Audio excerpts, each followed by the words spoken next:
Hello everybody, फेरि पनि सबैलाई स्वागत छ। PMPL सिजन 4 मा खेल्ने नेपाली टिम्सहरुसँग हाम्रो कुराकानी जारी छ। आज हामीसँग रहनेवाला छ त्यो टिम जो सायद सबसे बढी फायर पावर बोकेर PMPL सिजन 4 को मैदानमा उत्रिनेवाला छ। नेपाली टिमको कुरा गर्ने भने चाहिँ म कुरा गर्दैछु R3D Esports को। हामी खेलाडीहरुको इन्ट्रो सँगसँगै भिडियो स्टार्ट गर्नेवाला छौं। मेरो नाम चाहिँ सुप्रिम अधिकारी हो र मेरो इन गेम नेम चाहिँ भाइब्स चिकल हो र मेरो रोल चाहिँ आइजिएल हो। मेरो नाम चाहिँ कुशल खत्री अनि मेरो इन गेम नेम चाहिँ भाइब्स असासिन। म चाहिँ भाइब्सको एसोल्टर।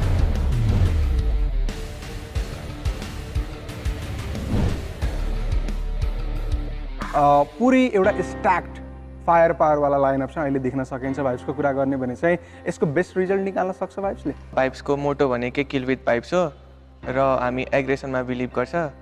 अनि सुपर विकेन्ड फाइनल गरेर PMPL एकदमै लामो हुनेवाला छ। अनि यदि बिचमा एग्रेसिभ खेल्दाखेरि काहीँ चोक भइहाल्यो भने पनि हामीसँग पहिलाको सिजनको पनि पोइन्ट्सले गर्दाखेरि रिकभर गर्नलाई टाइम हुन्छ र हामी त्यसलाई नै रिकभर गरेर आफ्नो बेस्ट दिन खोज्छ। सो भाइब्स एग्रेसनमा बिलिभ गर्ने भनेपछि असासिन इक्वल्स टु एग्रेसन मलाई चाहिँ लाग्छ। सो असासिन एन्ड देन किलर दुईजना प्लेयर अगाडि खेलेपछि टिमलाई ह्याम्पर होला या नहोला, किन त दुईटा प्लेयर त फ्रन्ट लाइन खेलै गर्छ। Even rest of the lineup पनि एग्रेसिभ छ भनेर भने। सो कसरी खेल्ने, कसरी सिनर्जी बसाल्ने त किलरसँग? सिनर्जी चाहिँ अलमोस्ट बसिसकेको छ हैन। अनि अब हाम्रो ब्याक लाइनमा चाहिँ प्रवीण हुन्छ, उसले पछाडि सबै हेर्छ अनि सपोर्ट चाहिएको दिन्छ हैन। अब आइजल ऊ हो स्काउट, अब सिचुएसन अनुसार जो अगाडि हुन्छ त्यसले गर्छ हैन। किलरको र मेरो फ्रन्ट लाइनमा चाहिँ त्यस्तो केही चोक हुने गर्छ।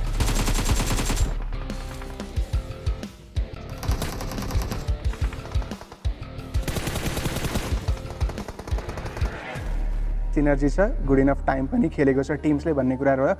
यदि जिगलकै कुरा गर्ने भने उसको आइजिएल लिगमा खेल्नुको के डिफरेन्स फिल भयो प्रिभियस रोस्टरसँग? डिफरेन्स धेरै फिल भयो। लाइक अब पहिला अब हाई भोल्टेजमा हुँदाखेरि चाहिँ प्यासिभ टाइपको गेम प्ले हुन्थ्यो हैन। त्यस्तो साह्रो प्यासिभ पनि हैन, तर यहाँको भन्दा कम्पेरिटिभमा चाहिँ अलि प्यासिभै थियो। अनि यहाँ चाहिँ अलि एग्रेसिभ नै छ नि त, ओभर एग्रेसिभ छ। अब मलाई चाहिएको गेम स्टाइलै त्यही नै हो। अनि मलाई चाहिँ अहिले धेरै नै मजा आइरहेछ हो खेल्नुमै। सो थोरै कम्फर्टेबल यो लाइनअप चाहिँ लागिरहेको छ। सो यदि जिगलको कुरा गर्ने हो भने स्टेजेसहरू रहेको छ PMPL को पक्कै पनि। सो ट्रान्जिसन अनुसार गेम प्ले डिफ्रेन्ट रहन्छ या अन एन्ड एभरेज सिधा जानेवाला छ? हरेक स्टेपको लागि बेग्ला बेग्लै गेम प्ले त हुन्छ नै, अनि त्यो स्ट्राटेजिकल वाइज प्ले पनि हुन्छ। अब हामीले त्यही हो, एभ्री स्टेजमा नयाँ नयाँ तरिकाले खेल्न त खेल्छ, तर ठ्याक्क हेर्दाखेरि डिफ्रेन्स चाहिँ देखिन्न र त्यस्तो एफेक्ट पनि नपर्ने तरिकाले खेल्छौँ। सो मेन एक्चुअल स्टेजको लागि चाहिँ भाइब्सले आफ्नो एक्चुअल गेम प्ले लुकाएर पनि राख्न सक्छ भनेर चाहिँ एक्सपेक्ट गर्न सकिन्छ। एक्सपेक्ट त गर्न सकिन्छ। सो भाइब्सले नयाँ नयाँ कुरा त हामीलाई सिकाएको छ। एज इभन च्याम्पियन बनेर चाहिँ प्लेयर्सहरू चाहिँ आएको थियो। सो यदि असासिनको कुरा गर्ने हो भने चाहिँ क्लोज इन्काउन्टरमा असासिनलाई हराउन अलिकता मुस्किल नै पर्ने गर्छ। सो योपालि टप फ्र्यागर लिस्टमा हेल्दी कम्पिटिसन होला होइन, किलर र आफ्नो, किन त दुइटै फ्रन्ट लाइनबाट खेल्छ अनि किलको लागि खेल्छ। आफ्नो टिममा अब कम्पिटिसन भएकै राम्रो, आफ्नै लेभलकोसँग खेल्न पाउँदा अलि रमाइलो हुन्छ नि।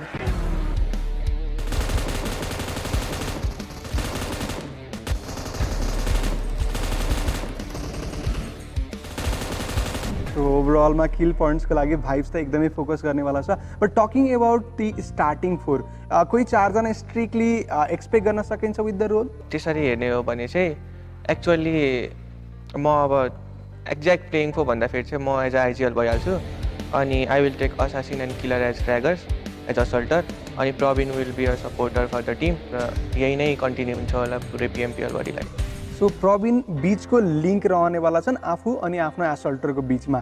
सो यदि प्रवीण को फर्म आएन अथवा खराब गेम प्ले गयो भने टिम बिचमा स्प्लिट ब्रेक रहन सक्छ नि? त्यस्तो हुनसक्छ, तर अब सक्दो नहोस् भन्ने चाहन्छु। र इफ भइहाल्यो भने we will go for the second option, otherwise यही हुन्छ प्लेइङ फर फुल PMPL-लाई। सो अभियसली भाइब्सले भनेको पनि छ कि डिफ्रेन्ट प्लान रहनेवाला छ डिफ्रेन्ट स्टेजको लागि। सो होमवर्क त पक्कै पनि गरिएको छ। बट स्टिल मेरो एउटा चाहिँ लास्ट कुरा यो रहन गयो कि फ्यान्सहरू सबसे इम्पोर्टेन्ट सायद रहन सक्छ। टन्न बटुलेको छ भाइब्सले पनि, एन्ड देन जुन गेम प्ले छ त्यसले पनि अडियन्स कलेक्ट गरेको छ। सो यदि केही म्यासेज दिन चाहनुहुन्छ भने? सपोर्ट गर्दै जानु, मन पराउने नपराउने त तपाईँको कुरा हो, तर हामी आफ्नो गेम खेल्ने हो र यदि ब्याक लाइनमा सपोर्ट आइराख्यो भने हामी पनि अलि मोटिभेटेड हुन्छ। ब्याड डेजहरूमा पनि सपोर्ट गर्नुहोस्। अब धेरै टाइम छ, हामी कभर अप गरिहाल्छौँ होइन, नराम्रो इनकेस नराम्रो भयो भने, नत्र त अलि नराम्रो हुने चाहिँ चान्स छैन।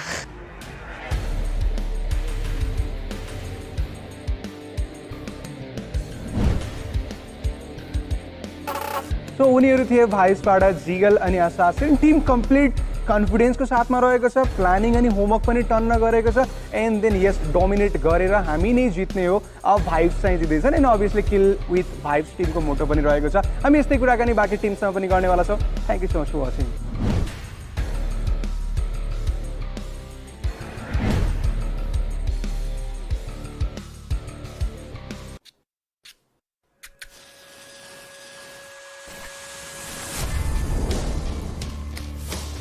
What is victory?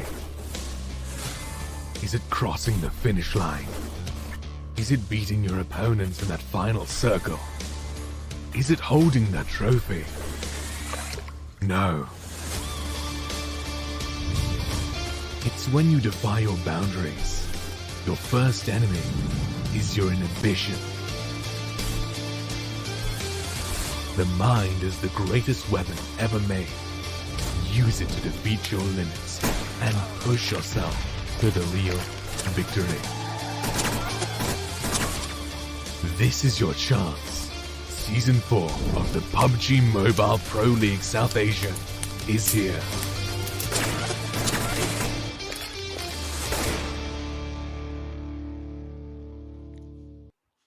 Hello and welcome to PUBG Mobile Pro League South Asia Season 4. This is going to be the final day of the league plays before we jump into the Super Weekends, of course. But along with that, well, the league plays are not going to be coming back. But all of it is, of course, a huge thanks to our sponsor, Oppo F19 Pro, for making this all happen. Hashtag Wook Up Your Fun. I'm going to be your host, Flora. Joining us are these two incredible dudes to analyze the games for us. It's going to be Super Johnny and Ocean Sharma. How are you guys doing? Doing pretty good actually, and I believe since, as you mentioned, this is going to be the final league play day for all these 20 teams, it is going to be incredible action that we're going to we are about to witness. Because I mean, talk about stakes, right? You mess up, you don't make it to the Super Weekend, you don't make it to the finals. There's a lot on the line. There's money, there's reputation, and well, the pride itself. The pride, exactly. Yeah, exactly. Something good's happening, but at the cost of a lot of things that just going down. A few teams might not just make it. And if those teams were already out of top 16, well, it's just the end game for those teams, right? When we talk about their journey moving on forward to, obviously, the finals overall. So we'll have to see, because today, a lot of names might just seal the deal for themselves. So true indeed. With that, talking about sealing the deal, well, it is going to be $150,000 on the line for these teams to participate in. When it comes to the prize pool, a massive chunk of money that, of course, these teams are going to be playing for. But in all of that, again, the Super Weekends, that is what these teams today are mainly going to be focusing on, the third weekend. Exactly. I mean, an opportunity to earn $1,000 a match. That is what that Super Weekend provides you, along with the opportunity to get yourself some points on the overall leaderboard that actually matters, which is the Super Weekend's leaderboard, the storyboard, as Blotter you like to call it. And without being in the top 16 in that standings, you can't make it to the finals, and you can't compete for the thousands of dollars that are there for the finals prize pool. So it is a wonderful opportunity for these lads. And also, I mean, we are seeing a few individuals already that are showcasing themselves that they are going to be the potential candidate for the tournament MVP. So indeed, just talking about that as well. Absolutely. On the other front, Ocean, dude, I mean, this is something that you used to rhyme quite a lot back in the day. The points. Let's talk about the importance of these points. Yeah, I mean, those were a few good old days, right? But talking about the points, a chicken dinner, right now, it just gets you 15 points. Just like Johnny said, in the upcoming days, it will also get you those $1,000 as well. 1 kill, 1 point. We saw a few teams yesterday, you guys remember, right? 1 placement point and 11 kill points, like those kind of things. So maybe today as well. It could very well be the case. With that, let's get introduced to these teams. Of course, we are going to be introduced to these 20 teams that have been subdivided in 5 individual groups. Starting off from Group A, it is going to be DRS, a team that has been looking pretty phenomenal when it comes down to PMPL South Asia Season 4, along with Venom Esports. I mean, yesterday, they were also getting themselves in the track of things, and R3D Esports. I mean, yeah, as I just mentioned right now, when it comes to those placement points, this team is at times there, at times not, but the aggressive stance, they are always going to be destructive. Yeah, definitely. I mean, I8 loves to get those kill points for themselves. But moving on forward, this is where the entirety of the masala actually remains. I mean, we have P and Q team that is just doing incredible this Super Weekend, this league play. So we'll see them in Super Weekend. Probably we'll have to see what happens. R3D, Venom Legends, and ZEUS. Well, ZEUS yesterday they had one amazing game. So looking forward to more and more games for themselves. R3D and Venom Legends. Well, these teams are trying to just have good games for themselves as well. So today it might just be a real test for these teams. Absolutely. As we move on to Group C, Warren. Yeah, I mean, Group C, talking about this group, I mean, the team to look out for right now, it is not going to be Stalwart. Surprise, surprise, it is actually 7C Esports, because yesterday we did see a good recovery from this team. They are doing pretty decent if you compare their current performance, the current level of play, to what they have done in the past. So 7C, there has been an improvement, but is it going to be enough to keep them afloat? That is a question that I believe everyone is going to be asking. Raw, we always talk about them, and A1 Esports, sort of off again, on again situation going on with these teams, where in a few matches they look amazing, but the next few matches we just see them fall down to the bottom of the standing. So the consistency is still going to be required. And Stalwart Esports, well, that is just an amazing team, and I hope in the finals we get to see them attain that final form that they're saving. Yeah, absolutely. As we move on towards Group D, this is where we are going to be introduced to a few teams that have had an up and down sort of performance. I mean, Clarity Esports right there, who have been interesting in terms of their play. I do believe they should be able to participate in the Super Weekend, but today's 4 games are going to define that for the motion. Yeah, definitely. For Clarity, it's going to be important because, again, we have a lot of Miramars. And yesterday in one of the games, that was the last game, they were in top 5 as well. So I believe they have started up on the momentum. But again, they'll have to just keep it for themselves, because today, I believe they'll be playing their first game, but then the second one's going to be a break for them as well. So again, that's where the discussion might just go down. But there's another group, and in this one, this is the most difficult one to just understand right now. Yeah. T2K, a team that's just shining up.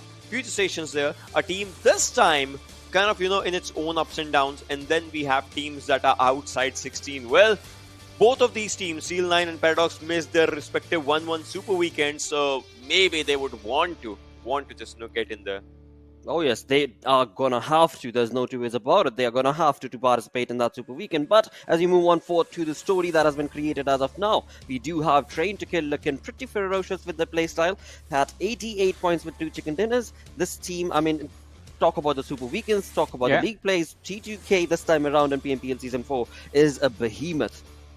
I mean, definitely. They are going to be the Titans and the sort of big bad guys, not bad, like big nice guys on the battlefield that everyone is going to be looking to beat up. But although on the other side, I mean, we were talking about I8 and how aggressive they are. Well, it has worked out for them in the matches that they played yesterday.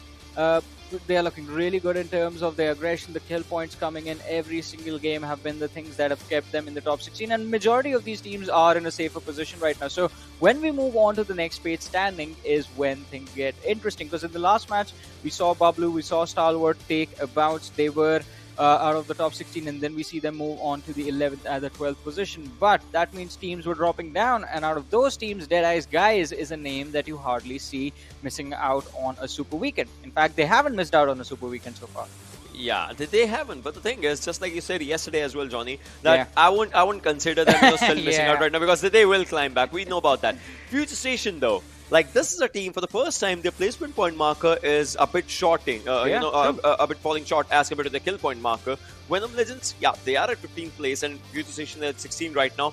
But if this is where I was saying, right, one big name might just not make it, because if DE just starts climbing up, Future Station will have to pick up the pace as well. Otherwise, we might just see them faltering out, and apart in from the map that, chance, that's the only team that stays at top. Exactly. I mean, it's going to be trouble in paradise for Future Station, but also for S9 and Paradox, because these two teams are sitting in the 19th and the 20th position with like 4 and 2 points for themselves. And Future Station is on the 16th with 18 points. They're tied up with Venom Legends, I believe. So that bounce that's going to be required from S9 and Paradox, they need to make sure it happens from their first games itself, which is going to be the second game for us.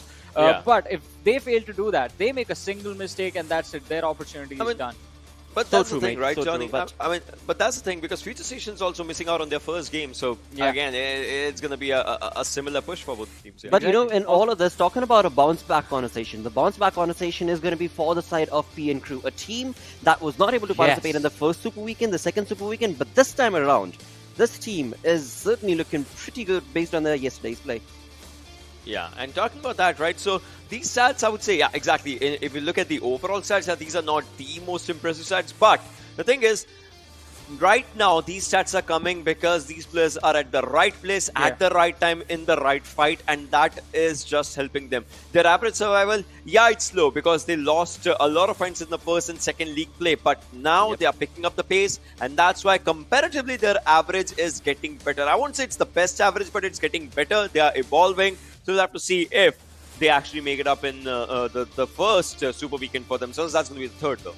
I mean, completely agree with that. I mean, this time PN Crew, they are looking really different. I believe majority of the kills and the points, the damage, most of what we see is what they have done in the performance yesterday. And if we have a look at the average stats of the performances throughout the weeks, I mean, there is a complete switch around. I mean, Ocean, as you always like to say, since there are more matches to play, the stats for week 3 are definitely going to take a hit, but it is still going to be better than what they've accomplished in the previous weeks.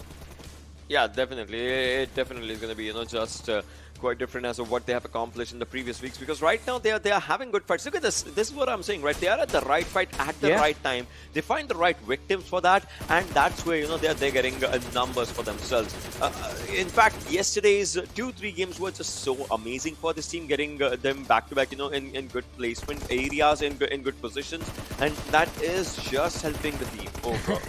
I mean, as you said, talk about being at the right place at the right time. This was a perfect timing from them because Future Station, their vehicle was flipping out of control. It was a chaotic situation for them to deal with, and Welpy and Crew were there to capitalize, and they were there to capitalize on majority of positions like this where their opponents were completely off guard, no cover available, out in the open, and Pre and Crew, they were there to secure those points. Along with that, I mean, the level of consistency that they displayed yesterday was really nice from them. It sort of reminded us of the old PN Crew that we remember. Yeah, but think about this, right? Look at their initial games. Yeah, they were ups, but they were downs as well, back to back. And then in the middle portion, that's like their second, right, when they were playing. They had kind of a low-paced gameplay. They never had that high up jump. But right now, as yesterday's day started, they have been so much good with their performance. And it's kind of the glimpse. That's what I was saying, right? Yesterday we were seeing a lot of teams in their classical form. So we saw the same with this team as well. That they were in that classical momentum for themselves, the old PNQ. Oh, yes, indeed. On the other front, as we talk about teams that are on the rise, well, a team that has been consistently rising, or rather two teams that have been against each other, is going to be T2K and DRS, the Real Soldiers, because these two teams, I mean, there is nothing that separates them based on their play, based on the points that they've been able to accumulate. I mean, the more you talk about these guys, I mean, it is every word you use to describe these two teams, it is going to be an understatement what they have accomplished, not just in the league play days, but if you talk about the overall standings as well, because both these teams are looking really strong. And as you said, Blotter, I mean, every single game we see them going head to head, and it's always fun. But just yesterday, T2K, they were incredible. Every single match, they were able to secure a good finish for themselves with a really good number of kills. Even in the match that DRS got a chicken dinner, T2K ended up having more points. Yeah, that's true. That's true because T2K was just at a different level yesterday. Yeah. I believe that. But so here's a conversation, right? I'm just gonna tell you guys a pattern. I hope that pattern does not happen though. First league play, it was DRS doing really good and versus with vibes. But when it came down to the first Super Weekend, it was T2K getting multiple chicken dinners for themselves. Second league play, it was Stalwart doing really good. But when it came down to Super Weekend, Stalwart was not in top 3 multiple times. It was DRS that was just doing really good. This time, actually in league play, T2K is doing really good. I don't know. I don't know if they will do the same in Super Weekend with the momentum or not, because that's what the pattern has been. Well, let's not jinx it from the desk. because it could be, it could very well be another perhaps Mongolian team. I mean, we've been talking about a lot of Mongolian domination as well. But again, as so perfectly mentioned by both of you, that when it comes down to DRS and TTK, yeah, there's nothing separating them. But on that third position in the overall, right, we do have ZEUS. That is something that I'm going to be keeping a keen eye out for today's games. Exactly. I mean, ZEUS is definitely chasing these lads and giving them a run for their money. But the momentum, as Ocean was talking about it, the momentum from the league plate needs to be taken along with the team to the Super Weekend. We can't see this team fail, especially T2K, because their run in the Super Weekend, it has been a phenomenal one. I mean, the safety cushion that they have, they are allowed to make as many mistakes as they want. But we don't want to see that, right? No one is going to enjoy it. Nobody is going to enjoy watching that. We want to see them dominate. We want to see them extend their lead, maybe get more chicken dinners for themselves. And as we like to call them, take 2K, get $2,000 every single day, 2 chicken dinners. I mean, this team is just amazing to watch, and it's going to be fun to see. As Vlotter, you mentioned, ZEUS is chasing them. If ZEUS actually, it does somehow manage to close in the distance, then that's going to make the whole war that's going between these teams on the overall leaderboard a lot more spicy. Exactly, but on the other front, I mean, we talk about these two teams. Yes, the aggression is there, the domination is certainly there in the lobby, no matter what game that they're part of, no matter what team they're up against. But on the other front, that exact same domination and aggressive stance is definitely lacking from this team that, well, yesterday played 4 games. It is from Group E, and were only able to get 4 kill points. No placement point whatsoever at all coming in from this team. And that, of course, is going to be Paradox, a team that, well, in week number 1, did certainly gauge out a lot of eyes towards them, but as the journey moved on in PMPL Season 4, their performance has kind of slumbered down a little. What do you think? For Paradox, I know. The first Super Weekend, first league play was so good because first day we were just not expecting a lot from this team, but second day when came down to league play, the team just started just getting really good. This is the comparison of their league week 1 day 2 versus yesterday. Just think about 4 matches. How much of a difference can this team just create when it comes down to the 4 matches when they needed to qualify? And well, 1100 damage on an average. That's just insane. So I want to see this exact gameplay, this exact game style today again from this team. I think they're going to have to do a little bit more if they want to qualify, because I believe the cutoff, even though it's not going to be, it's going to be quite similar to what it was in the second week. Just to make sure that you are safe, don't just aim for 16th. Aim for either the 14th or the 13th position, as high as you can go. And that is what I want to see from Paradox. I don't want to see them just make it to the Super Weekend. I want to see them in a comfortable position. Yeah, so last time the cutoff was 30 points, right? Yeah. So I would say exactly they should not be just at the 16th position because, again, it can make things a bit tricky. It might just be, you're in top 16, but there's still 1 match remaining. You have to play it. You might not mess up. You better not mess up, right? All those things, because this team is not just the only team in that group that just, is playing all those matches. Yep. We have Seal9 as well. We have Future Station as well, a team that is trying to, maintain that top 16 area right now. No doubt, they're in 16th position. And obviously the conversation for those teams is going to be, we will make it. We will make it comfortable. Yeah. So against those kind of conversations, this team will have to execute something. Because look at this. Their first momentum as of what happened, the first 4 matches, and then their 5th match as soon as they hit. That's the, the second day of the first league week. That was at such a high. And that's the highest performance yet in a league week when we talk about it. Absolutely, and then from there we can clearly see that the performance has definitely fallen down quite a lot, and of course that is something that has been mentioned on the desk as well. When it comes to the fights that Paradox ends up taking, they are really skilled, no two ways about it, but it's the placement point that this team always ends up lacking down from. But again, I mean, this is a group that is going to be, or rather this is a team from Group E that's not going to be starting our day off, because Group E is not going to be playing the first game. With that, let's cue in the schedule. Let's get our show started off with the games, and to start the day off today, it will be, I believe, Miramar, where we shall start the day. Yep. Yeah. And talking about Miramar, right? Johnny, you'll agree with me on this one thing. For PN Crew, Miramar is kind of a good news nowadays, right? I mean, yeah, they've had interesting performances on this map. They have managed to convert a lot of points from this map. So, I mean, expectations are definitely going to be there with the team. But I want to see that DRS T2K entire fiasco again. That was fun. I mean, I predicted that yesterday as well. That DRS T2K, they will be there in the last as the last 2 teams surviving. They were there as last 2 teams surviving. So today as well, if we see DRS T2K, The best part is they like to maintain their base for rotations, and they actually cluster themselves in a way. True.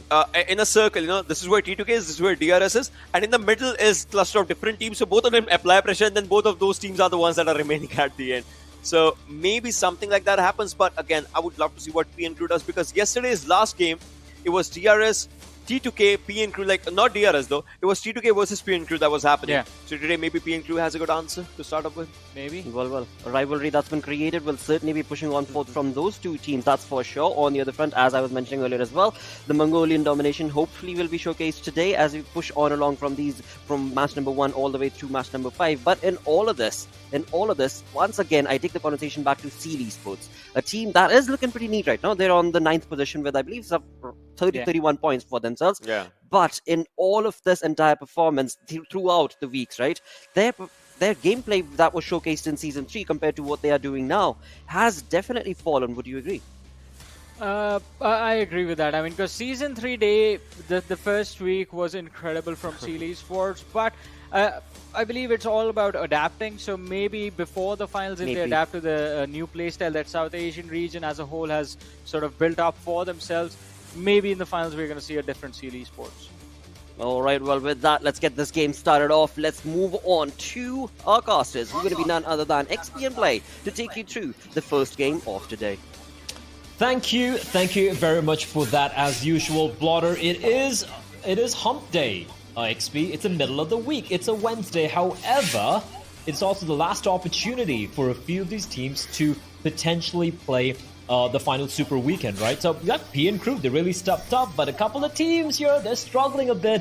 And a question being raised on the desk, XP, can they make it the final Super Weekend?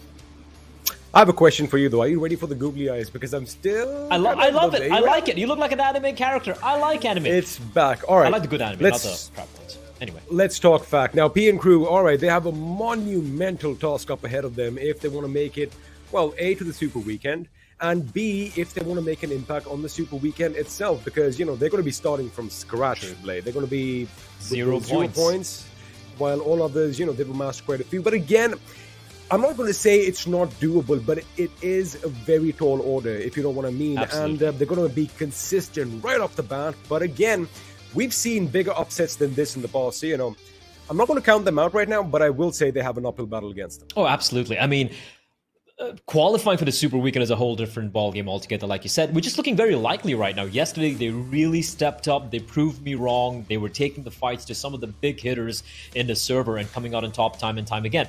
However, starting from 0, what sort of mental strength do you need? And also, bear in mind, for them to qualify, they need to get top 16 XP. That means they need to hope that a few of the teams don't actually qualify for the final Super Weekend. A few of these teams being, for example, Paradox Esports, maybe a Seal9, maybe a High Voltage, for example, or even 7Cs for that matter, right? So a lot of ifs and buts surrounding whether these guys can qualify. We love those words, don't we? Yeah, ifs and buts. We love using those words. All right, so now, again, I'm not going to beat around the bush. It's pretty simple. They do have their backs against the wall, which is something they can actually use to their advantage. They have nothing to lose, as we say, and they have everything to gain. Now, if they do make it to the Super Weekend, again, they have done the little bit, but it's going to be, like you said, starting from scratch. It is going to be a big pressure, mentally speaking. Now, how they go about the games, look, you can't have some magic formula come up right now and, save the day. So what they're going to have to do is do what they do best. They need to be comfortable with the way they've played in the past. Now, in my opinion, right, if you want to alleviate a little bit of the weight off your shoulders, look at the games like a classic match. It's just 4 friends getting together to have a good time. That is the mentality they need at this point. Because again, if you put too many expectations forward for yourself, you are going to succumb to the pressure sooner or later. It's just how the world works. Again, the mental aspect of this game is something that is overlooked a lot. And, it's on our screens right now. It does make a difference. So, best of luck to all the teams out here. Let's see what's going to happen today, because it's not just PN Crew who's in that same position. Paradox as well. If they do make it to the Super Weekend, they are going to have a little advantage over the previous team. But again, Paradox sitting at the 20th position. They have their work cut out in 4 matches. That means all 4 matches need to be pretty much, well, not just chicken dinners, but they need to go out for the kill. So, a lot of ifs and buts, play. A lot of ifs and buts. But I guess all the speculation can be kept aside because the big bird is going to take to the sky and the action is going to begin. And the thing is, no one's really safe, XP. Deadeye's guys are still in the bottom 4. DE. I mean, they're at 16 points, R3D on 11, Paradox on 4, and Seal 9 on 2. And right above them, Future Station, Venom Legends, Vibes, RAW. Everyone's just below 21 points after 4 games played yesterday, XP. So no one is really safe. You can take a look over here. It has been a rough outing for a lot of these teams, apart from one team. That's, of course, T2K, right on the tippity top. They have been incredible. They have been a team. 22 points a game on average. Wow, that's stupid. Like, that's so stupid. Like, it almost feels like they're cheating, right? Like 22 points on an average across an entire day of play. It's just ridiculous. I mean, they're making DRS, ZEUS, and I8 look pedestrian by comparison, which is kind of nuts. But yeah, as I was talking about, Stalwart in 26, Bubble in 26, Raw on 21, Vibe in 21, Venom Legends in 18. They're not safe. None of them are safe. A bad day here, and suddenly you're going to be sitting out the 3rd Super Weekend, and you don't want to do that. Oh, absolutely. And it's always good to see that, all that training for T2K is coming in handy. And yeah, no one is going to be safe. And well, I guess the teams are safe right now because T2K is not going to be playing this first game as Group E is going to be sitting out. That means we don't have Future Station, we don't have T2K, and what we do have, however, is shots fired right off the bat. And once again, it's Steelshot who finds himself in that situation. Now, at distance, he does have the Glacier M4, iron sights, of course. He is trying to get a few shots on, but in fact, he's going to be taken out instead by the Baron himself, and Steelshot is going to be at the receiving end of things. Now, his teammates need to hurry up things and work around it as both teams are going to be exchanging a member here and there. I like this. Right off the bat, we have action breaking out. And of course, this is going to be up north towards the water treatment plant. So again, I'm happy about this. Zake's a little lucky. He's got a depression to kind of crawl away, try and find his teammate. And Frypan's being very, very safe. He's like, I can't really confirm the kill. Wait, did I say? I beg your pardon. I kind of said water treatment because I saw all those containers over there. This is actually action breaking out at Torre Ahumada, something that Blay, we've been wanting for a long time. We've been wanting for a long time. We haven't even seen a circle yet because action has broken out. But I do believe the circle is kind of central. Yeah, there it goes. Very central. No real crazy shifts going to be seen. So won't be seeing any early rotations coming in, apart from maybe Venom Legends and Bublu, obviously, landing pretty far away from the center of the map. But yeah, early skirmish here. And considering both these teams know who the other is, that particular town is too big. It's too small, rather, for those two big heavy hitters. So I'm expecting both of them to try and go for a team wipe early on, or at least try and get a couple of kills here. See, I mean, we did kind of bring up Venom Legends yesterday, talking about how, Steelshot is playing on a completely different playing field as compared to his teammates. Now, I'm not taking anything away from his teammates. This, after all, is a team game, and, everyone does their part.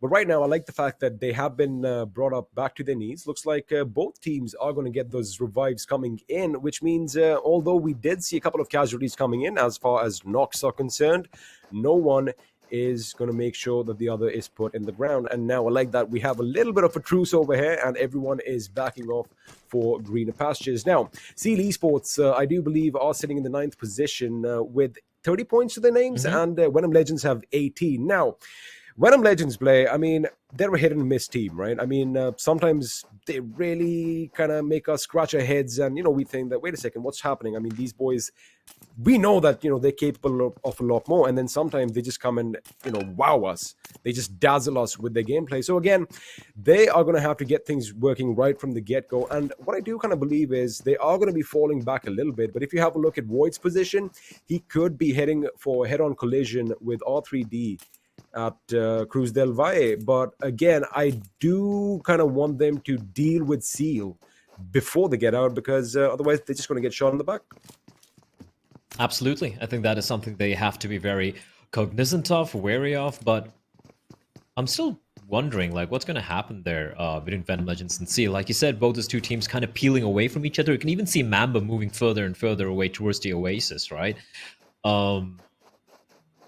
But yeah, it looks like both of them are going to be calling a temporary truce. No one looking to consider. And as you pointed out, like you look at the points, 30 and 18. Venom Legends barely, like the heads are barely above the water, right? And they're like, is it really worth going for this fight? Like, sure, we could potentially take down Seal, but it's Seal. Like, easily can be flipped on its head. So I think it is the right call from Venom Legends to maybe not take this particular fight.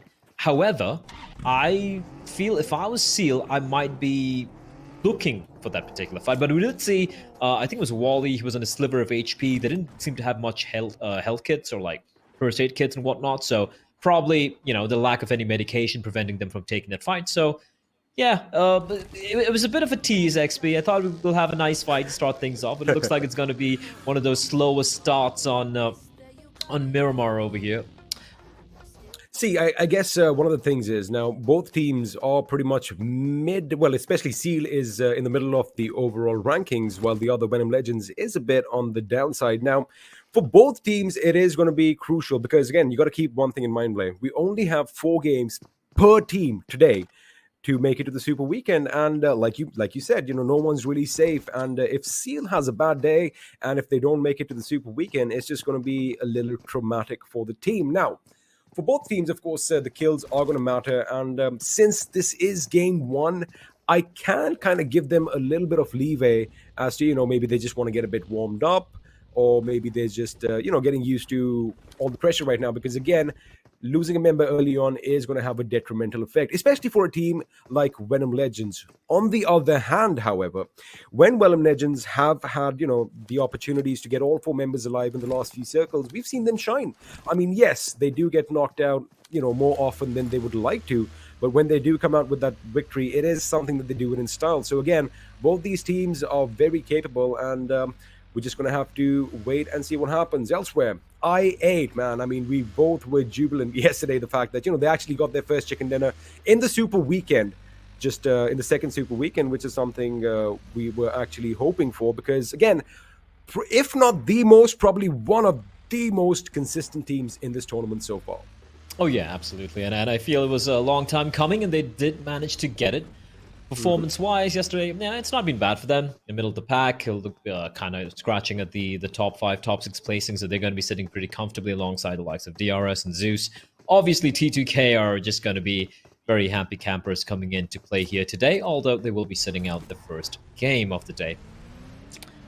I've been thinking about this, XP. So, like, after yesterday's game, I finished everything, I grabbed my dinner, I was having a cup of coffee, and I'm like, what if in the final circle, like, especially because it's Miramar. Like, why can't we have like a old Wild West like shootout? Both each player gets a revolver, and there's a countdown timer. And if you shoot too early, you insta die. Like, if it comes down to a 1 versus 1 in the final circle, and both the players can opt to vote to play that, and then it's like, you have, it'd be cool. Think about it. You're not far off, actually, because if you remember when Miramar 2.0, when it was freshly launched, right? I mean, they did have a little bit of a cowboy theme, and we do have the Winchester knocking off heads over here. So yeah, True. We could get a revolver or 2 and just go back. Or even a Winchester. I'm fine with a Winchester. There we go. There you go. So, I mean, we do have elements of the good old West, the Wild West, as we like calling it, and maybe somebody might just be as accurate as Billy the Kid. So, again, it all comes down to how you want to play it. I mean, as far as role-playing goes, I would love it. And, we have a nice look at that McLaren right from the dash to the back. It is, of course, a PUBG Mobile Special Edition, ladies and gentlemen. You are not going to find this car anywhere else, especially with that icy blue and, orange calipers. I like that combination. It does match. However, what I don't like is the fact that the front wheel is missing. That is going to be devastating if you take it out for a drive. Your rim is going to be destroyed. And talking about things being destroyed, if you get your hands on this BFG, this AWM, as it drops from the heavens above, with an 8x blame, a lot of things are going to be destroyed in this game. We saw some nice shots coming out from the arm yesterday, so it definitely does make me very excited. Yeah, I just love the sound. Right? I also do enjoy the. It's an intimidating sound. It is also the MK. It has a metallic clang when you shoot that. So that's a scary sound. We'll get back to it later on, because right now Mimo, I can't see any of his teammates nearby, which is problematic. He's jumping, trying to spot someone out. But R3D, look at the way they've surrounded him.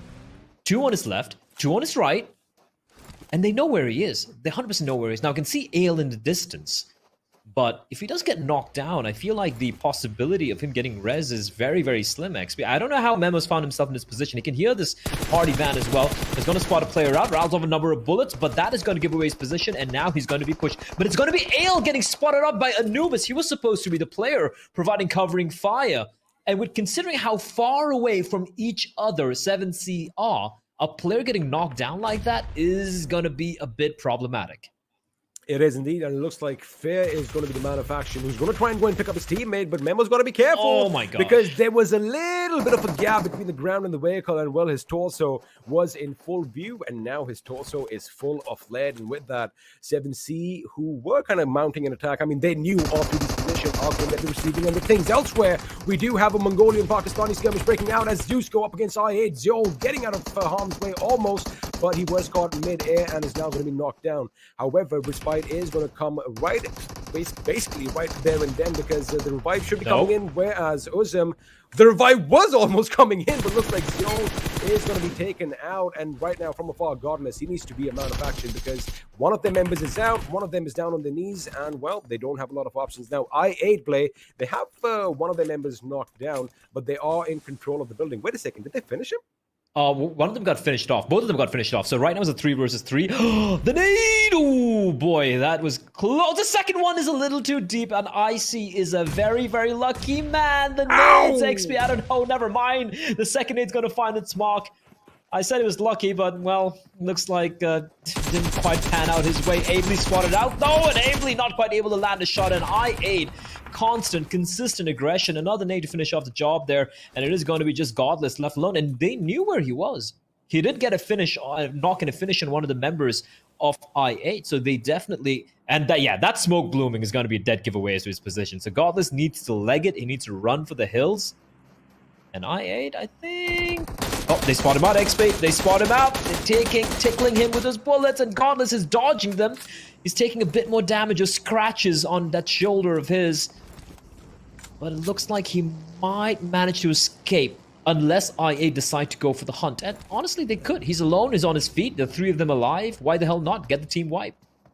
That is definitely a possibility, as he's going to be running across this desert all by his lonesome. Now, he does go prone. He's going to probably patch himself up with the first aid, but I got to give props to Uzum back in that skirmish. Now, you saw that he was almost knocked out since he had the ADS on with his weapon, but quick thinking on the lad's spot, switching to that hip fire and getting that knock on the ZEUS member. Now, because of that, of course, ZEUS are going to be survived by just Godless, but the question is for how long, because the circle is going to shift once again. This time, we are going to have something different. Wait a second. His woes are not over. As you did call it, I8 are going to be hungry for that 4th kill, but I also like the fact that they're not overextending. They don't want to make those mistakes. You know, we've kind of seen them make in the past, you know, especially when you go one by one against the enemy. However, this time around, Crypto is going to put him in his place with that M16 burst fire. Now, ZEUS, we did kind of see a revival of the team yesterday as far as, you know, their antics and their usual gameplay goes. However, they are going to be the first team to bid us adieu in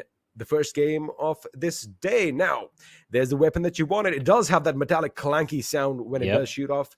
And again, it is one of those weapons, right? It's the gun with 2 faces, the devil with 2 faces, as Ocean likes calling it, because, well, you can pretty much use it as a designated marksman rifle at range, or you can switch it to full auto and just go Rambo on everyone. So, you know, I mean, again, a very versatile weapon. Now, we did kind of mention the circle is going to be coming down to Hacienda del Patron and the water treatment plant, which means cover in the form of compounds is going to be pretty limited.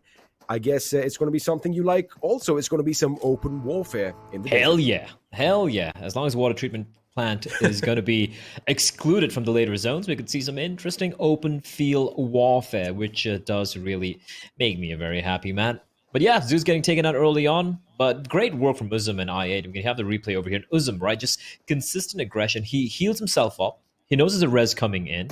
And then, yeah, just getting mowed down. So Johnny gets the initial knock, and then Uzum just pushing in and preventing the res from taking place. Now look at this, look at this, look at that. He did switch into ADS, made sure the way he was dropping, check out his HP, he would have been taken out. That hip fire is the only reason Uzum is still standing, but well done for the boys from I8 getting the job done. All 4 members still alive with 4 kills to their name. Now, they do have a little bit of a predicament though, because they are going to be heading towards San Martin. Now, if I was them, I would want to take the high ground pretty much near the M of San Martin and try and kind of shoot down on the enemies. But again, it's going to be a little tough because they do have 2 teams in front of them, one of which is on our screens right now. High Voltage have made it to the circle, but again, Stalwart Esports are lying in wait for them, as Top is the first one to get a knock on the boys. Now, the only thing that is stopping them from moving over and finishing the job is that distance between them. Have a look at Pika.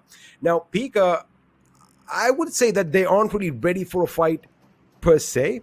I believe they might be looting up just a bit too much, because if High Voltage do decide to move up on, say, Top's or Action's position, he isn't really going to be helping them a lot. Also, mind you, you got to keep in mind, there could be a team coming in behind High Voltage play, and they could find themselves in a sandwich they do not want to be a part of. Well, looking at the zone, though, oh, that's a big shift. That is a big shift. Now, both of them have to move, XP, High Voltage and Stalwart Esports.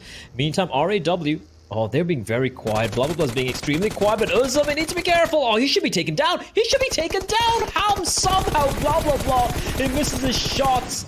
And in turn, Crypto will reply back with a bit of fire from his zone.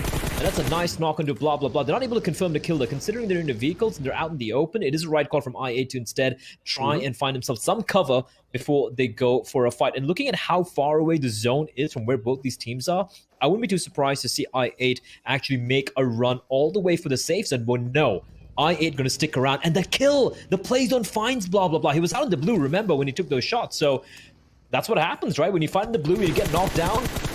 Your time, it's just not your friend, because your teammates can't reach there in time. The blue's going to be taking that chip damage onto you. So almost a free kill, it looks like, for I8. And they waited for a bit, XP, for RAW to push towards them, for them to take the fight. But considering RAW are taking a different route, I8 are going to be heading straight towards Hacienda del Patron. Well, a couple of those bullets did kind of hit the ridge. Now, that is going to be something that blah, blah, blah did not like. But Crypto was the man of action, getting down and getting the knock and getting out of harm's way as quickly as he could. Now, could Raw have revived their teammates? They possibly could have, as the Mini 14 from Dante is going to be trained on Joker from R3D. Now, everyone is going to be making a mad dash for the circle sooner or later. Now, IA decided to take a left rather than a right where we last left them. I was kind of assuming, they're going to go to San Martin, but of course, they heard the commotion at San Martin between Stalwart Esports and High Voltage and decided, nah, we're going to do something else. As Sinister is going to have to relocate just a little bit, because again, when you have a lot of windows in the room play, you gotta kind of assume you can be spotted from distant places. Now, DRS are going to be pushing up on R3D's position. Vibes is going to be nearby as well, but it's A1 who is going to be in the line of fire first. Now, Sinister has taken a major chunk of damage, a chunk of health taken off from him, but he still has his teammates, and that grenade is going to thwart the attack. Forget that, another grenade goes off, and Mr. Burrow is taken down as well. Oh my goodness, how the tables turn, and now DRS is voting on over because Clarity Bublu is coming in from behind to do more damage. Nima Blay is the last man standing for his team. They just got sandwiched. They just got clapped by 2 teams, and Nima trying his best to pull off the great escape. Good decision. And he will manage to do so. Yeah, there's no way he's going to be able to res his teammates. It's still getting shot at, actually. He's still out in the open. He's going to find some cover. No, he's still spotted around, getting shot from above by Seal. And now Dante's like, oh, okay, never mind. A1's able to get that kill in the end. And that is going to be it. Wow, DRS. That's just unfortunate, XP. That was so unfortunate for them. But fantastic work coming in from A1 Esports as we're going to be switching perspective. What's happening over here? I8 going up against RAW. It was a very messy fight, XP. And in the end, everyone will fall. No one survives. RAW from beyond the grave will drag I8 alongside them straight to the 9th circle. And with that, we're down to 12 teams. I gotta say, though, it was pretty cinematic the way Crypto just fell on our screens. I mean, he'd done his job, but the blue finally was too much for him, and he succumbed to the pressure finally. Very dramatic, but right now what's going to be more dramatic is the circle. As, ladies and gentlemen, we are going to be heading towards Hacienda del Patron. We are going to be at the house of the boss, but the question is, are the teams gangster enough to get the job done? As Stalwart Esports at the distance again, they still have that little skirmish happening with High Voltage, but Radu G, boy, oh boy, your days are definitely numbered. And goodbye, in any sweet second, prince. The play zone is going to take him. Forget the play zone. In fact, Apex Hiccup. is going to get the kill. Yeah, good for him. And down to two I members. did hear some gunshots from his teammates, so lucky him. But right now, top A from distance is getting shot at. In fact, he takes out Rules from Wizards with Vibes. PN Crew over here, they have the best spot right now in the zone. And 7C are going to be pushing up into this particular spot. And PN Crew are aware of this. Again, 7C, they like playing very dispersed, very individualistic, which, especially on a map like Miramar XP, when there's not much cover, I'm not necessarily a big fan. If they can make it work, can make it work. We'll get back to that later on, because right now Seal are burning alive. It's fresh kebab out in the open. A1's joining the fray as well. This is a little ridiculous. Baron has a lot of work to do. He's going to deploy a couple of smokes and try and get the res onto his fallen teammate. That is Killer. And right now, they aren't pushing in their direction. There's another member of Seals alive somewhere, and the nades, that is going to be Baron tossing in nades instead of going for the res. He's finally gone for the res, though. Another second nade could completely seal the deal. And there you have it. Kobe, Killer, and Baron teaming up together, and they're going to wipe them out. Wally, there we go. The third member, he was knocked down as well, and he's taking bullets from afar, so he will be finished off, I do believe, by Wizards with Vibes, as A1 Esports are like, This well, is just chaotic. I hope you guys have fun over there, because we're getting the hell out of here. So you can see A1 Esports, all 4 members in their buggies trying to find some cover. In the meantime, Deadeye's guys going against Stalwart Esports, and right next to them, PN Crew holding on to that massive compound. A1 Esports, the fact that they, let go of this fight, they've actually got a good little spot for them in the zone, and they are going to have to defend it sooner or later. But right now, Malik is still going to be unloading with that UMP at the distance. I wonder if that is the right choice, but now he does switch to the Scar Rail, and well, Seal. We did kind of see them seal the deal just moments ago, but now the fate is in their own hands, and they are making the right decision. Smokes have been deployed, and they are going to be making the grand escape with their vehicle. Now, top 2A is taking the fight right to the enemy. PN Crew could be in trouble. Blend realized that something's happening, and he did try to get away. Unfortunately, a few bullets to the back of your head aren't going to make you go anyway. Now, Ayush can only look on helplessly from afar. Now, we did kind of mention that they had a good spot, but the fact that they try to control the entire compound of Hacienda del Patron is something that is going to bite them in their backsides. Absolutely. That's a point I just wanted to make as well. Like, it's too big an area for you to control alone, right? I mean, like, individually. So instead, if they're grouped up together and held onto 1 or 2 houses, it would be a much more better option, I feel. But anyway, you still have Slayer and Ayush alive. Ayush spots a couple of players out in the distance there. It's, of course, right underneath the watchtower, which are the 2 surviving members of High Voltage, who are yet to get a single kill so far. Wizards with Vibes, you can never count them out either. They're on the periphery of the next zone, and there has been a circle shift XP. So PN Crew, the 2 surviving members, will have to eventually make their way out of there, as they have finally lost the 2 members who were knocked down by Stalwart. And Stalwart already on the move, already pushing into the zone, where right now it's only On Top Sir who is, well, who's safe for the time being. And I like what PN Crew is doing over here. They're waiting for the 2 members of High Voltage to get out of cover and try and pick them apart while they're outside with nowhere to be found. And meanwhile, Deadeye's guys on top, Frag is going to be spotted out, but he does burn a couple of, a member down there. Delta X, he will have to be rezzed, but the kill will go away with Wizards Vibes. And there you have it, XP. They were waiting. Ayush was waiting for High Voltage to make a play, and they get taken down. Well, he's lucky that nobody else spotted out this little commotion, and looks like Ayush isn't aware that there was another member from High Voltage hiding behind that little guard tower. But again, the fact that they have 2 members is going to make their work a little bit difficult as they make their way into the circle. It isn't too far off, however. A lot of teams are going to be vying for that little position, as Stalwart Esports again have noticed some movement in the distance and are going to be unleashing hell. Elsewhere, Rules is going to be firing in a mix of a few teams. Deadeye's guys are going to get caught out. Even Stalwart could have been caught out. I beg your pardon, R3D could have been caught out, but it's Malik who is finally taken down, and On Top now focuses on Delta X, but that grenade not only shook your screen, it made me almost fall up from my chair, as it does look like Killer from Seal got the job done and just blew the team to smithereens. That means we are now down to the final 6 teams. 16 players still alive, as Deadeye's guys are going to bid us adieu. In the 7th position, Sans any kills play. Sans any kills. Stalwart, though, they don't have the most number of kills right now on the server, but the fact that they have almost all the players alive is definitely something you have to be worried about. He spots out Rules, taken out. There's still a member of Wizards with Vibes nearby, and if Stalwart are not careful, they could be shot in their butts. Apex, scoped in. There we go. Reaper bot has been very sneaky, but he's been spotted out, XP, and he was taking the fight with Stalwart, and it is going to be, who was it? Anubis from R3D. He welcomes him down to his Egyptian kingdom of death, And with that, R3D And will mind you- also be eliminated at the same time. Okay. Anubis was out in the blue. He kind of had figured out, you know what, I'm the last man standing for my team. I might as well just heal myself. But then he did spot him out in the distance, and Ayush got blown to smithereens. How is Slayer still alive? That is my question right now. And Ayush realized that, time is of the essence. He does give Slayer his little first aid kit because they are still going to be bombarded by grenades elsewhere. Action is going to come under fire from Baron. It is going to be a two-man Seal taking on Stalwart Esports. Now, Seal have amassed 9 kills to their names already, so that means momentum should be high in their favor, and they have 2 vehicles for cover, which can be used later on. Now, Stalwart Esports play, they are all for still alive and kicking, and, well, if history teaches us anything, the more numbers you have, the greater your chances of winning. Look at the way they're taking fights on multiple fronts. What a transfer from top. He was taking a fight towards 7C that immediately pivots onto its killer where he's been finished off. So Seal down to a one-man squad. PNC still miraculously, there is a Guardian Angel. XP, they definitely have a Guardian Angel. They still have 2 alive. And here comes the final member of Seal holding the line. It's going to be Baron. He's going to finish off the job finding a member of 7C. Now 7C down to a 2-man squad as well.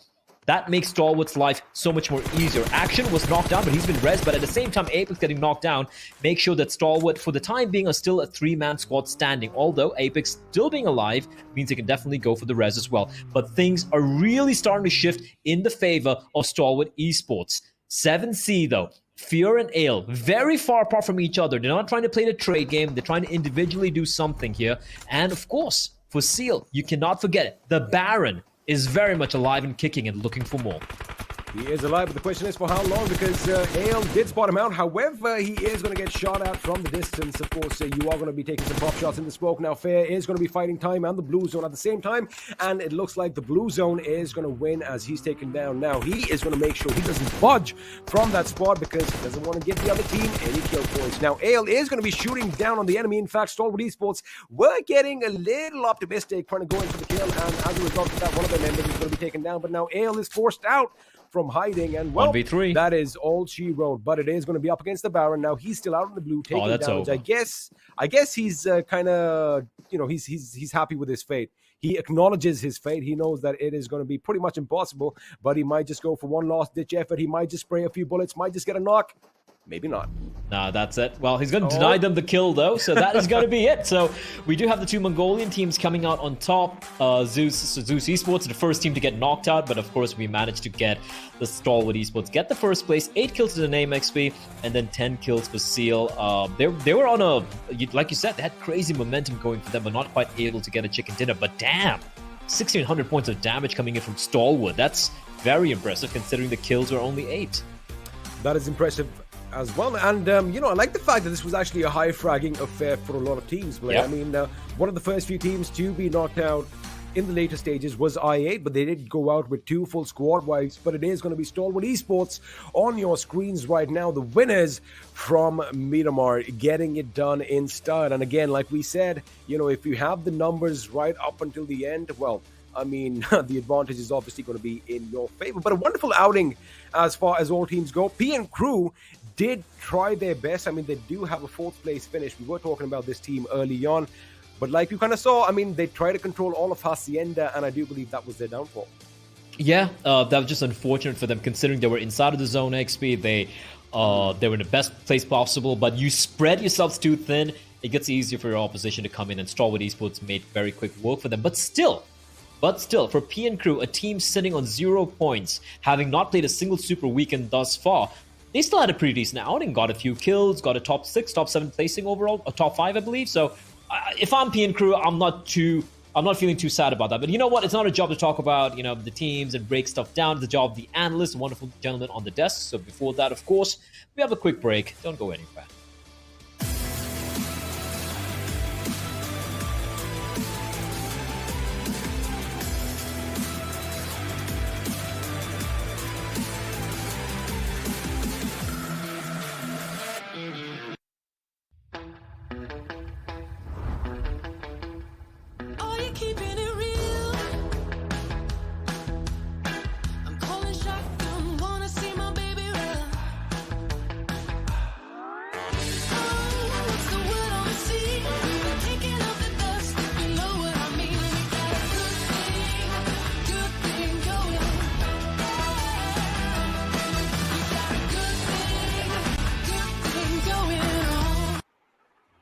Hello and welcome to this season's virtual studio right here at PMPL South Asia Season 4, where we are in the final day of the league plays, and this is going to be the third week where things have started off pretty neat. I mean, talk about a comeback coming in from that side of PN Crew. They walked away with a lot of placement points for now. Yeah.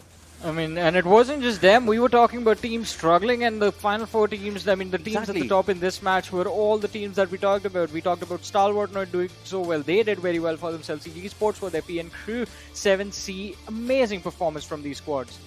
Absolutely. Incredible turn of play, of course. Ocean. I mean, that's the thing, right? We have had this conversation, but I would obviously, want to point my eyes to the next match, which happens because Group E is going to be coming out. That's a good, obviously we have a conversation. But right now, for this one, just like, Player NXP said, PN Crew, they had a really good area for themselves, but just that one, possessiveness for Hacienda Del Patron kind of just got them, I would say. But right now, well, Baron coming up for from ZEUS Esports as obviously the MVP and the top player. 5 kills, 925 damage. The lad was actually surviving till the end, though. Did not even give up a kill, so that's a good thing. Now, I mean, here's the interesting thing about the top players right now. Look at the damage and the kills ratio. I mean, Crypto is the only one who's sitting at a pretty even number right there, 459 to 4 kills converted. Apart from that, Baron with 925, 5 kills. We have Rules on the second, 709 with 4, 547 for 5. And then Top from Stalwart Esports on the fourth with 792 damage, but only converting 2 kills. Even the casters mentioned the Stalwart Esports were dishing out the damage, but the kills were getting taken away. Absolutely. With that, as we move on, of course, this is where the final deal was sent from the side of Stalwart Esports, as we were mentioning earlier. But the point conversion for the side of ZEUS Esports, I mean, the kill point conversion rather, is looking really ferocious and certainly working out in their favor. Yeah, that is true. To be honest, the damage received is really high by ZEUS Esports, be it by the lads or by the zone. Everything was just taking down players slowly and steadily. But Stalwart, to be honest, again, 8 kills, 1636 damage. That means they were almost around double the fights that they were just being able to convert, and that's kind of the beauty of Miramar in its own self, right? Sometimes you take up a fight, your opponent gets taken down, and again, the Ridge saves him. Exactly. I mean, the Rich coming to the rescue, but all right, now we're talking ZEUS Esports. Now we are talking. I mean, the match summary is dominated by the lads from the team, and especially Baron, who we see everywhere. High skills, high damage, most utilities, most Johnny. Kills. Miramar is a barren land. Well, I'm happy I brought up ZEUS Esports in our pre-segment. Oh man, you were waiting to make that joke, right? The entirety of the tournament, I was. But moving on, of course, to the match ranking coming in from this game. Again, I mean, yes, we did see Stalwart Esports take that chicken dinner, but ZEUS Esports' play just 1 point shy, and then you have all the other teams. I mean, just a complete different affair from these Mongolian. I8 again on their own marker, as we talked about when the day started, right? 8 kills, no placement points. That's classic I8 again. Yeah, I mean, I8 is always going to do their own thing. There is nothing that will sway them away from their play style. They know what they are in for. They know what they have to do. Get those kills, and well, kills they shall get. They certainly are getting those numbers. But the best part is, every team that here is on the top 8, well, the kills are kind of distributed. A few teams are getting good numbers for themselves. That's really good. That means every team in the top 8 was taking amazing fights. Well, Pablo Clarity, Vibes, DRS, ZEUS, these teams also try to take up good fights. But again, just 1 kill is what they get. Venom Legends, now is where we get our conversation, right? In the overalls, where will they stand? I mean, this is going to make the entire situation a lot more interesting for the teams that, as you mentioned, Ocean, will be showing up in the next matches. Because, I mean, Group E is going to be stepping into the battleground. And 3 teams from that group are, well, in a really tricky position. We have Paradox, S9, and also a Future Station for now. So it's going to be quite interesting to see what those teams will be able to do, capitalizing on this one bad performance. Will they be able to capitalize on this one bad performance from Venom Legends, who are on the brink of either making it to the Super Weekend or just absolutely like dreams getting shattered right here. So it's going to be quite interesting to see how, in fact, those teams are going to adapt. Because Future Station, we know the placement points are going to come in, but what about S9 and Paradox? How are they going to play? Are they going to be changing something in terms of their playstyle? Because this is their, this is their final opportunity, simply put. 4 games is what they Group E is going to be allowed. And of course, if they're not able to capitalize on that, things are going to get off onto a very bad start for them. On the other front, OPF9 in performance, this is just ludicrous play that was showcased from so many of these teams. Yeah, I mean, right from the start, right? Not exactly a lot of fights we saw happening, but whenever we saw, the conversions that were just being done, those were some amazing ones. And this is where, 7 sees one individual player just trying to keep his own calm, because he knows that there are a lot of players around him, his own self. So it's kind of, that moment, the panic moment that just starts up. But fights given in and out, I8 was just so impressive. Yeah, I mean, this team is definitely impressive, and again, proving what I've been saying for, I believe, 7 months now. They can match ZEUS Esports in terms of raw aggression. They have shown us time and time again how good I8 is with their gunfights, with their gun skills. Rotations are somewhere, I mean, majority of the times when we see I8 getting taken out, the players from the team getting taken out, it is between those rotations, and that is where people are going to be most vulnerable. So, can't be too hard on them for that, but one thing I've noticed is, like, even in those mid-rotation situations, they always choose to stop and fight. Yeah, I mean, so it's kind of a thing, right? I8 has the best mentality when it comes down to fighting stances, just because the Crypto, being a player who is just supporting on around all the fights, well, if a support player gets such a good independency when it comes down to those aggressive movements, think about the other players, right? They are just feeding on that information in the best ways. I8, they are just built different. Exactly. I mean, that team is built different, but talk about being built different. That is what we expected from Deadeye's guys. I'll be honest, I still don't trust them. I'm still expecting them to have just one amazing pop-off performance and make it into the top 16 and then just go on to dominate the Super Weekend again. So it's really weird to see what Deadeye's guys will deliver, but I'm waiting for that match.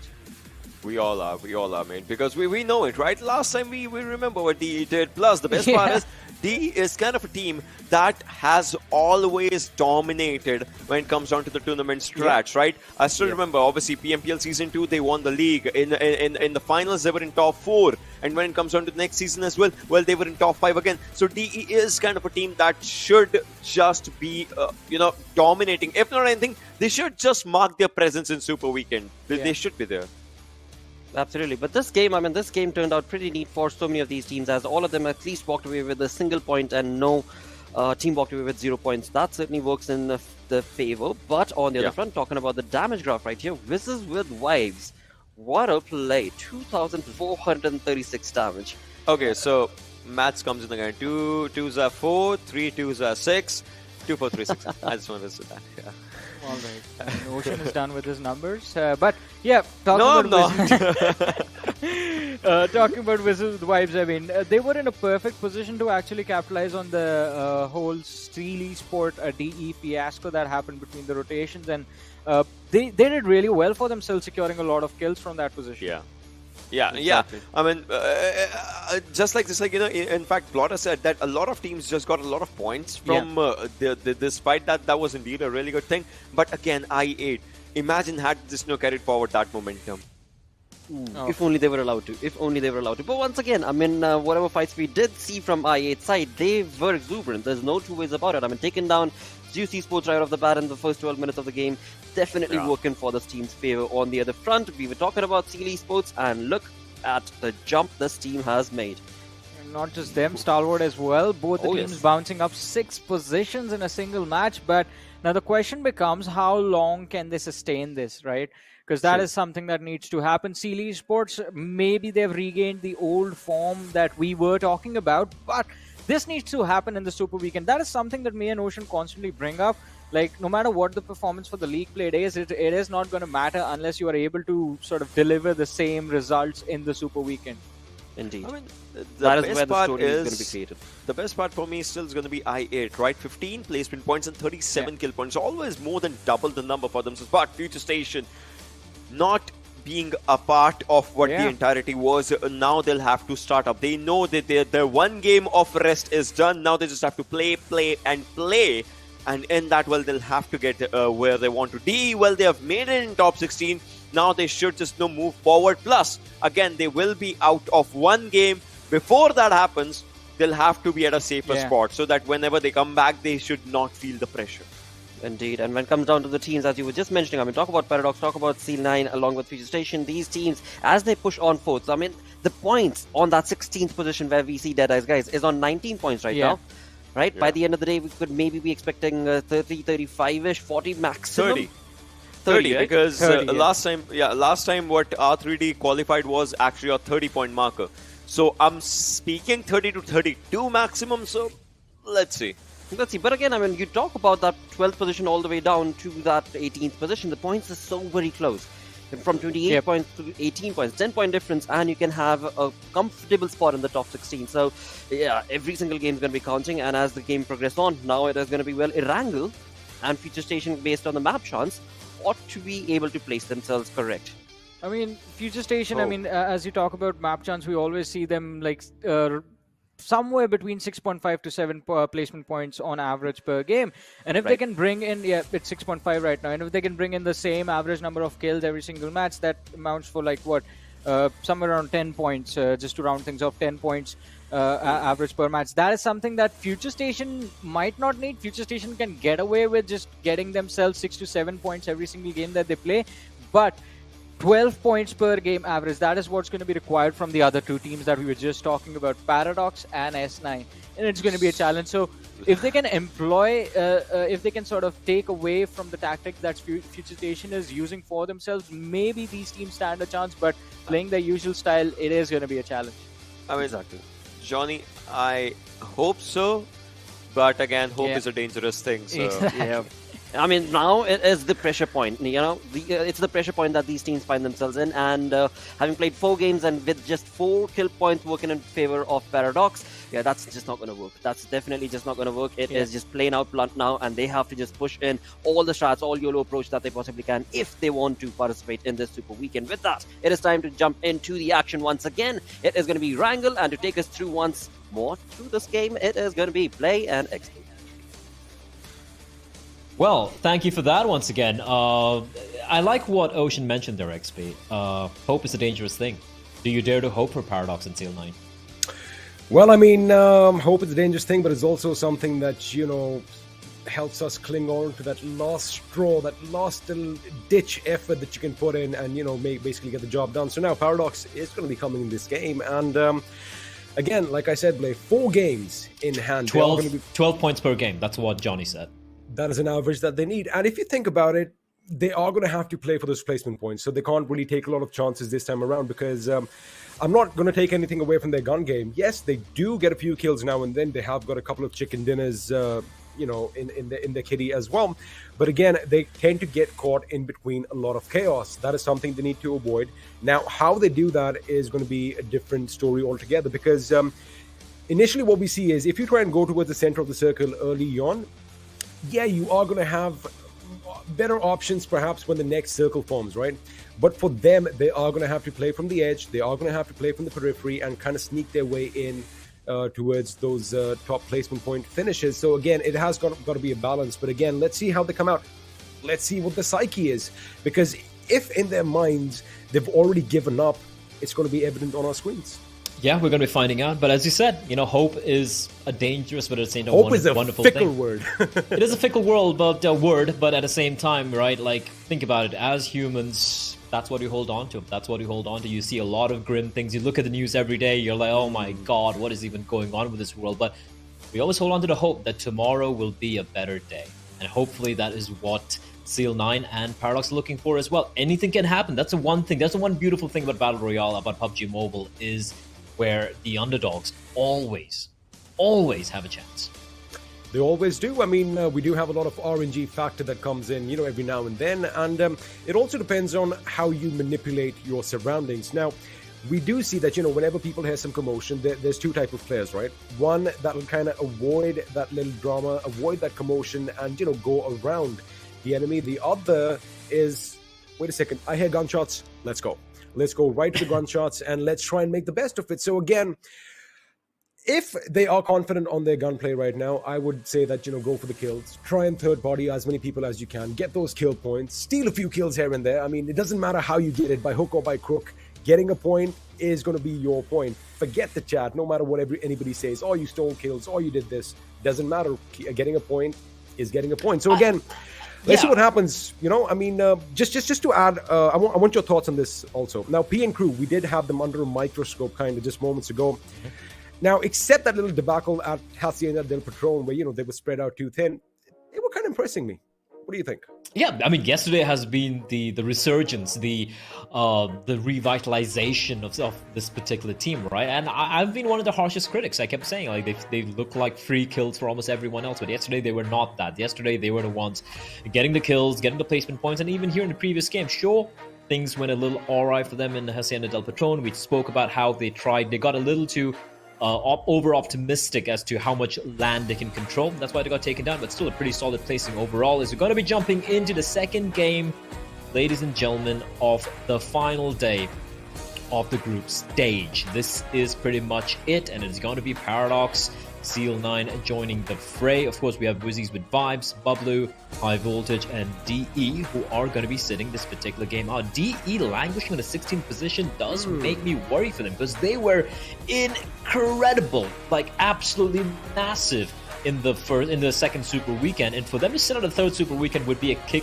in the nuts. As I do hear our producer telling us that it is going to be a match rehost, which is very unfortunate, but obviously we want everyone in the server. We're going to kick things off. But yeah, we can talk a little bit more about these teams. Stalwart Esports have performed at the level we expect from them, as usual, although they're not dominating as they did in the previous season. We've spoken about how DRS and T2K have, really risen to the occasion, but we can talk about this much more in detail later on, XP. Right now, I'm sure our audience don't want to see us just rambling on and on and on, so we're going to go to a very quick break, and hopefully when we're back, we're going to resume with the game instantaneously.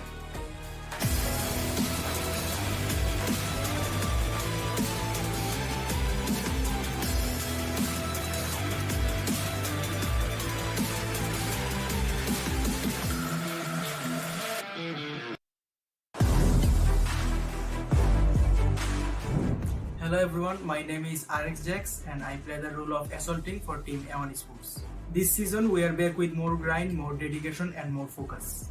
Qualifying for PMPL means that you have already gone through a lot of top class competition and we only rise from here. We know the teams in the tournament are all as good as every other team, that's why they are here. But my team want to stand apart and break our limits. So, we missed the title in PMPL Season 3 and this time the competition with ourselves. We want to perform better than we did in the past. I hope our fans will be support us with all their heart. Watch our matches live on Pubgmobile official broadcast channels.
And we're back.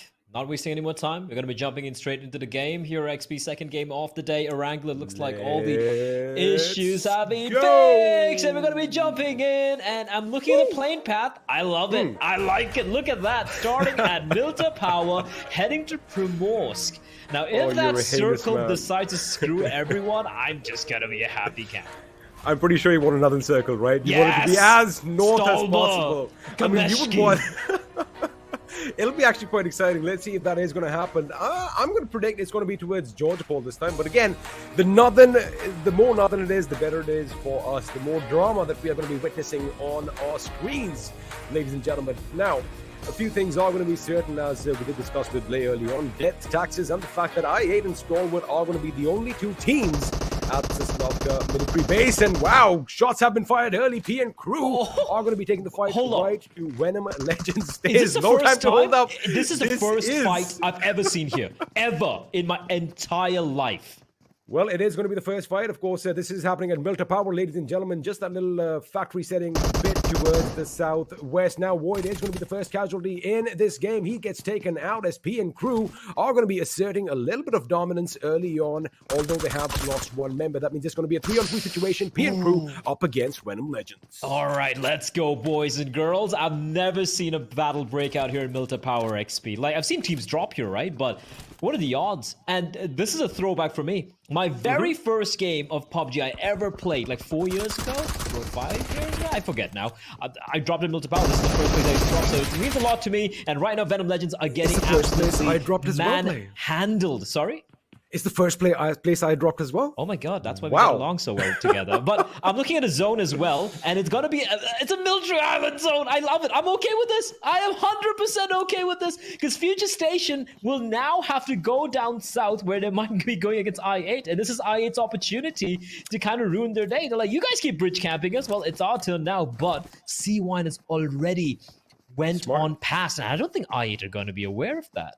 They're not, and in fact, if you have a look at what I8 is doing, it's kind of weird because although they have the entirety of the military base to loot, they are going to be opting for those compounds where, well, C1 is, and of course, there's little compounds right next to the bridge. They're trying to cut off the bridge as soon as they can. Now, elsewhere at Lipovka, we have another couple of teams facing off one another. We did talk about Paradox, and they are pretty much in a paradox of their own. It is going to be a make it or break it moment for them, whereas Seal Esports are going to be looking for a big game as well. Now, Wally, with his Uzi, is going to be on the roof of the building. He knows exactly where Paradox is. He probably can hear a little bit of commotion. However, he's not going to be making any moves right now. GI could be spotted out, and a few shots could be let loose. However, it was a bit too early. Maybe he should have waited while he was vaulting in the window. Well, with that, Seal's position is given away, and Paradox, if they weren't aware of this before, they're certainly going to be aware of it now. Somebody else is there with him. Yes, sir. What are these? Where are these fights taking place? Milta Power, Lipovka? Lipovka? When was? Okay, you and I have done a lot of PUBG Mobile games together, right?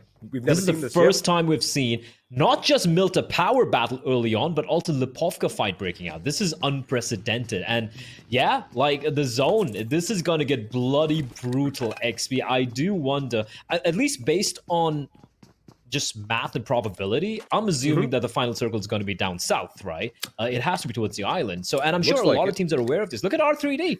Look at R3D. 5 minutes in, they're already alighting onto. They're already getting onto their boats and are going to be taking the aquatic route all the way down south. Now, C1's already there and waiting. So this is some very early rotations taking place here. That means that Southern Island, it's going to be the military island. It's just going to be jam packed with a multitude of teams. And I do wonder what's going to be happening on that bridge, because Stalwart Esports are already lying in wait. Absolutely. Now, let me just point something out. Have a look at IA. Now, that is slightly unusual movement because they are coming down south. Now, I guess they are going to be anticipating the same thing you were, that, you know, the final zone is going to be somewhere possibly, well, definitely on the southern island, but possibly down south as well. Now, what they are anticipating is teams like Future Station, teams like R3D could be taking that water route and coming all the way down south as it's happening. So Johnny, in fact, is going to be the first in the line of defense for I8. Now, as you can have a look, he is just scouting out his terrain. I'm pretty sure he's in a vehicle driving around. Now, C-Wine could knock him off his feet. That could be devastating, but R3D coming in, they have numbers, right? They could actually assert control over the southern beach, but looks like shots are being fired. But this action is still going to be taking place in Lipovka as Seal are still stuck in a little bit of a stalemate against their opponents. But what is working for Seal's advantage play is the fact that, they've kind of got them pinned down. And by pinned down, I mean utilities and weapons. Now, Seal have pretty much looted the entirety of the city, whereas Paradox have only been limited to one corner. So again, as far as loot is concerned, I do believe they are going to be underkitted as compared to Seal, which is one of the reasons why they're moving out. I know this is an exciting fight, but I feel like Paradox are just going to slowly move further and further away. I want to take a look at the zone right now. Production, if you could just bring that up real quickly for us, please, because what is happening on that eastern bridge, just the Milta bridge, it's the ridiculous. Seal 9, T2K is on the bridge. Stalwart are waiting for them. Vibes one member is crossing on over. This Jiggle is going to be swimming across. A1 swimming across. I8 are bridge camping. They've left Dante there. And C-Wine has yet to go up against Johnny. Johnny's right next to C-Wine and R3D. They have finally reached the beach. And Future Station are also right behind them. This is absolutely unprecedented. The moment R3D was making the move, I was thinking, what would I do if I was C-Wine? That's exactly what I would do. I would hold the ground. I would not give my position away and, just lose a member early on, because now he is going to be waiting for backup to come in as his teammates are going to be making his way to his location. However, R3D, they could be wary that someone else might take the same route, because, again, they know that they're not the only ones who land at Ferry Pair, Primorsk, or the Quarry region. So, again, they could be anticipating some action. Now, if Clutch Baba goes to C-Wine's position and then tries to get, higher up on the ground, it is going to be a little bit better. Have a look at that. He does have, the cliffs all to his lonesome. Again, just making sure that his teammates are going to be there when it's needed most. Elsewhere, we did have a look at the skirmish breaking out early. In fact, it was Ayush who got first to knock, but it was definitely responded in with kind, as Orchid is going to find his maker as well. And Slayer, that was a good drop shot with that PP Bison. What's your views on weapons like SMGs? Are you a big fan of UMPs and PP Bisons? Yeah, absolutely. I feel like, again, weapons are situational, right? Like you have the YOM, you have the M24, you have the Kar 98, all these bolt action, the DRS and whatnot. Like, you use them in long range duels. You go up close against someone with that. Obviously, it's not going to pan out, right? And then you have the rifles, the SCAR-Ls, the M4s, the M16s, which are for mid-range battles and everything. And then up close, you have the SMG. So I feel like, it just rewards good play, as Paradox are going to be unleashing a hail of bullets in the direction of Seal. They have that glider. They have the nice little yellow vehicle. Wait, come on. That's a risky ploy. All 4 in one vehicle XP, considering how dense the population is. I'm a little worried for them. I'm a teensy bit worried for the Australian boys here. Well, I guess they do have options to fall back towards Melter Power, but looks like they are going to be circumnavigating around it. Elsewhere, P and Crew, they are still survived by a 3-man squad. In fact, they got 2 members. A boat to Novo! Yes, finally! I've never seen this. I'm so happy. Finally, we have something happening on the other side of the island, as it looks like a boat has been taken and the destination is Nova Rifnoy, and it's going to be problematic because it hasn't found them out, and Paradox are going to give them an early exit and a watery grave. Now, Slayer to play is the last man standing. I mean, you had to jinx it, didn't you? God damn it, Paradox! Like the one time someone takes a boat to Nova and you just have to ruin their day. Now, P and Crew are very lucky that at least have Slayer still standing. But I believe his days are numbered. Look at this. G is going to be pushing on in. He's got to smoke a little bit of cover. Slayer down to 30 HP and down to 0 very, very quickly. Great work for Paradox there. A little fortunate for them to arrive at the exact moment where they saw the boat crossing on over. But that's 3 kills. They need 12 an average for each and every map. We have a double drop. Ooh. Okay. In the water Although, considering how close it is to Novo XP, I doubt anyone's really going to be going for this. But Paradox could if they want to, but they don't have any boats. Look at Frypan, by the way. Frypan, oh, he is behind them at Milton. Now, of course, we did see that action break out earlier, which means Frypan should have another member with him as well, or it does look like he's going to be the last man standing. Now, one of the airdrops had an AUG, and the other has an MG3. That means a lot of versatility available for whoever is brave enough to swim across these dreaded waters and get all that loot. Of course, you could send 2 members out, and they could be fully kitted as well. So it is going to be a high risk, high reward situation, but looks like no one is going to be going for all that good loot. Now, Wives are going to be making their way to the Eastern Bridge as well by way of the farm, and they are going to be taking the slightly scenic route along the beach, but little do they know there is going to be a couple of teams lying in wait. They got Jiggle just up ahead. They did get Jiggle, and right now this is the replay that we did see. Now, P and crew, they really didn't have any options, although you did kind of see one of their members tried to alight from the boat a little early on, but again, it was not going to be their fate. In fact, they've been sent straight to David Jones' locker play. Straight down to the watery depths. And that is going to be it for P and crew. Magnet's been spotted out, XP. What's Johnny going to do? He's going to crack some bullets. DPS, he lies prone. And he sprays down Magnet. Well, he'll be knocked on. Great control. Their burst and spray control. And in a just blink of an eye, instant kill for I8. And that's the thing. Like, look, here's the thing with I8, right? I know they head to the military base every single time, and most of the times they have to head up north, and they have to traverse all the dangerous terrain and all of that. But that one, that 10% of the time when a circle does shift south, that's when they're like, yep, it's our time to shine, boys, and that's when they just mow everyone down. Now, Future Station, aware of where I8 are, unfortunately, they won't be able to trade. But as usual, they always go for this play, right? They're going to be having control of this cliff. There are a couple of little mountains over there. But what I'm more interested about, XP, is the Western Bridge, where I8 are gatekeeping it. They're on top of the bridge, right next to the exit point. And 7C are on the other side. Now, ZEUS, what are they going to do? They might have to just cross through the water. And if they do that, oh boy, XP, the number of teams and players going to be waiting for them. It could be problematic. If production could actually just get the map on our screens right now, I'm going to point something out. You're absolutely right. I8 is going to be at one end of the bridge while 7C's at the other. Now have a look at this. I8 have played this terrain time in and time out. And what works for them play is that they all right, I'm going to hold on to my thoughts. Let's see where the circle is going to go. It is going to be south. That means military base is going to be when all the action is now going to be proceeding. Have a look at this. I8 are suddenly grouping together. They know there's going to be an onslaught on the bridge sooner or later, which means finally we might just see some bridge action. All the members are alighting from the T2K. I'm pretty sure Blade Johnny is going to have that little high up ground advantage shooting down. And you did mention T2K. They're going to be heading straight towards Stalwart Esports. And action's on top, if I'm not mistaken. Here, we saw him busy climbing. We'll get back to it later on, because right now RAW is going to be unleashing a couple of shots onto its A1. And Nineboy having to lie prone. Dante, at least a smoke will be deployed by his teammates to provide him a little bit of cover for the time being while they try and patch themselves up before they go for the res.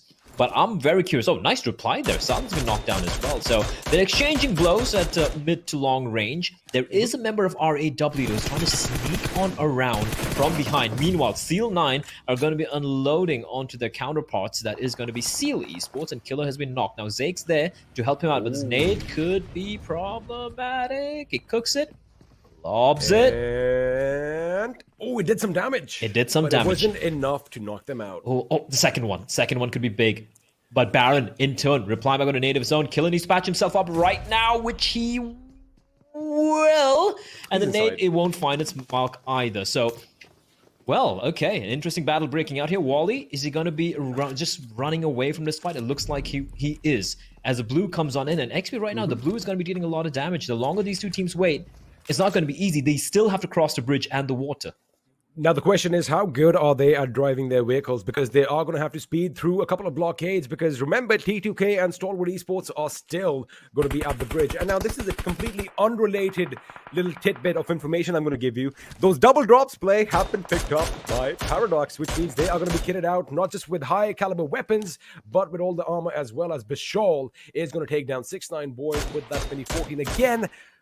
a popular gun when it comes to mid to long range, action, especially if you are good at controlling that recoil. Now, Mafia Ninja He sees is them. going to be knocked out as well, and Bishal is going to be kind of wary that, somebody could be lurking in the waters elsewhere. Now, T2K's Legend does shoot at Wally, but does Wally know that there's somebody waiting up ahead? And it's Sandesh high on top of the bridge. And after that, we have Stalwart, but now they're just waiting for the bridge campers to make a move and move in with the blue, right? But one thing we know about Stalwart Esports is they sometimes even leave a player behind in the blue, and the rest of them just go away. That's what's happening here. Action. There we go. He's going to brave the blue. Why did Action not shoot up on Killer? I think a little bit of... He doesn't want to give away his position. He doesn't want to give away his position. He doesn't want to give the position away, but again, he's taking so much damage from the blue, it's going to be a bit too late. Now he is going to try and get Legend. In fact, he is going to lay down some lead. He does knock him down and gets out of harm's way in the nick of time. He needs to take cover, but remember, there was another person up top, Sandesh, raining down death from above. Oh man, the patience there. He thought he could probably get a double or a triple kill, but that should be it for Action. And even for Legend, their blue is just going to be ticking away unless Sandesh comes in, drops him down from above. But look at how low he is as well. Like, he's going to patch himself up. He's going to drop on down and try and res his teammate perhaps, but I don't think he's got time. Look at how fast his health is getting chipped away by the blue here as bodies are starting to drop. And if you look at the next zone, it is going to be exactly in the military base where Future Station have made their way deep inside. R3D is there as well.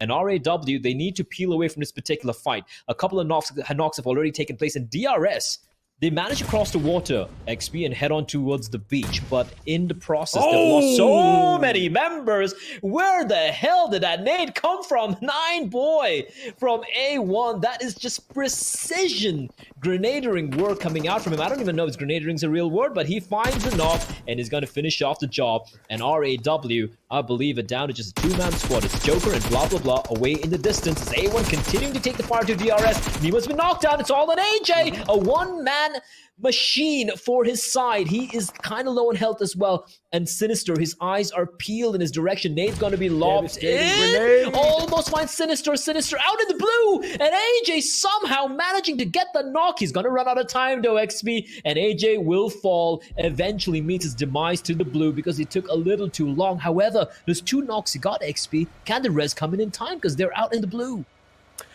Well, I mean, it does look a little drastic if that res is going to take place, and I doubt it is. Barrel roll. Top is going to be turning over, but he does get all four wheels on the ground once again, and everything is tickety-boo. Just think that nothing happened. But again, elsewhere, Anubis is going to use that Molt from the Gun, does get a headshot on Stalwart Esports, as one of the members is trying to make his great escape. Now he does alight right behind these containers, some much-needed cover from R3D. Now, I did want to point something out, but again, it's just completely oblivious to me. I completely forgot what I was going to say. But again, yeah, DRS, man, they kind of took their time swimming across. And, the fact we know they love spreading out. It does work out. But once they get isolated and get picked apart one by one, that is how they usually go down in majority of the cases. Now, Stalwart Esports are going to go in for the vibe as...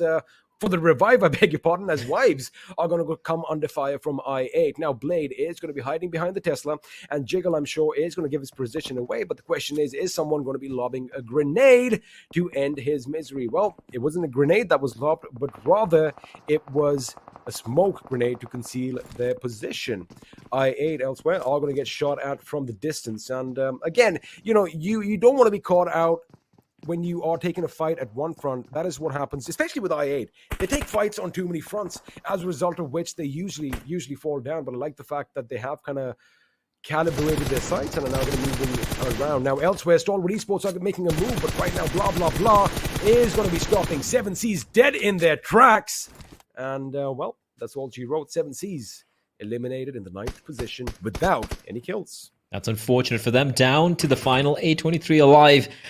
And of course, the action is going to come to a conclusion in this abandoned military field as you wait for the next zone to shrink in further. Future Station smack center sealed. They have that compound for now. However, it is on the edge of the play zone. And look at that zone. Look at that zone. Stalwart are going to be happy.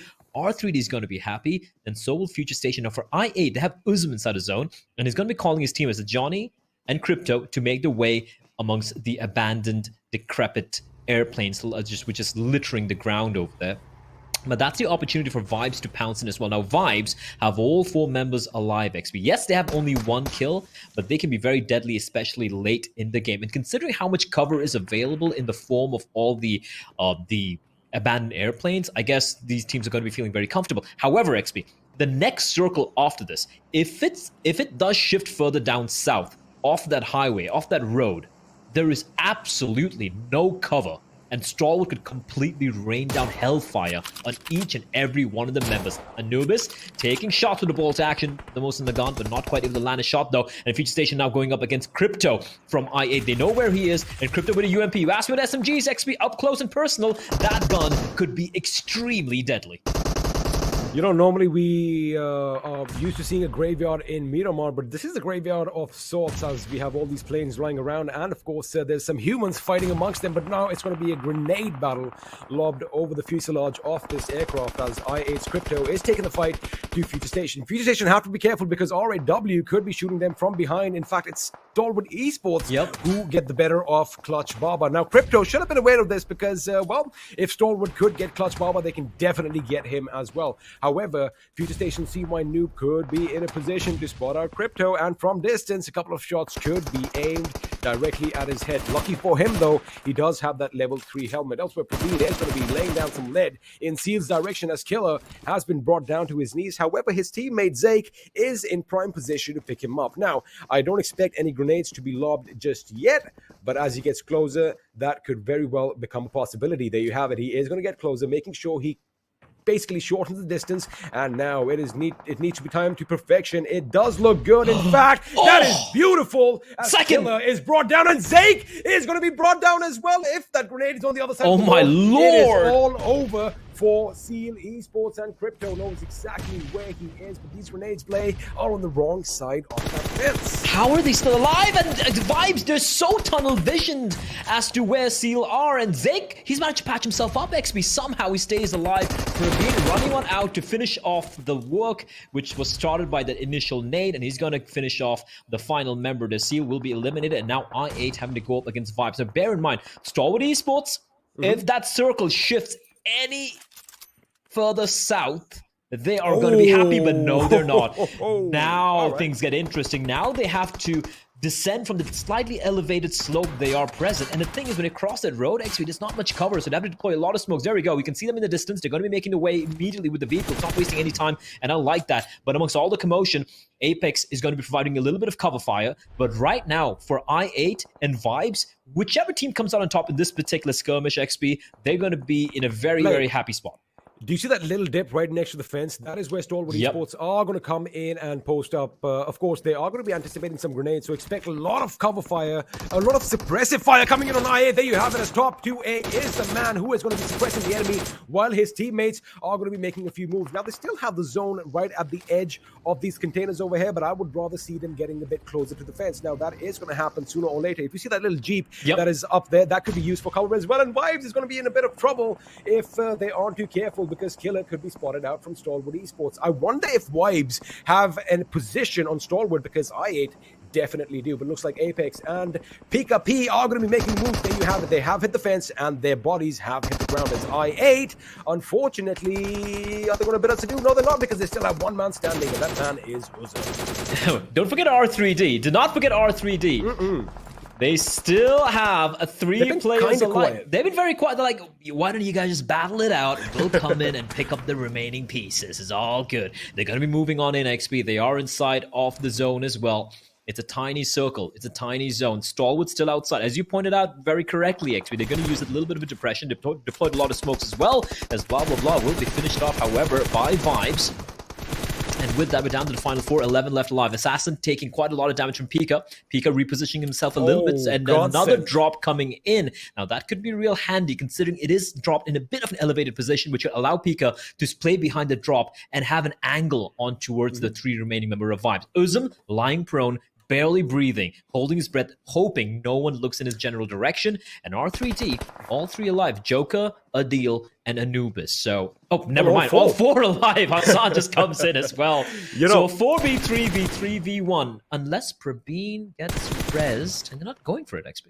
You know, although we do see there's one lone member from I8, Ozem, right in the No thick health of all the kits. action. The thing for Ozem is he can be a wild card for one of these teams because the moment he kind of lets loose, it's going to be detrimental to whoever is going to come under fire, which means the other remaining teams can actually, take a little bit of advantage and make the best of that situation. Now, Stalwart Esports, I kind of anticipated this earlier. Had all of them hit the fence a bit early on, it could have been a different story. They wouldn't have had just two members alive and kicking right now because Assassin from afar, the moment you see some smoke, we know that shots are going to be fired into it. They are going to be hammering them right now with all that they've got. Killer. Right now, a grenade barrage is the last thing that they want. Again, a lot of mishaps coming from Stalwart Esports, as a result of which they have been wiped out. They Because out of lined the final up. three teams, it's going to be Wives up against R3D with that one wild card right in the center, Uzum from I8. They lined up, XP. They all lined up for a killer. And look at the Assassin. Look at Assassin. He doesn't know. He doesn't know. He spots him out. Does him. No, he waited too long. XP Assassin the win. Wait, is that a person? Is that a? It's a person. He takes him down. I8 will be eliminated as the 4 versus 3 vibes are on a bit of a rampage, but they're now down to a 2-man squad as this Pravina position. has been knocked down and finished off. It is now a 4 versus 2 in R3D. A fantastic opportunity to get the chicken dinner because one man remains for the side of vibes. It is Killer. Adil knows exactly where he is. This moment he spots an inch of skin, he's going to be given a fatal dose of lead poisoning. And instead, it could be the HE to finish him off. Killer from afar. Divya with a son. It comes in. And it was cooked to perfection. Oh, chef's kiss. And a brilliant game from R3D as they get a chicken dinner in one of the most wildest games of Erangel we've had the pleasure to cast. Well, there were certainly a lot of ups and downs, but R3D did definitely get the job done. Now, they aren't really high up on the kills, just managing 4 kills, but of course, those 15 points are going to come in handy as well. That means they are going to take 19 points away from this game, which eventually means they are going to be moving up on that leaderboard. So again, well done to R3D over here. We were talking about ups and downs. A few mishaps kind of cost a few teams their position. That little Stalwart debacle was something I wasn't really looking forward to. I was kind of assuming they would have pushed in a bit further.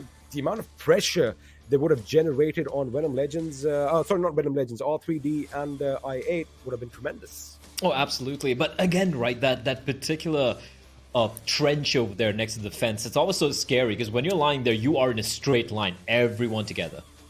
It is. Now, had they actually been, evenly spaced out, it could have been a different story. But again, ifs, coulds, and buts, we try and take all these words out of our vocabulary because the speculating, we'll leave it to the analyst desk. And talking of the analyst desk, well, game 2 is done with. And in style, R3D did get the victory. So what you guys have to do right now is hold on for a second because we're going to take a quick little break and we're going to have the analyst desk on the other side.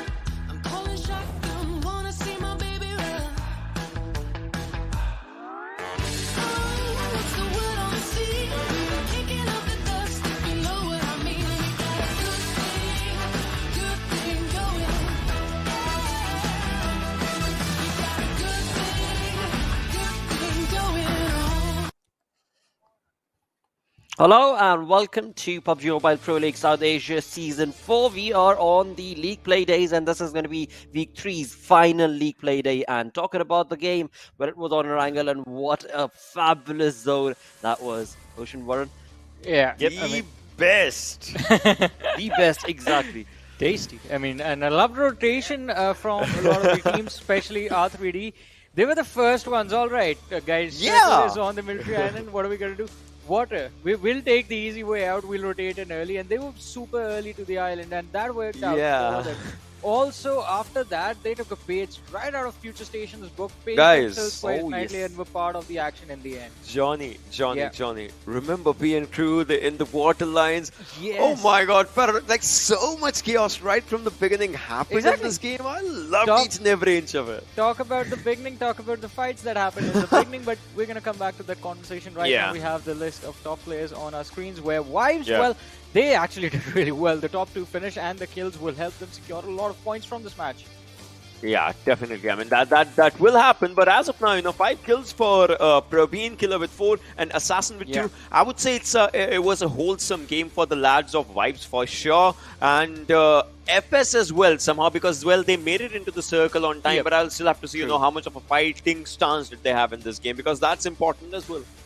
I mean, one thing I'll be sure about is FS has walked away with those placement points because they were part of the military base action. Just like R3D, they were there quite early and they kept their heads down. They were taken out when it was time to rotate towards the road on the southern side, but looking at the head-to-head, we know, I mean, we talked about this Vibes. They were the ones who were addressing into those fights. They were the ones who took the challenge of making sure Stalwart Esports weren't going to be part of the action in the end. But looking at the match summary, again, it is being dominated by the players from Vibes.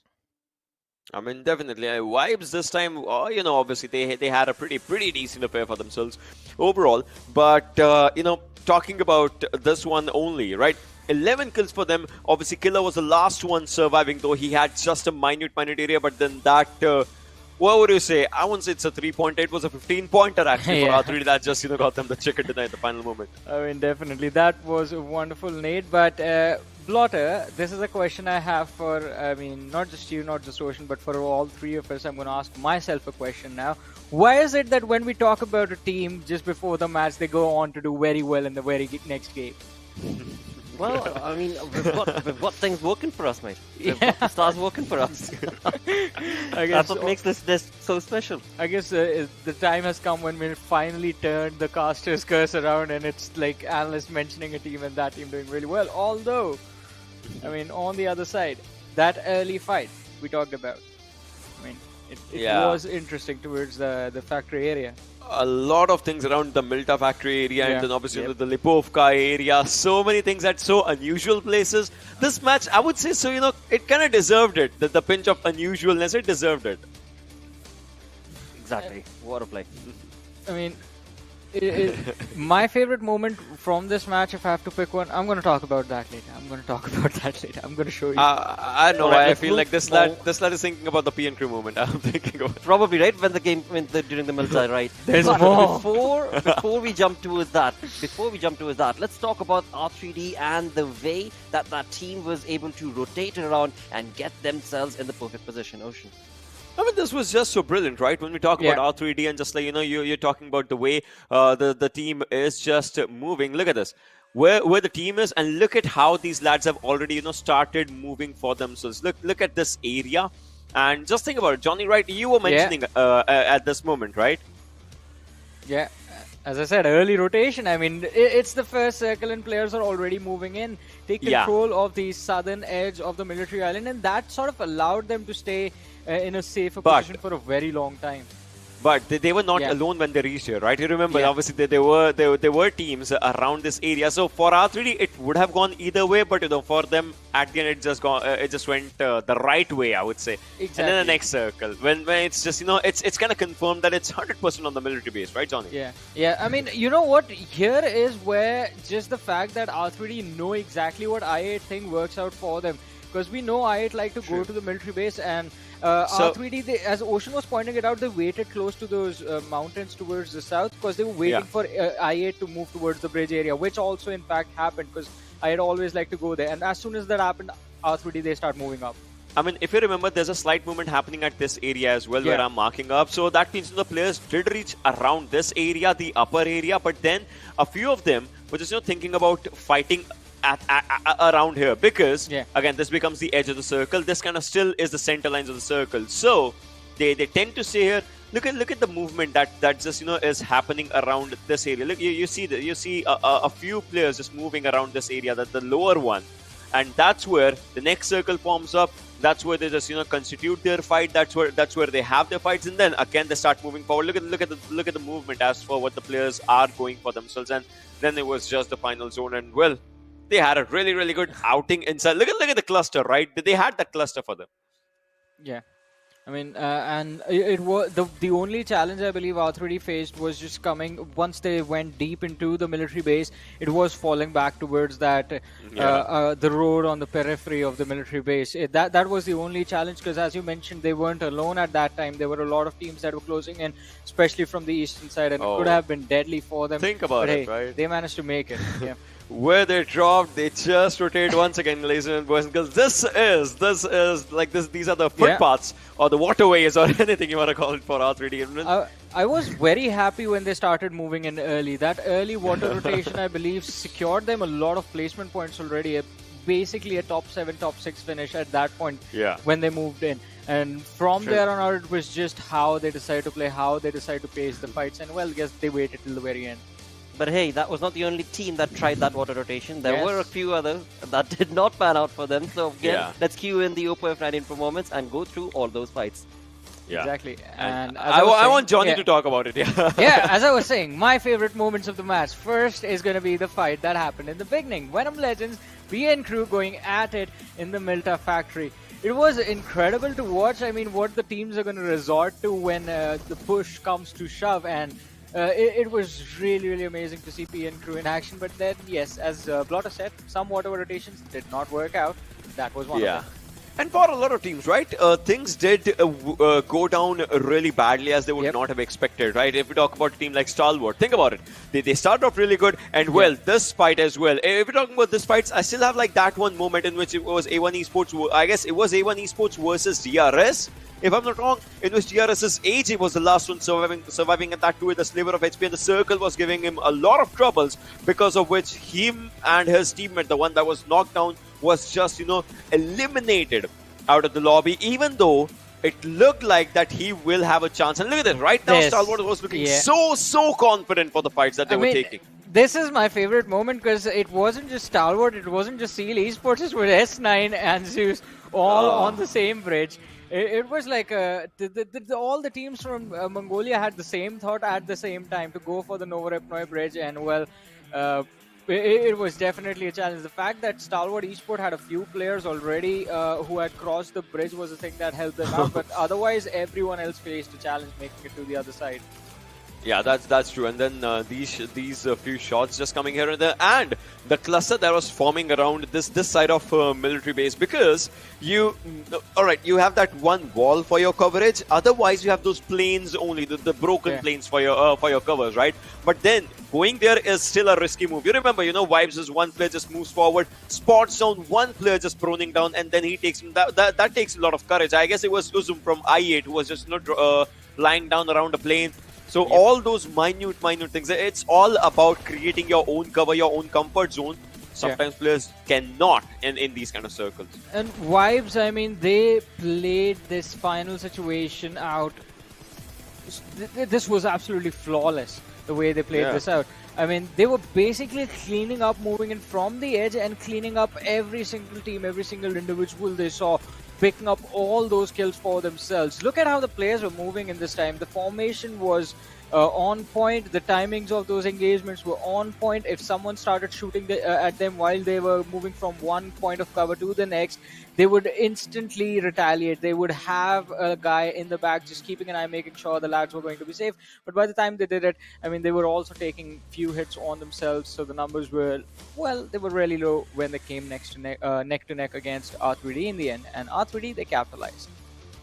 They capitalize in style, of course, but in all of this is something that was required from them as well, because top 16, right? Top 16, and that is something that is going to be looming onto the heads of a few of these teams. For example, we spoke about FS. Well, FS certainly did walk away with those placement points, and as we're talking about all of this, let's move on to the storyboard altogether. Let's have a look at what are these teams on the second page specifically going to be doing. But on the first page, we do have I8 moving up the ladder in style with the once again, with those kills working in the team's favor. I mean, by the end of the day, I don't know. All right, T2K obviously they would want their momentum, but I want to see I8 stay at the top, maybe without a chicken dinner, maybe, but with more number of kills than they are just getting right now, because the team is just on fire.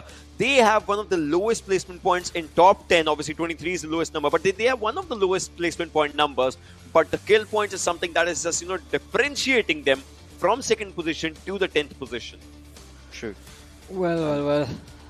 I mean, it is going to be quite exciting, but you know what's exciting? This What would that be? is This page. And this is what I wanted to bring up, because R3D, they are in a safer position now. Earlier we saw them, still in a spot from where they could be kicked off, but R3D, they are good to go. They are going to be walking away to the next Super Weekend. Now the challenge sort of falls upon Blue Clarity and High Voltage. High Voltage they're not having a fun time right now.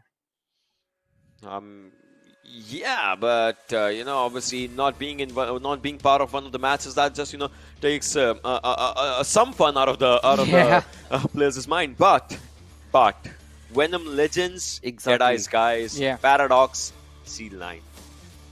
Venom Legends. I mean, let's move on to the map chance, of course. But yeah, Venom Legends is certainly on a downward slope from the looks of it. And again, when it comes down to the map, well, we're going to be going back to Miramar. But before we talk about that, I wanted to kind of bring the conversation back to what Ocean was talking about yesterday, right? He was anticipating that there's going to be one big name that is not going to be participating in the Super Weekend. And it sees like your spoiler is getting closer and closer to the truth. So I'm going to ask Ocean a question right now.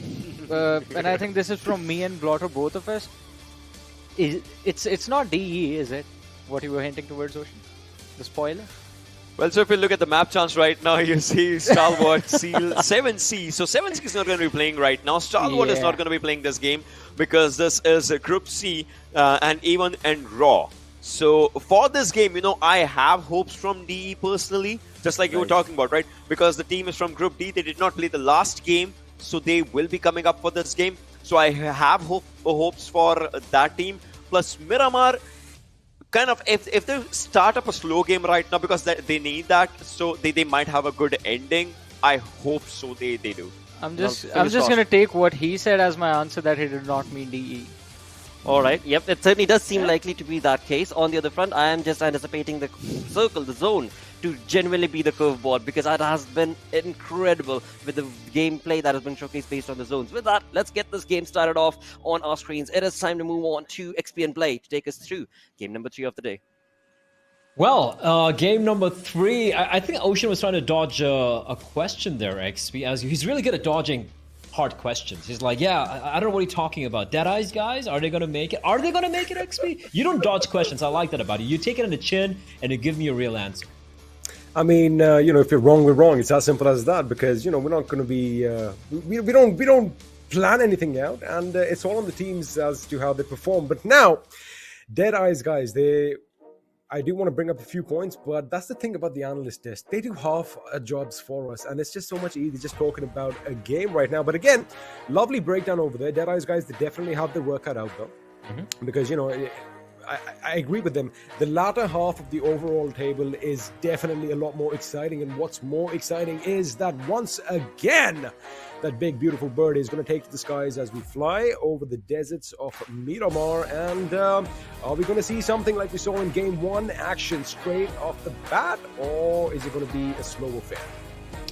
Depends on the zone, obviously, and as the thing with Miramar, unlike Erangel, is even if you see look at this plane path, right? It's not center. It's not passing through Picado. It's more towards the southwestern side, but it still crosses Los Leones. It's still going to be towards Puerto Parayo. It's just so much a landmass that no one really feels pressured, even though the plane path can sometimes be a little crazy. However, XP, I would love to see your prediction come true, where we see a Torre Ahumada or a Campo Militar circle, where it's all the way towards the northeast, towards Al Azahar. I changed my mind this time. I want to go down south. I want to go to the prison, Blaine. I want to see that little. I've given up. I've given up. You? I've given up trying to go for the prison. It never ever delivers. Every time I say prison. No. Maybe if you and I have, the same wish, maybe it might just be granted. So I guess we need to, let's say prison. Come on, let's make it happen. All right, Los Higos, Minas del Sur prison. All right, do I have to pray to the dark gods? Maybe sacrifice my firstborn child? Whatever I have to do, I'll do it. Just to get a prison island circle. Come on, PUBG. I don't know how you're going to break that news to your future wife, but go for it. Well, if I ever do get married, if I ever do have a child, I'm going to be like, listen, I'm sorry. Oh, this made a one deal time, with the devil. this one time I got a prison island circle, so I have to sacrifice my kid. But let's take a look here. The child is safe. Looks like Blade Jr. is going to make it through life after all, as the circle is going to be pretty much central. We are going to be at the center of the circle. Of course, we are going to have a little bit of a western shift. Now, that means teams like Seal9, DRS, Seal, ZEUS are going to be a happy bunch. And, the fact that the plane path went over Los Leones, I did kind of anticipate a couple of teams dropping down. Now, Paradox, once again, Blay, have dropped down towards the south. And we saw this yesterday as well. They try to push up, but I like Parakeet. He's gone to his basics. He's at Puerto Paraiso, but wait a second, I do hear some shots. Could it be Venom Legends going up against PN Crew? No, it's going to be Crypto, who put a few shots in Hazard, and now Hazard, is running for his life. And Crypto, without any gear, without any armor, with just an Uzi in his hands, is going for the kill. That is the mentality we need. That is a killer mentality. That's the screw you, I'm going to make it work. And in the meantime, you talk about UMPs, XP being close range. I mean, SMGs being close range weapons, but a UMP obviously having more range than the other usual guns. And I like how they're going in for the kill. Speaking of going for the kill, Hazard will be found by Crypto. Poor Hazard, man. He was alone. And I find it curious how Paradox, they dropped so far away from each other. You said Parakeet all the way in Puerto Paraya. We got Azrael and G1 very far away from the teammates. As R3D, they just got the chicken dinner extra, so you can kind of imagine, you can envision you can feel their, for a fact that the blood's pumping, right? Adrenaline's pumping through their body. Like, all right, guys, we got a chicken dinner now. Let's get some kills as Delta X. Oh, Malik and Delta X are very, very low on health. They need to patch themselves up, and I don't see anything on him. He's got a, I think, an energy drink. That's about it. No bandages, no first aid kits, nothing. Well, let's see if that energy drink is going to be enough because R3D are making the move as Assassin and Adil are getting closer and closer. Now, they have deployed a couple of smoke grenades to try and block the vision of Rules. And Rules, with that Vector at this distance, is not really going to be helping his teammate around. Elsewhere, Delta does realize that, the enemy is pretty much at the gates, as he is going to patch himself up with a few bandages. But right now, Assassin makes his way in the house. Now, Delta definitely knows exactly where he is. And if he hears the footsteps coming towards him, I'm pretty sure he's going to be ready with his weapon. Smart move by Delta to kind of quit bandaging himself up, because that sound would have given his position away. But it does mean that his teammate is now going to be coming under heavy fire, as Rules is going to be pretty much laying down the law. He has to fortify himself as a hungry pack of bolts is coming in. But from afar, Delta X is going to get the first break as one of them goes down. Now he does put the reload in. It's not going to be in time. He's punching the air. He thought he'd get a few punches in. In fact, a couple of them did connect, but it isn't going to be enough. Now, R3D are going to patch themselves up, whereas Reap1 is going to make his way. Now, this could be devastating for the team. Oh no, XP, it's all gone wrong. All right, if you look at it from Wiz's point of view.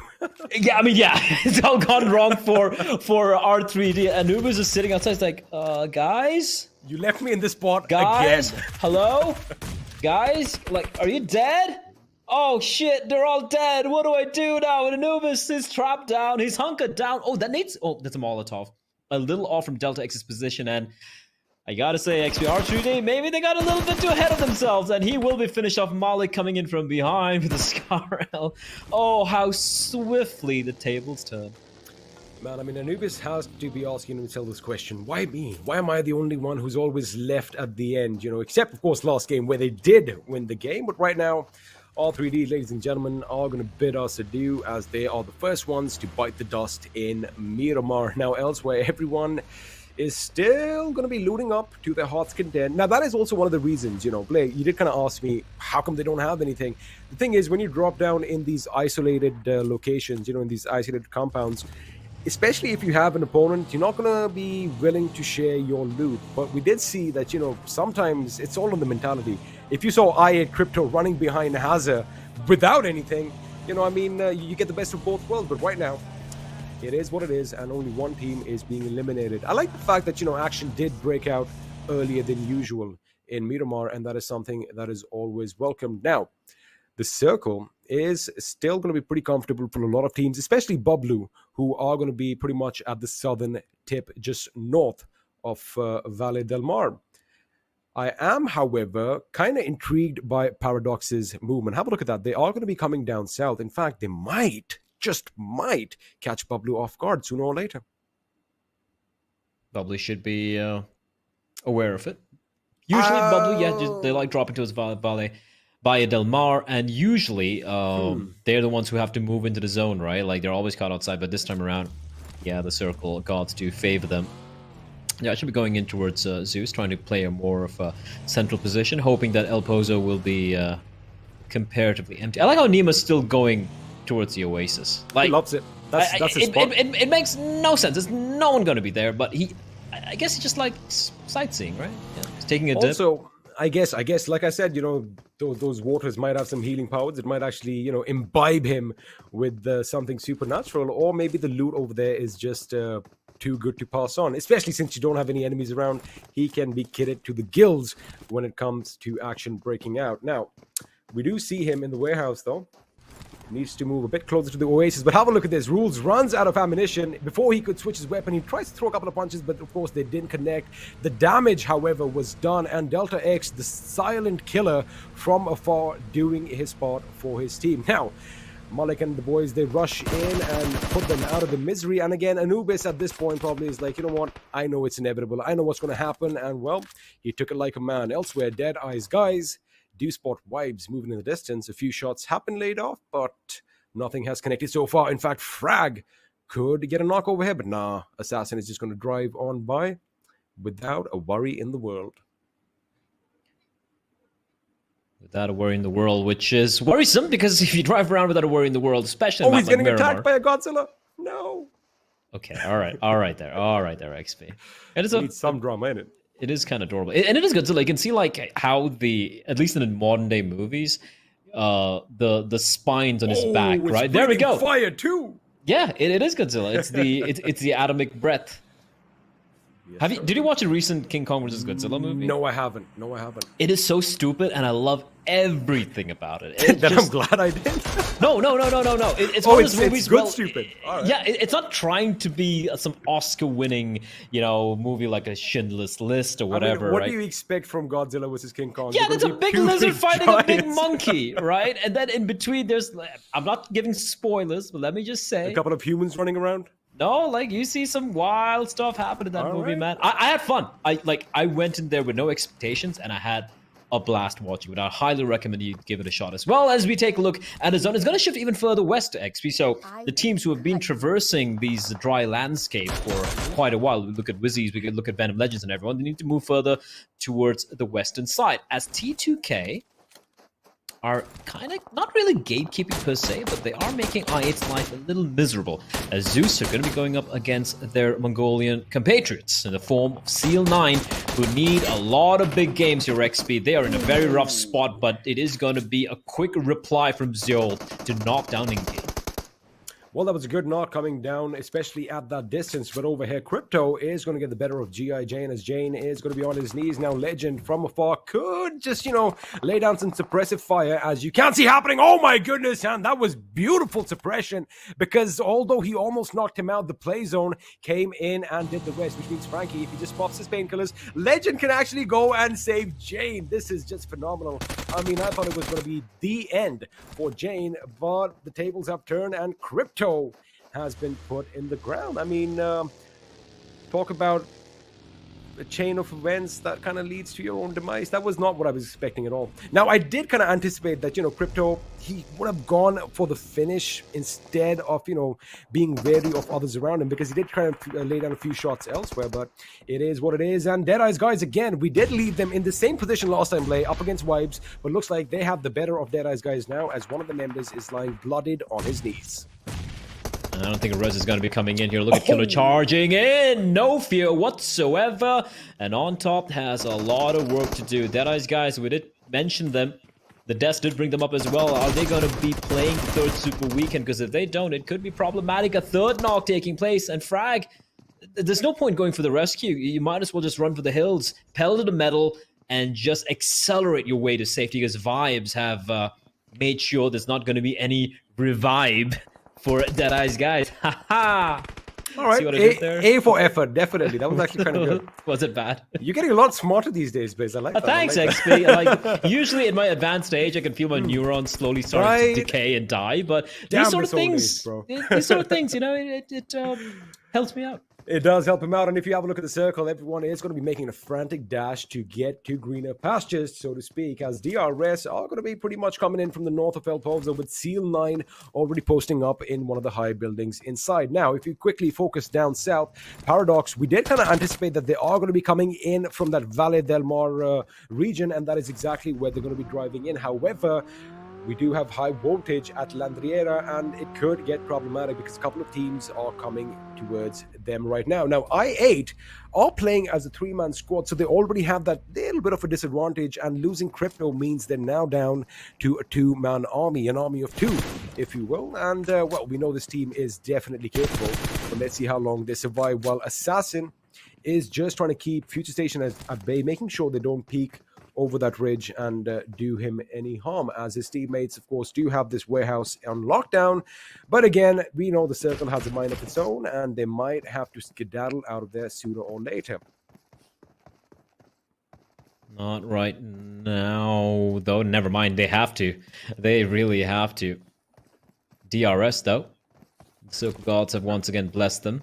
Bablu, having made their way up towards the northern side, just skirting the leftmost side of the map. They're going to be fine as well. And Paradox is going to be joining them. Sure, they lost a couple of members early on, XP, but right now, oh, that is a brilliant long-range spray from Aussie, and little unfortunate that he runs out of bullets at the very last second. A couple more bullets, and I guarantee he would have got that knock onto member of I8, but I8 will survive. Just a two-man squad for the time being, as Deadeye's guys, XP, from the proverbial frying pan straight into the fire. And Seal Baron checks him, finishes him off, takes a bit of damage though, and that is going to be it for Deadeye's guys.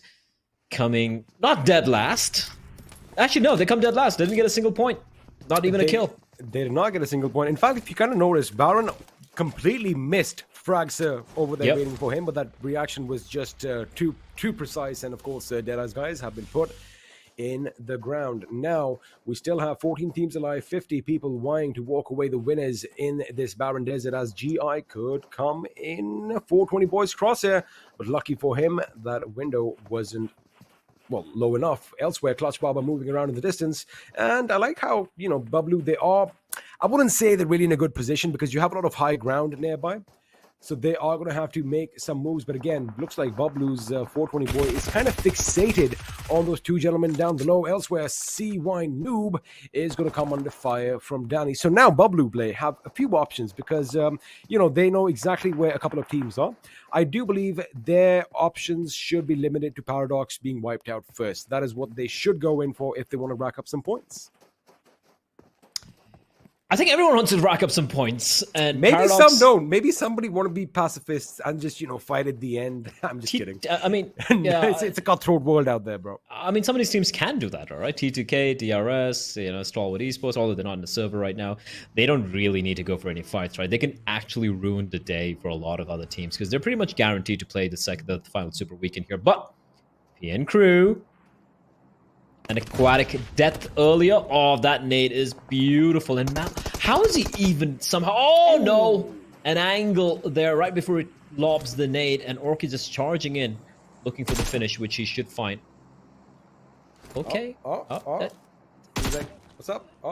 There we go. There you have it. My God, you cruel man, Orchid. It took a sweet time lining it up. I guess he wanted to make his death painless as possible. He's like, I'll make sure I fire the bullet straight into your brainstem. Absolutely, and of course, you don't want any snakes in your orchid as well. You want to make sure everything is nice and clear as Mamba is taken out, and elsewhere now High Voltage are going to have to make a move because they are going to be braving the blue for a little while. But the thing that is against them is distance and time, because they do have to travel more than 500 meters, and they are going to be taking a lot of damage on their way. And I just heard a bullet. They might just take a few shots as well, which means they are going to have to patch themselves up, make sure that the energy levels are high. Elsewhere, Johnny is going to fall prey to the play zone, and with that, I8's hopes of getting more points in this game are dashed as they are going to be exiting early on. Now the circle is shifting once again, and DRS are looking in a good spot as Killer takes a shot from T2K's Frankie, but again, no harm done just yet. No harm done yet. Let's see how this battle's going to break out. The vibes have been fantastic so far, and obviously T2K, the kings of the hill, the kings of the table, right now the raid boss, I might even say, in the lobby. They've been incredible. Frankie, though, a little wild spray, and he was so hyper focused, so tunnel visioned onto that one player that Jiggle's going to use the opportunity to take him down. T2K, maybe they got a little, I wouldn't say overconfident, but they were feeling very safe. And with that vibes, oh no, Sandesh spotted Jiggle. He's got to crawl back a little bit further. And Sandesh not having a line, and a problem for Sandesh is XP. He can't wait around. He's in the blue, but he's going to tap away onto us towards Assassin, dealing a bit more damage. He's going to patch himself up, but T2K need to make a move. But against 4 members of Vibes waiting for them, it's not an easy decision to make. Oh, absolutely. It's going to be problematic and chaotic for them to make out. Of course, they can just put a dent in Vibes' plan right now, as Baron A is going to be all by his lonesome, taking the fight to the other seal in this game. Senor is going to be lighting a grenade. That is just beautiful. Rolls off the top of that van, and boom, the Baron is finally going to fall out from the sky. And with that, of course, another one bites the dust, as Seal have been eliminated by Seal 9. Oh my goodness, we were talking about adding insult to injury. I mean, they were determined to basically take out their compatriots from their own country, as it was in Mongolia on Mongolian action. Now, we do have another Mongolian team still in the fray, and these boys, ZEUS Esports, they have been trying things out. They have been a little unlucky, but when everything does click for them, boy, they are a sight to behold. Right now, they do have the advantage that they have 4 members alive, and I've kind of seen this little thing happen, Blade. If ZEUS are caught early on in the game, they just basically fall apart. However, if they kind of reach the midway mark towards the later circles, of course, we know that they thrive in chaos. That is when they do their best, as T2K's Legend is taken off his vehicle, and with that train to kill, again, it was pretty much inevitable that they were going to meet an early demise. They're sitting ducks. They're sitting ducks, XP. They are sitting ducks, and the ducks in the ground. Assassin and Praveen will quickly be knocked down by Godless. Great spray control from him on the Scarl, and Killer now left alone. And he's going to opt to go for it. He's got to take a vehicle. It's too far away. He just has to brave it. And I don't think he's got any kits. No meds. Good decision on him. I mean, he did. I like it. I like it. That is one way to go out with a bang. That is what he did right over there, quite literally denying Godless another kill, because, well, he would have pretty much taken out the entire team all by his lonesome. But right now, yes, sir. It just reminded me of the lines like, you kill me, I kill me. I'll kill you. Yeah, I kill me. Well, as G gets dropped, and this time I don't think Paradox can kill themselves. They look like High Voltage are coming in for the hunt. XP. The 4 versus 1 right now for Azrael, and the God of Death, unfortunately. He's got no wings. He does have a smoke. And a res? No. Could come in. Now, of course, they should be lobbing a few grenades. Looks like GI is going to be revived. The only thing that's going against him right now is getting shot from behind. What? And from distance, don't tell me, from distance. I want to have a look at that replay, because I'm pretty sure he got his weapon down to the single fire mode, because at that range, it should be at least, what, 250, maybe 300 meters? That was an amazing, amazing finish. We could barely make them out on our map. They were like so far away, but yeah, an unfortunate end for Paradox, getting pincered between 2 teams. A rough Miramar for them, losing a couple of members early on and eventually just getting taken down. And now Zone going to be shrinking in further. Future Station in a pretty good spot. Bubble in a good spot. High Voltage as well are in a comfy position. DRS, however, they were split in teams of 2. Now they've left 2 behind to find Frypan. And 2 of them moved on ahead. And look at ZEUS. They are pushing into Future Station, who are inside of the zone, XP. They have that compound, and ZEUS like, yeah, we're going to take that away from you. But while doing so, a member has been taken down already, knocked out and finished off as C-Wine on a sliver of HP. 1 point of health. He still stands alive, and he's going to have enough time to go for the heal. Nade going to be tossed on into its clutch Baba, though, and it's going to miss him. Ably and Icy taking the fight to Future Station. It is right now a 2 versus 4 in this little old school Wild West town. And the problem for ZEUS is if they're not able to take down Future Station early on, another team's going to be joining the fray. But a 2 versus 4, it is doable because of how Future Station are kind of spread out in this town. It is doable. However, have a look at ABDE. I mean, now, of course, he was waiting for IC to come in, who did get shot up at the distance from either Clarity or DRS. It could be either one, but they are being a bit hesitant. ABDE, I mean, normally what we've seen is they should have already kind of gone up on the first floor of this house and taken out C-Wine, who, again, luckily, because of that boost that he had on, is still alive and kicking, but he has patched himself up. Now, the enemy are aware of each other as IC is going to bite a bullet. Now, C-Wine could have actually gone down and done some damage. As you can see, his teammates are coming in. Magnet closing in ever so carefully. Now that drop is going to be a bit problematic. I don't see any way to get it. So you know what? We don't even need to know what's inside, because if you do go up on the roof, even if you find a chance to do that, you're going to get shot at from elsewhere. But right now, C-Wine. Oh, you can see enemy. Gets one. And I looking for more. Now in a one-on-four situation. It's almost impossible, XP. It's impossible. There's no way he escapes this, right? There's no way he comes out on top here. IC is going to get a second knock. He's going to go for the reload. They're still pushing him down. They've got to push him together, and he's going to run on out and straight into his demise. He gets a couple of knocks. XP is not to be. Future Station, they do a good job keeping ZEUS at bay, take them down, and now we're down to the final 6 teams, 21 left alive in the server. High voltage. Meanwhile, Seal 9 have completely decimated PN Crew, who will go on the 7th position with 2 kills to their name. Down to the final 6. DRS, they have the smoke for cover, but Seal 9 have been on a bit of a rampage so far. XP4 alive and 6 kills to their name. Oh, I think looks like Wizards with Vibes are going to be joining the makers as well. There you have it. Malik is going to be taken out by a grenade, precision grenade thrown in by Inky. And you're right, Seal 9 are playing their hearts out. 7 kills to their names already, as they do have DRS at one end and a couple of teams on the other. Now, Future Station are still going to be happy in the compound. They are going to have to move out. They might just have to thwart a few attacks here and there. Now, I like the fact that Senior has kind of spotted out DRS's AJ, and they are going to be applying the pressure. And have a look at Wolf. He is all by his lonesome in the distance, and now Nima, in fact, is going to get caught out by Magnet. A good quick thinking on his part to, get out of harm's way and regroup with his team. However, I wonder if he's aware they are going to have to deal with the Seal situation. Yes, sir. Look at the amount of the teams, how many members they have alive. DRS is the only team or a 3-man squad. Everyone else, full squads and 5 teams.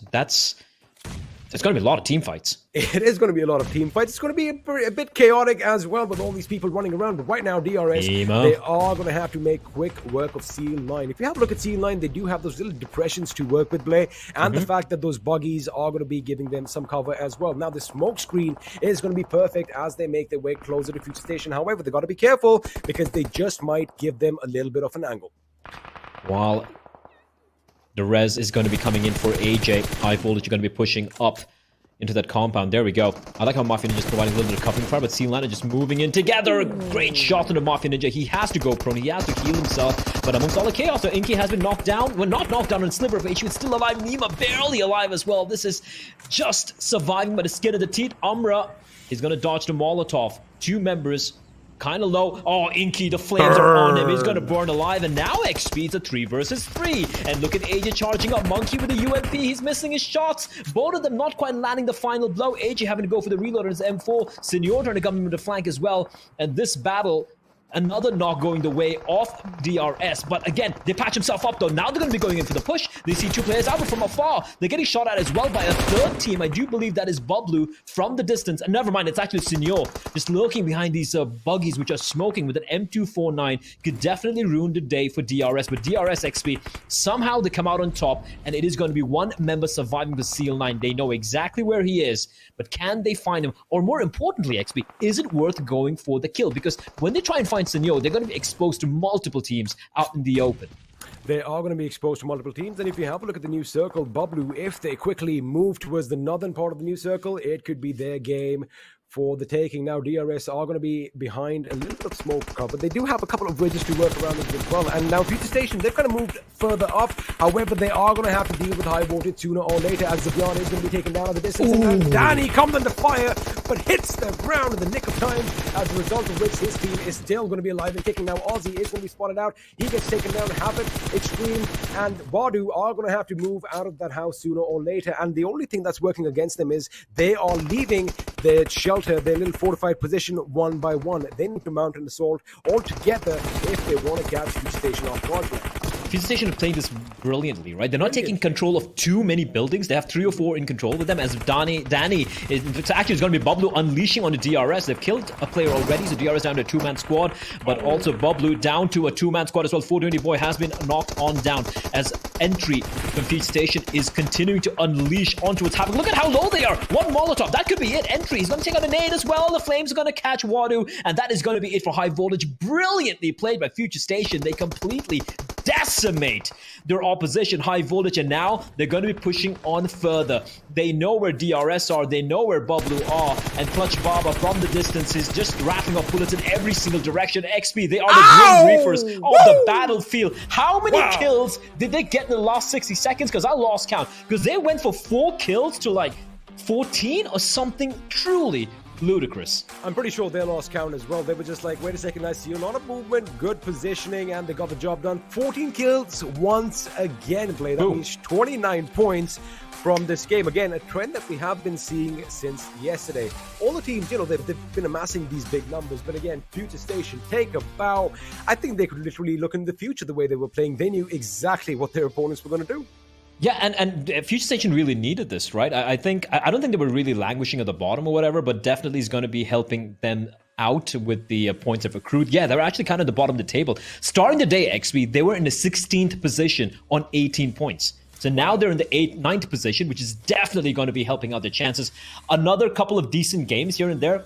Don't have to even get a chicken dinner. They're through to the Super Weekend. So an incredible showing. And the way they held on to that compound, XP, it was just magnificent. No one, I think it was it Seal or ZEUS, whoever came up against them, even High Voltage, then High Voltage, no one had a chance.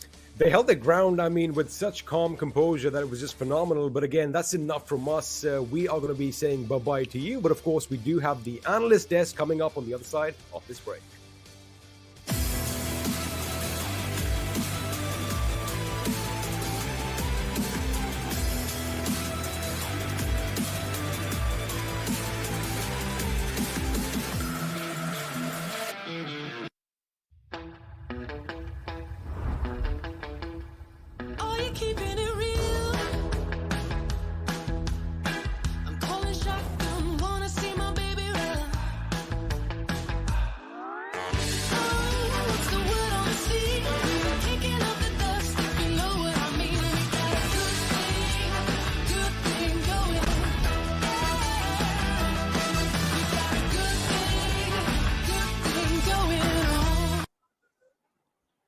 Hello and welcome to this virtual awesomeness right here at PMPL South Asia Season 4 VR and week number 3. The final day of the league plays and the grind continues on, but the grind for FS has certainly gave them a lot of boost in terms of those positions.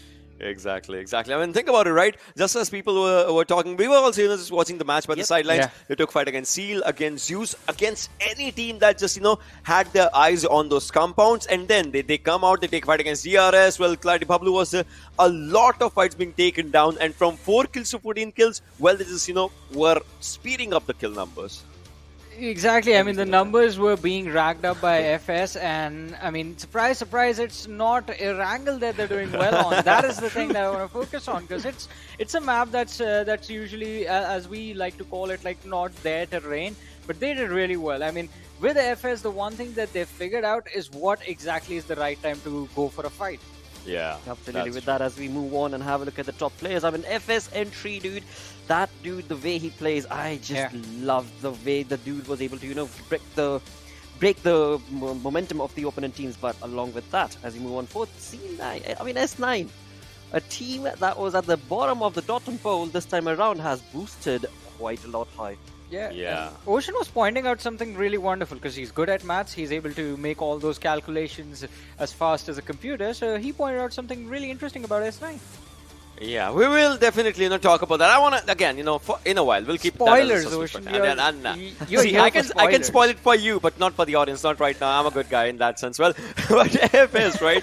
Clutch Baba, C1, Magnet, and just like you said, entry, right? All these players. The best one was when they had to take fight against ZEUS, because ZEUS was the one charging on to them. ZEUS was the uninvited guest. Yet ZEUS was the one being thrown out in the form of crates. Also, just want to say that Clutch Baba became the devil, 666 damage. Yep. Yeah, he definitely was. But Bablu Clarity, I mean, this team also had a really good game for themselves in the placement point department, which indeed is good. 12 placement points coming up for this team. And it's not, one thing that, we used to say that they own the map of Miramar, but now we could say, they are really good at Miramar. They just, because last time as well, you remember, right? When Bablu had to qualify, Miramar was the map, where it was Erangel Miramar, where they just, outshined. Right now, again, Miramar is something where they're picking up the pace. Also, I have to say, I mean, Bablu, the most important job they did in this game was take out DRS when they were busy fighting against the players of Seal. Because it was important. DRS, we were talking about it during the match, me, Ocean, and a colleague, Fixes, we were sitting and chatting about the match. DRS, they had a really good position, and Bablu, they were just south of that position. So when time came to close in towards those final positions, and Bablu were available on the flank to actually put some pressure on DRS, that delayed them just enough for FS to capitalize and just take the game away from everyone. That's true. But That's now, true. right here in the match summary, let's start off with the most heals coming in right there. Venom. I mean, Venom is not having a good day when it comes to their position in the Super Weekend top 16. It is, looking a little dicey. Yeah, I mean, just like you said, you told about the good day, right? So this is not just for Venom Legends. I would say quite a lot of teams, quite a lot of decent names are just not exactly trying to be where they are, and a few teams. Remember Vibes Jiggle as he was just trying to just take down like those minute moments, because Vibes, 1 placement point, 6 kill points, and how their kill points just arrive. Assassin just left, right, just jiggling around, dodging those bullets, and Jiggle with the perfect cover at the perfect time. Oh my god. Hey man, we had a lot of hilarious moments in the game. I mean, talk about Assassin just distracting his opponent for a second. Talk about the next, few minutes after that, we saw how Vibes got eliminated, right? Trying to make cover off the vehicle, and you accidentally blow yourself up. Talk about things blowing up. We saw R3D Esports getting blown up as well with a wonderfully tossed grenade on their last surviving players. So a lot of incredible moments, but as Ocean was mentioning, and Blotter, you in fact brought the light on Venom Legends, and I want to say DE. Johnny. Yeah. Godless's Scarl 4x spray to take down to so brilliantly executed. It's Scarl. It's not M4. It's 4 times, not 6 times turned into 3 times. That was just so good. There were so many moments like that. I mean, there were just so many moments, and some hilarious moments, some incredible moments that took place throughout the entirety of the game. Let's move on to, of course, the Oppo F9 Impro moments right here in the first 2 minutes. GG. I mean, this was just something that was just out of the box. And you remember DE, right? 3 players were being taken down. Fragsir was the last one surviving. Instantly, he just turns his vehicle to the right hand side, tries to maybe hide at a place to go for the placement points. Well, again, that also does not happen for that lad. Also, I love the fact that when teams realize, all right, our position in the Super Weekend is pretty much secured, you see them doing stuff like this. Like, when someone shoots at you, run towards their cover and try and finish them off. That's experimenting boldly, because that's just that in fact puts you at a pressure situation, and in Super Weekend it's always a pressure situation. I mean, it is going to be a pressure situation. Yeah, I agree. I sort of agree with that, but I'm going to look at it from a perspective. Yeah, how dare you shoot at me? Yeah, I mean, I do get that. And then talking about DE's demise, the first thing was you guys saw that nade, right? The nade that was actually put down on DE's one player. It obviously did not take him down, but it actually makes you deaf for 3 seconds, right? And if you cannot hear anything, your sound visualization is completely gone. And this as well. I mean, over here the visualization was there. It's just that he was looking in the wrong direction. That's it. Yeah, that's true. But then again, we're going to see that ZEUS moment as well. I'm pretty sure, Godless moment in which he just took down players. And so many amazing fights were just being taken down by so many. Like this one. Think about it, right? His last bullet. Look at this. His last bullet takes down Assassin. Yeah. And I mean, Vibes, they were pretty much in trouble. The blue was closing in. There were gatekeepers trying to stop them in the form of ZEUS Esports and Killer. He tried to survive, but hey, I mean, that was way too close for comfort. Over on the other side, we were talking about Bablu Clarity. Actually, they did the same thing that DRS did, but DRS were sort of in a better position in terms of the altitudes of high ground these 2 teams had, and DRS definitely did capitalize quite a lot.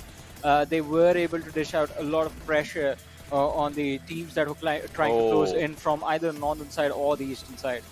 Well, that was an almost clutch from IC as well. You know, he Yeah. took down 2 players, but then on 40 HP, you cannot do much more. You can, but, you know, obviously the charge was really strong against him. Seal9, till this time, Seal9 was looking so brilliant with their gameplays, but, well, you know, DRS, they did try to charge on these lads as well. They kind of did, they kind of did not, but then FS, they stole the entire show for themselves. As I said, FS, they know when they have to be in a fight. They know when they need to start shooting, and that worked out so nicely. Because look at this.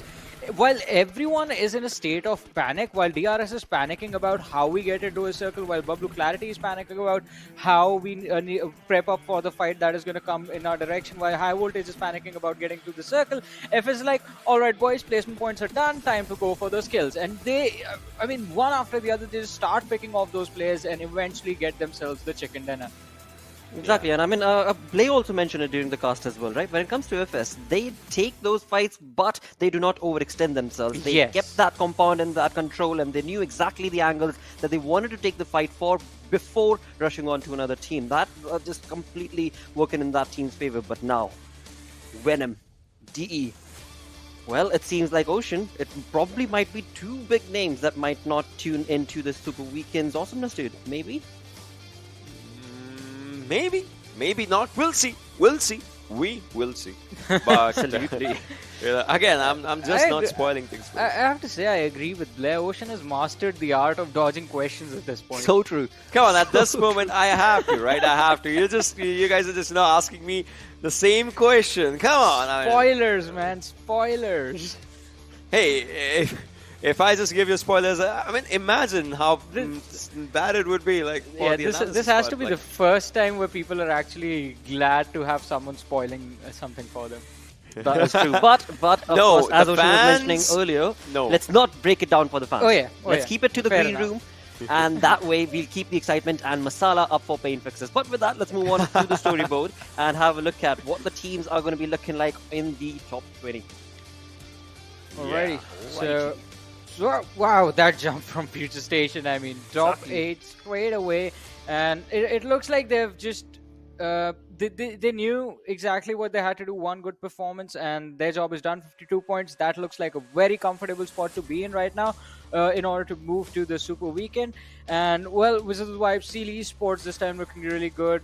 Although, I mean, the major turnaround has to be PN Crew. Even though we are seeing a dip in performance, but still, in comparison to Week 1 and Week 2, PN Crew, they are doing good.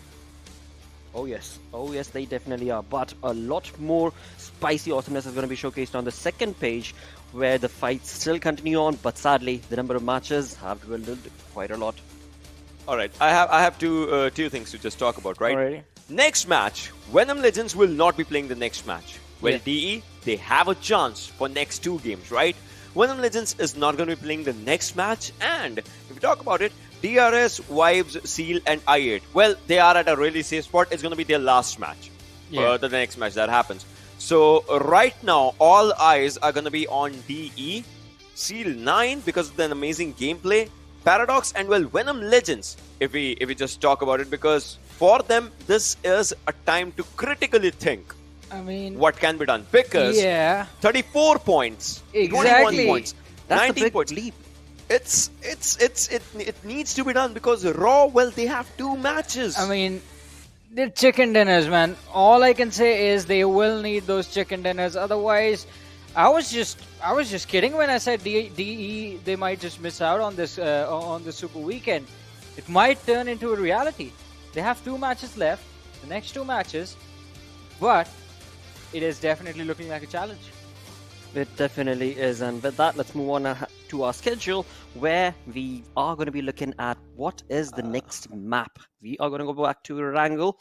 That is going to be certainly favoring FS, but never mind the FS conversation because they've already found themselves on the 8th spot, so it's okay. But as you guys were mentioning, DE, Venom, yeah, it's not looking good for these teams. Maybe I should stop having intuitions overall. Yeah, You think you're affecting the game, dude? I never. I am. All right. It can be a bit of a brag, but I am the meta now. No, wait. All right. So, Roger, you're basically the anti-Ocean over here. because I mean, Ocean says teams are going to do bad, and that like we do see the results. What about you? Which team? I do you mean, think so is I gonna do can't good? tell you if the teams are going to do good, but you always want masala. That happens. Which is true, which is absolutely fair and square and required as well. So, I mean, yesterday, if I talk about it, we were talking about ACDE Esports and the team performed well. We were talking about R3D and the team performed well. Now, We said though, Pizza Station. I'm hoping blotter, Venom Legends. blotter, I'm blotter, hoping blotter. Venom Legends. I loved Aaron Blotter was folding his hands. That's the way you Yeah. think, man. Come on, I mean, those guys. I need his Aaron Blotter. You need to be a little reserved, you need to be a little Yeah. reserved when it comes to those sort of speculations when you've got likes of these dudes right here on the desk. But yeah, of course, enough banter from our side when it comes to this game though. Honestly, what are your speculations going to be? I'm gonna go with you, Venom Legends. I hope they do good. Venom Legends, I mean, it is gonna be interesting to see. All right, let me think. Ocean, I'm gonna do what you do. I'm gonna start calculating and see what Right. I'm gonna feel like right So now. we're looking at 34 points and then 21 points. for 21 Venom points, Legends. yeah. So it's a big leap, and as so perfectly mentioned by you, Varun, if they do not get that sort of a chicken dinner winner sort of a game, then it is going to be very very tough. I mean, but keep in mind, right? Raw would also not want to leave Exactly. their spot. They would True. also want to just because they have 2 games. Venom Legends has 1 game. Exactly. And well, Ouch. Venom Legends obviously they are not playing this game. In Yeah. Group B, right? So that's another conversation. That- This is where DE has a chance, right? If I you mean, look at it. that's what I was coming to. Like, DE has a better option in this match, not just in this match, in fact, in the next 2 as well. Because Venom Legends coming into that last game, there's going to be, first of all, a lot of pressure because a lot comes down on that very last game. And second, they haven't had the opportunity to build a momentum for themselves to bring along with them, like to But- at least relieve some pressure, Johnny. put the players in a comfortable position. So going into that last match, it's going to be quite tricky. DE But- seems like a much better choice, yeah. But think about it. This is where Charles Darwin's theory just gets really true. It's survival of the fittest. This Yes. is exactly how it Yeah. becomes because last Super Weekend is Yeah. ahead of us. You have to survive. Maybe if you survive, that's Alright. where chaos comes in. You can create chaos even if you're not I'll maybe. give you chaos. Seal 9, S9. That's another good that's name my to bring up, choice, yeah. actually. That That's my definitely is another good name to bring up because, again, I mean, the gameplay that was showcased right here, but then again, there's a question as well because the rotations that were made as well as the zone that favored S9 this time around, right? I Yeah. mean, that in certain sense definitely favored them and their gameplay as well. But again, as they move on forth, they're going to have to be that much more resilient to be able to utilize those sort of opportunities. Otherwise, again, the points, I mean, there's a big, massive difference. And as so perfectly mentioned by Ocean as well, Raw sitting with those 34 points, they're going to be boosting their morale as well. And Raw is certainly I mean- every single time an aggressive team. And I would also love to see, obviously, for one last time, we won't Right. be seeing this in the next match. DRS versus T2K. Where does Yes. that go overall? Oh, Because yes. yesterday it was, most of the times it was DRS versus T2K. First Right. position, second position, Pan coming out as well. So maybe. Exactly.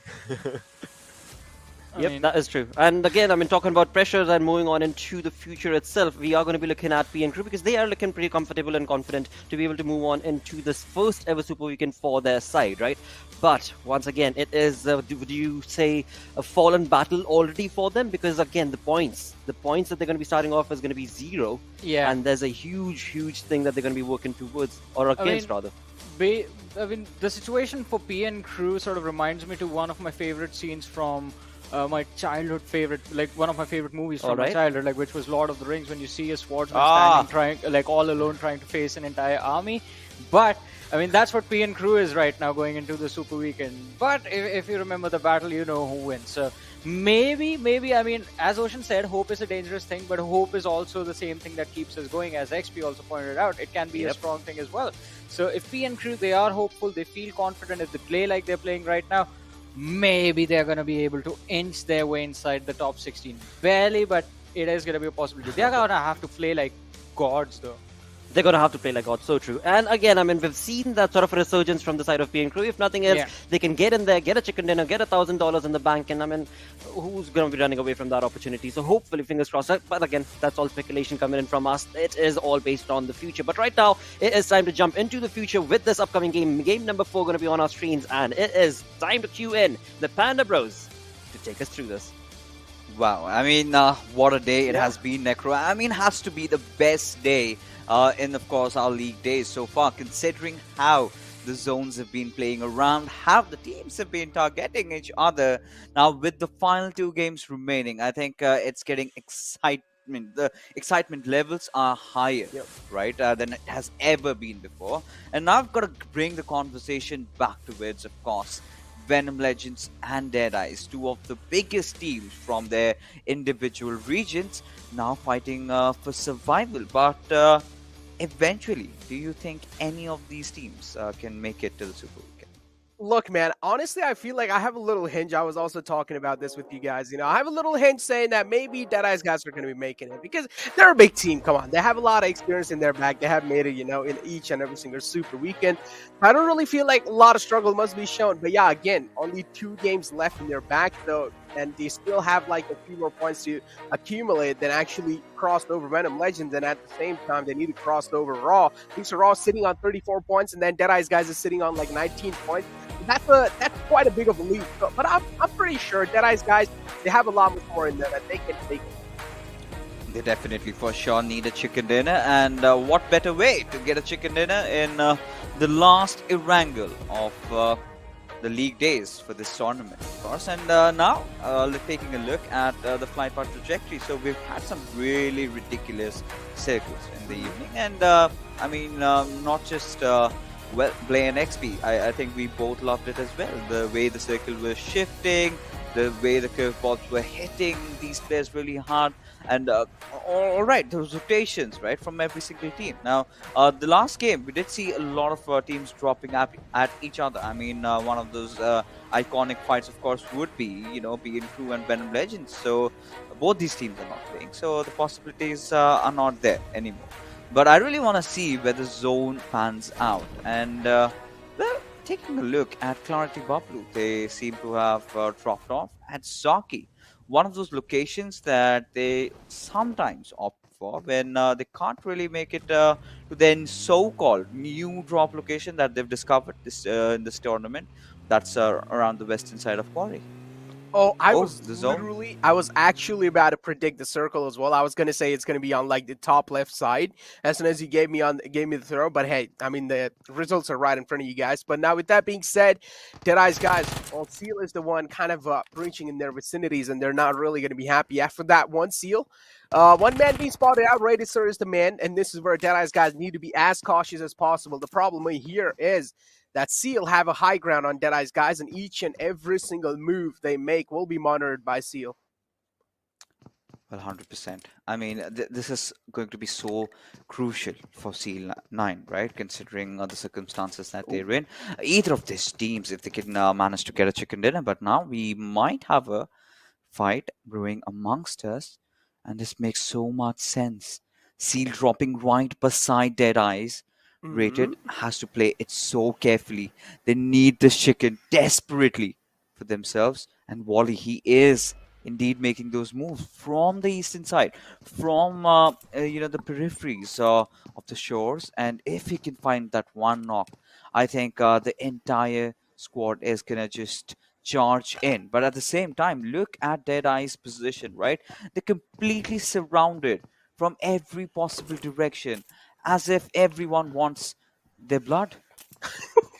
I know what you're trying to say over here, Fixes. I understand it. I get it. You know, Seal as well, they're kind of out for blood against Deadeye's guys. Yeah, they're also being surrounded by high voltage. Now, look at Vibes, they're also there. Yeah, they're also there. Yeah, Vibes, they usually do drop inside the Water City, but now this time they are kind of spread out, which is unexpected. But yeah, they have been doing that right now. At the same time, you can also do see high voltage. Now, this can be a little problem for one guy of Seal because he was kind of separated out from the rest of the pack. It was a 3-1 split inside that compound. If high voltage decide to go inside that compound initially, that means Seal can be in a little bit of trouble, but it doesn't really seem like for now high voltage are ready to challenge any kind of fights like these. But take a look at this.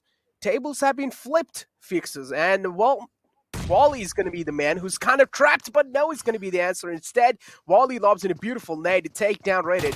And well, that's Deadeye's guys. They're going to be so unhappy after that one. As you mentioned, this was an important game for them, and starting like this, oh man, I can already tell the future over here.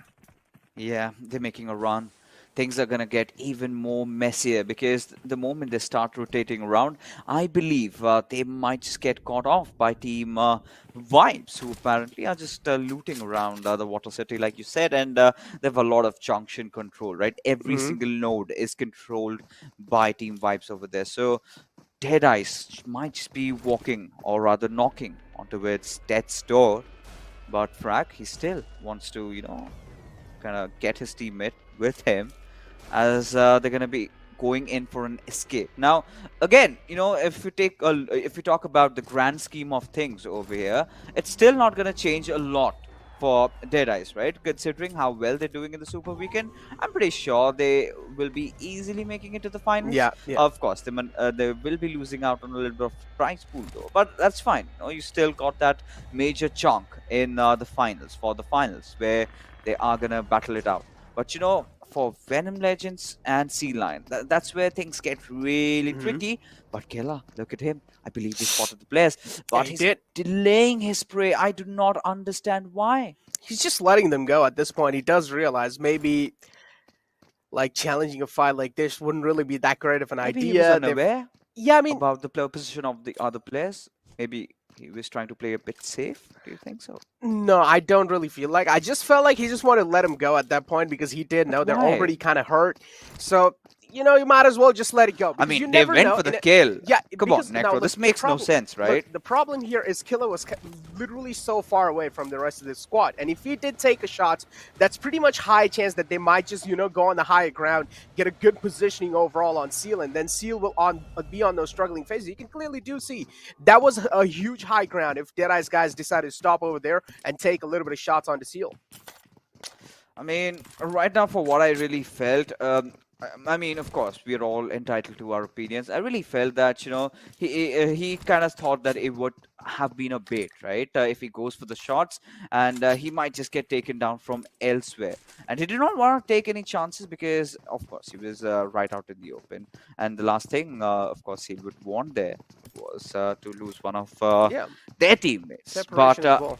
Yeah, and he could not have received backup in time. Of course, that's there. But what we've seen some transitions from quite some teams. Raw coming out of the containers, going up for the Everest mountain, and now 17th. They've also gone in for a rather early rotation. Now, Team Vibes do control, like we said, the most important node inside the circle. That one junction. And if they can maintain it, they're good to go. But I believe Deadice are being chased, and Wally will go instantly falling down as Frag gets traded right off. It's all down onto its on top, who does manage to get a knock onto its killer, but it's going to be Zeke who's going to get the final nail in the coffin, as Deadice meet their makers have been eliminated. Ladies and gentlemen, at the 16th spot. What?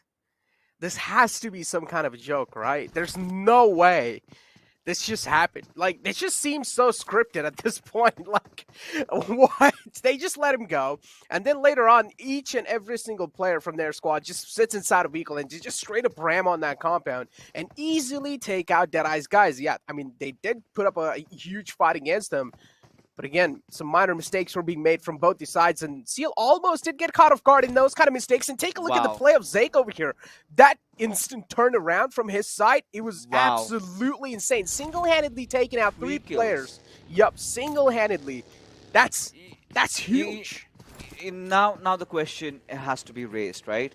Was it Zeke outclassing everybody, or was it Deadice playing really bad? Because they did see him come in, and amidst that chaos, nobody did anything to respond back at him. All he had to do was just prone down. And of course, we're witnessing the players of Paradox falling. One of them has fallen down. But yeah, Deadice, I think they haven't really been feeling themselves in this particular week, right? Now, with just that one game remaining and the form that they're in, I think maybe we can come to a conclusion that they won't be joining us for the next Super Weekend. I don't know, man. I had a little bit of hints saying that maybe Deadice guys will make it. But after that kind of an elimination, I don't really know what to say. And in that fight, I mean, again, Zeke, the way he kind of crossed that teammate where the guy was holding the door, That was insane. As soon as he crossed that door instantly, the problem was the guy who came down the stairs, he first saw the guys in the garage, and then maybe he kind of made his crosser or shifted his crosser to the left side. That's when he spotted Zake, but it was just already too late. Zake already like just spin around and just took him out instantly. That was a perfect fight from Zake instantly, but also gotta say, there was a little bit of unfortunate moment also being shown from the side of Dada's guys. A little bit more mental awareness was being there from their side. I feel like the fight could have taken different turns. But that being said, airdrop 1 on the board. It's going to be the AWM on field with suppressor as well. Sounds good. All right. I mean, I'm going to be interested because, to be honest, this tournament we did see a lot of bold actions, right? Especially from the Mongolians. And talking about the Mongolians, he have really good rotation. But D2K's Suyog, well, he was just cruising with his supercar and action. Just had a buggy and he was right out in the open. And look at this smiling face. Yeah, dead but happy. As Jane definitely does get that revenge, and Stalwart, I mean, sort of getting a bit of their own medicine. He's open. Yeah, he's right out in the open, but still, still he's safe because no one has made it to where he is. Now he's gonna instantly get that knock and retreat. And by all means, I think Top is gonna have no difficulty in getting that revive. Yeah, he's gonna get back on his foot. Yep. Yeah, in that scenario, trying to kill as well, realized that, I mean, Stalwart Esports isn't the kind of team that you can't just challenge a fight just like that. You got to plan things out first, and considering the fact that you already do have a casualty on your name, I mean, it's already a disadvantage inside that fight initially. So maybe taking things a little slow, playing for success, that's probably they want to do, and that's what they're going to be doing for now as well. And now take a look at TDK. I mean, they're down quite low. They don't even have any first aids on themselves. Take a look at James. He's quite down low. He does have his bandages, but again, another fight might just pan out. Clarity Bubble is spotting out 7C. Memo able to escape the vision. But over there, again, Clarity Bubble, they are making sure they're holding their grounds tight. Oh, Crypto got it. Wait, did he get the AWM? Maybe. Did. I think we would get to see that in just a little bit of time. But, a request to the production, if we could have the map feed in front of our eyes right now, because so much is happening around. And reviews, is he caught out in the open? Because players of Stalwart, look at them just swarming around, trying to hunt down the players. But I think I8 has made a good escape. But look at this change of tempo coming out from players of, in fact, all the Mongolian teams over here. They're playing so aggressive, like they've got nothing to lose. Of course, I mean, we do know for a fact that both teams are qualified. But Crypto with some crispy aim on that TP instantly shuts down Shoykot. But his buggy, well, it's fuming with smoke. That definitely is happening, but again, the trade is there even from their side. Johnny's knocked out. The res again should be there. They do have a little rock as a cover, so Johnny should be back up on his feet in no time, and that's what exactly his review's going for. And take a look at the rotations as well that are happening. Now, I8 going all the way back inside the zone. Stalwart Esports maybe will not expect this coming because, well, Crypto, if you can take a look at the map as well, take a look at that little mini map just right behind Stalwart Esports.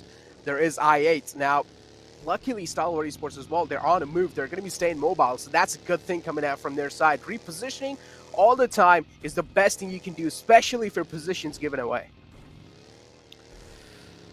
Quite an interesting circle. I have to say this, Necro, right? I mean, this entire evening has been filled with so much action. And look at these teams, every single one of them just swarming inside the zone. I mean, DRS, they might just go up against Vibes. We've got High Voltage and 7C fighting it out amongst each other. And then you've got the man Crypto himself. I mean, he does not care if his buggy might just burn, right? He's still gonna get a few kills here and there. But Usum is, I believe, in a bit of a pickle. I think he's been that sacrificial lamb for his team, just going on a scouting mission.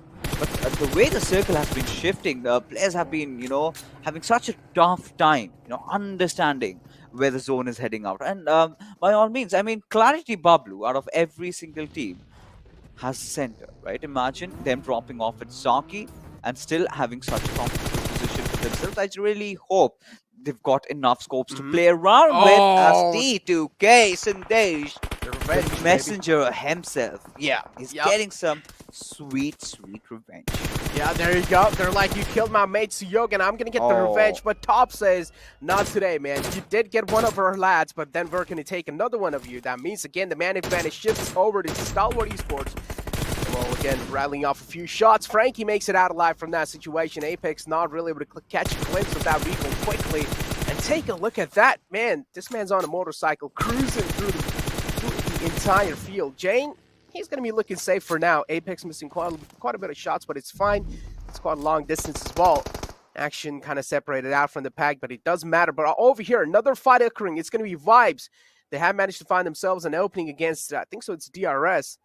Yeah, well, Vibes, I do like this little kind of ridge they've gone for themselves. They're looking quite good, but take a look at this Frankie. With that kind of a rotation, he made himself in flank angle inside that fight, and he was able to take 2 men down, but DRS from the backlines now. They're making a lot of work happen. The third party coming in through, and we do know how annoying third parties can be time and time.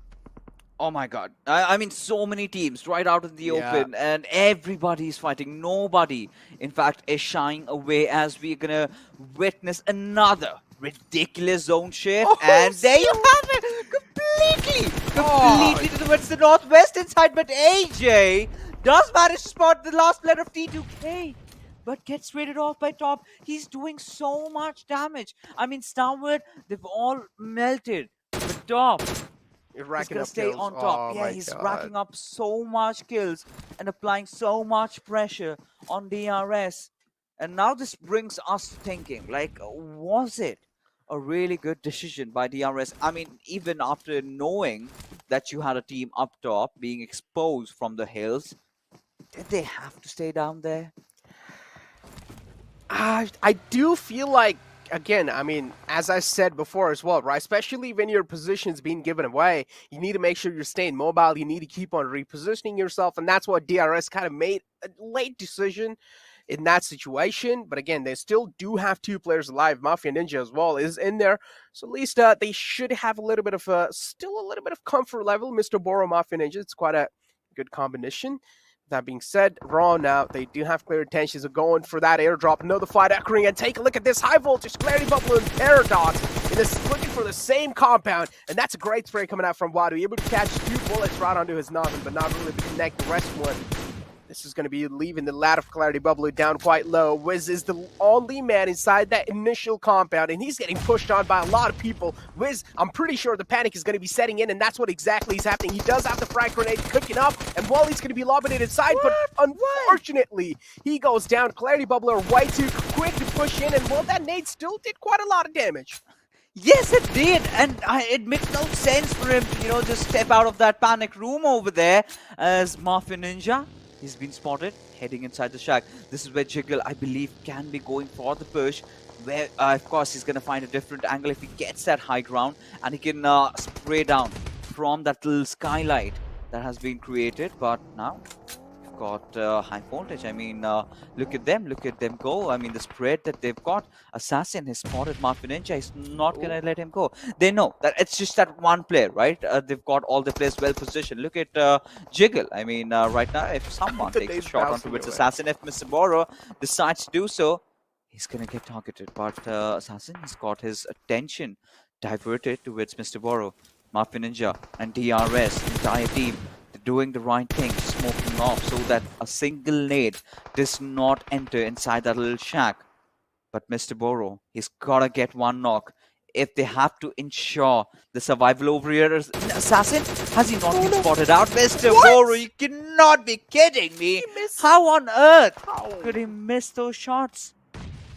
And it also did seem like he could have connected those shots if he wanted to, but it was so easy. Yeah, he just missed it point blank, and that's going to be hurting the DRS squad a lot later on in the later phases. But what do we talk about later? It's hurting them right now. Mafia Ninja getting pushed on. All he can move is just inside that little shack, and yes, he just doesn't have a lot of breathing space. Unfortunately, he gets taken out, and Mr. Boro, well, those kind of mistakes, man, sometimes can really not be good for you. If you would have taken down Assassin, that means Mr. Mafia Ninja would not have been pushed. But take a look at this, another fight happening. Extreme also falls down, including Ozzy. Havoc being the last man alive inside that fight, but take a look at that. Nades being lobbed in from the side of Raw. They do know where Havoc is, and they're not going to let that position go just like that. Well, he had his nade out in his hands. He gets shot at from somewhere else. He certainly did. And now, I mean, the way the circle has shifted, completely favoring the lads of Seal. Because reason one, I mean, Future Station are yet to enter, but before that happens, they really have a good compound. But Raw, they've completely pinned down the players of High Voltage and Havoc. How on earth is he going to escape unscathed, right? There's no chance he's going to survive the onslaught. He's been spotted out. It's just coming down to that one good grenade from Raw's side, which I believe they do not have.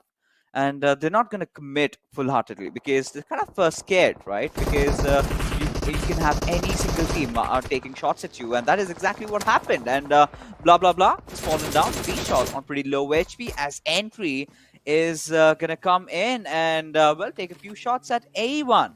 So a lot of fights are going on as, you know, we've got complete pandemonium around us. As A1 Esports, the ones that were trying to get some damage from the sideline, are in serious trouble. Man, I absolutely love this zone. So many fights happening. It's just absolute ruckus being caused. And take a look at this now. Future Station, well, they're going to be good for one. They're looking to get another one, though. Dante is the man who's getting pushed on, but it doesn't matter. He's just way too strong to hold his ground. He finds second one as well. That's quite a questionable move to push in like that out in the open. And, well, that's what exactly is happening. They're getting punished for it. Dante being the only man surviving. He's going to be healing himself back up. Clutch Baba, he does know one guy's right behind that little US. Quite a bit of damage while crossing over. I do like C-Mine's position right in the back. He's making sure he's providing as much support as possible. And finally, Entry finds the better out of Dante. And that's going to be it for A1 Esports in 9th position. Another team seems like they have locked their eyes on the Future Station 1952. Just fights after fights. They're not even going to get time to breathe. Indeed, and right now, I mean, I've loved what Future Station just did, right? They waited for the right opportunity. They knew for 100% certainty that the circle is taking a lot of curveballs. So, you know, heading in the final moments where it was chaos everywhere and getting the kills for themselves, I mean, that is exactly how you should be playing. As Entry has spotted out, 420 has taken him down as the Beyond falls as well. And this is trouble. This is trouble in paradise for Clarity Bablu as they've got to make a run for their life. But the big question is, can they get from point A to point B alive? That's what the question I'm wondering as well. The place where they're trying to go, are they going to be making it safely? If they're not, well then, unfortunate. That's all we can say. We can't really point things out. But now, Wipes, they're done. They also need to make it inside the circle. And that's the answer right there, Fixes. They're done. The Vibes as well now, they're quite out in the open. The problem is they also do have a little high ground. That means they have got a lot of eyes on them. And they also need to make it inside the circles. Now, we do see a little vehicles they have available for that quick transportation for themselves. Well, taking still a few shots on the Future Station. They're quite hurt. And Future Station, it seems like they're just not finding a time off from their duty for now. They're getting shot at from all the different angles from since the late game started and since they've gotten that position. I feel like that position itself, it's cursed. Yeah, but you know, right now I want to get our viewers' attention towards Seal Line, right? Considering the circumstances that they're in, this is a pretty good game for them. They've made it to the top 5. All they've got to do is keep their players alive. As Samsung spotted out right out in the open, Malik going in with that spray from that Scarvel. Just that one bullet. He needs to hit that one bullet. But no. Maybe he's not godless. Maybe he's not as good as godless yet. And now, Jiggle. He's just lobbed that grenade. Clutch Bama is going to stay alive though, but takes a chunk of damage. But Seal Line, if they sort of win this, then it's going to be absolutely huge as, well, this is with Vibes. Refrain from taking any more shots. And we'll be waiting for the next circle to kick in. Entry finds one from Vibes now, but he's also taking a few shots from Vizu Vibes. each and every single team, as soon as they move even out of like half a second from their covers, they're just getting so many shots just like onto themselves, and they need to find out a safe way from this kind of a situation. It sounds just so hard for me personally to see why Nub also gets caught off guard. Didn't really expect Wipes to just push it on in, and now Entry being the only man surviving, he's taking a few shots on the Killer, his position being given away, and well, Killer, is he going to be the one who finds Entry? No, instead that was a third party coming in from the backline. So Volt Seal Line is like, alright guys, you got taken a lot of kills. We also need a few. And Volt, they also chime inside the fight. They take down Killer almost. The kill gets confirmed. Oh, so safe over there. Assassin, is he going to be sticking the res instantly? Yes, he does. But still, they're rattling off a few bullets in that direction. They're not really able to find any critical connections though. And Seal 9 and Wizard of Wipes, they're right next to each other. There's one more team in the back lines. It's going to be Seal, I think so. Yup, Killer, the only man. I mean, C9 at this particular moment, they're just playing with fire, aren't they? I mean, players thrown out everywhere and they're still not shying away. They waited for this. They've been waiting for this opportunity to really come at their door.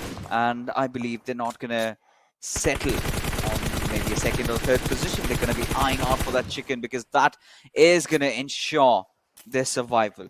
Now, Wizards with Vibes. Well, of course, after losing out on Reaper bot, this is where, they've still got 4 kills. They're still inside the circle. They've spotted out Team Vibes. And, of course, Killer, both these teams, they've got to get inside the zone. The big question here is how. Because look at them. Look at them. They're completely pincered down. They've got to both enter in and... they're talking about a lot of bodies falling down. I mean, look at Inky making those proactive movements. He's going to shut down Killer's route inside the circle as Assassin. And, of course, Killer, they're trying to get in. But Inky has spotted out Killer right out in the open. He's just waiting for the right opportunity. What? Yeah, just take a freaking shot. Is that one of those brain freeze moments? What? Seal9. That was like the easiest kill you could have gone for yourself, but still, you just let it go like that. Did they even get the kill? That's what I'm really wondering at this point. No, they didn't. Assassin got it. Yeah, it doesn't make any sense, Seal9. He was out in the open. Just peek out. You have the cover, and you still are so scared to challenge a fight against the only lonesome survivor who's out in the open. But now Seal9, I mean, I gotta give props to them. No matter what, their survival game's looking really strong on this final day, and this is what they exactly needed to make it inside the Super Weekend. Miramar now gets taken down, and Visit with Wipes, we do know how good they are when it comes to capitalization, and that's what they're exactly showing. The skills being showcased from their side, but utility and precision coming in from both these sides. Both are doing quite a great job with those utilities, but CL9 just a little too far off from the mark. They need to find it as quick as possible, though. Again, Sonora goes down with that nade, and well, Delta's Molotov. Whoa, wow. Indeed, and now we've gotten into a very exciting phase. It's a 1v2 situation, or rather a 2v2. And C9, they need to get those revives, and I think they're going to be rather quicker. And Malik needs to get that heal up back on Delta X, because if he does not, they're losing out on one of their major players. And Rules still going for a longer flank. Now, this was something that was missing from Wizards with Wipes side, right? They were all constricted to that one area, and C9 did take advantage. But what I really liked was Wizards with Wipes changing the positions while those nades were being lobbed in. Yes, exactly. I mean, Rules, he can be the difference maker, but that one smoke that he did lob out, sort of hindering his view, might just give away his position, might just put C9 into thinking that there must be someone looming around the eastern side, and they've got to be careful about it. But he's got to make some movement really fast and really quick, as again, we're down to a 3v3 situation, and Wizards with Vibes still having that high ground, but getting nothing done yet. I don't know why. I just find it kind of funny how every single player's just moving around, proning down. Delta finds one, just managing inside the smoke instantly. Great job again, just getting those kills, going back in the cover, but no, as I say that, I just instantly jinx it as well. He gets knocked out. Malik now, he has quite a decent positioning again, but he doesn't have any visual on any of the players. Moonky's going for the res on to Inky. Is Moonky going to be finding the res on to Inky? Yes, he does. Now, Rules. The info should be conveyed, and that's what exactly Malik is working around. And well, finally, a well-played situation coming in from the side of Malik. He waited for the call from his teammate, and once he got it, well, he just striked in. Yeah, it was a clear outplay from Wizards with Vibes towards the end, right? In that end moment where they kind of created a crossfire between their players and have managed to get a beautiful chicken dinner for themselves. Now, somewhere down the line, we've got to say this, Sea Lion sort of messed it up because, well, of course, they did get that trade, and that's where I was imagining that maybe Malik might just be pushing in that moment, which he did not, and Seal did nothing about it. They did not take any territory control, and of course, Rules, his flank finally coming into action, did get that initial knock, and Malik also stepped in, wiping out the entirety of Seal Line and securing themselves the chicken dinner. Now, this was really smart from Wizards with Vibes. Now, the best thing that I loved about them was how they were micro-positioning themselves in all these fights, right? Constantly changing their position, staying aloof from those barrage of grenades coming at them. And they were in a really bad spot when the fight initially started. They changed a lot of things. They adapted to it. And there you go. Get their chicken dinner and are looking really comfortable heading inside the Super Weekend. But that being said, ladies and gentlemen, we're going to go in for a quick little break because right after that is the Des coming to break the fight down.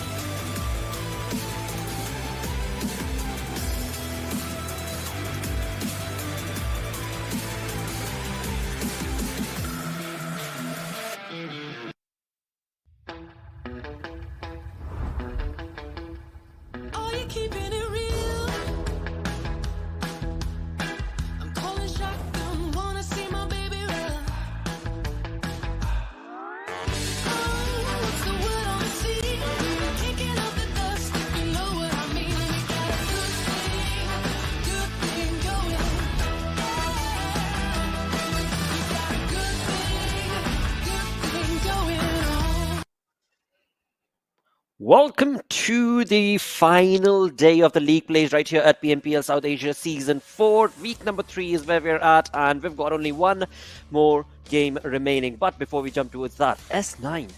Dudes, what's gotten into S9? What are they doing to this lobby? I'm still upset. I thought this was going to be their game. I picked this team. I wanted them to do it, but Wizards Vibes, an absolute outplay. Also, mistake right there in the final situation. You should have finished off Rules sooner.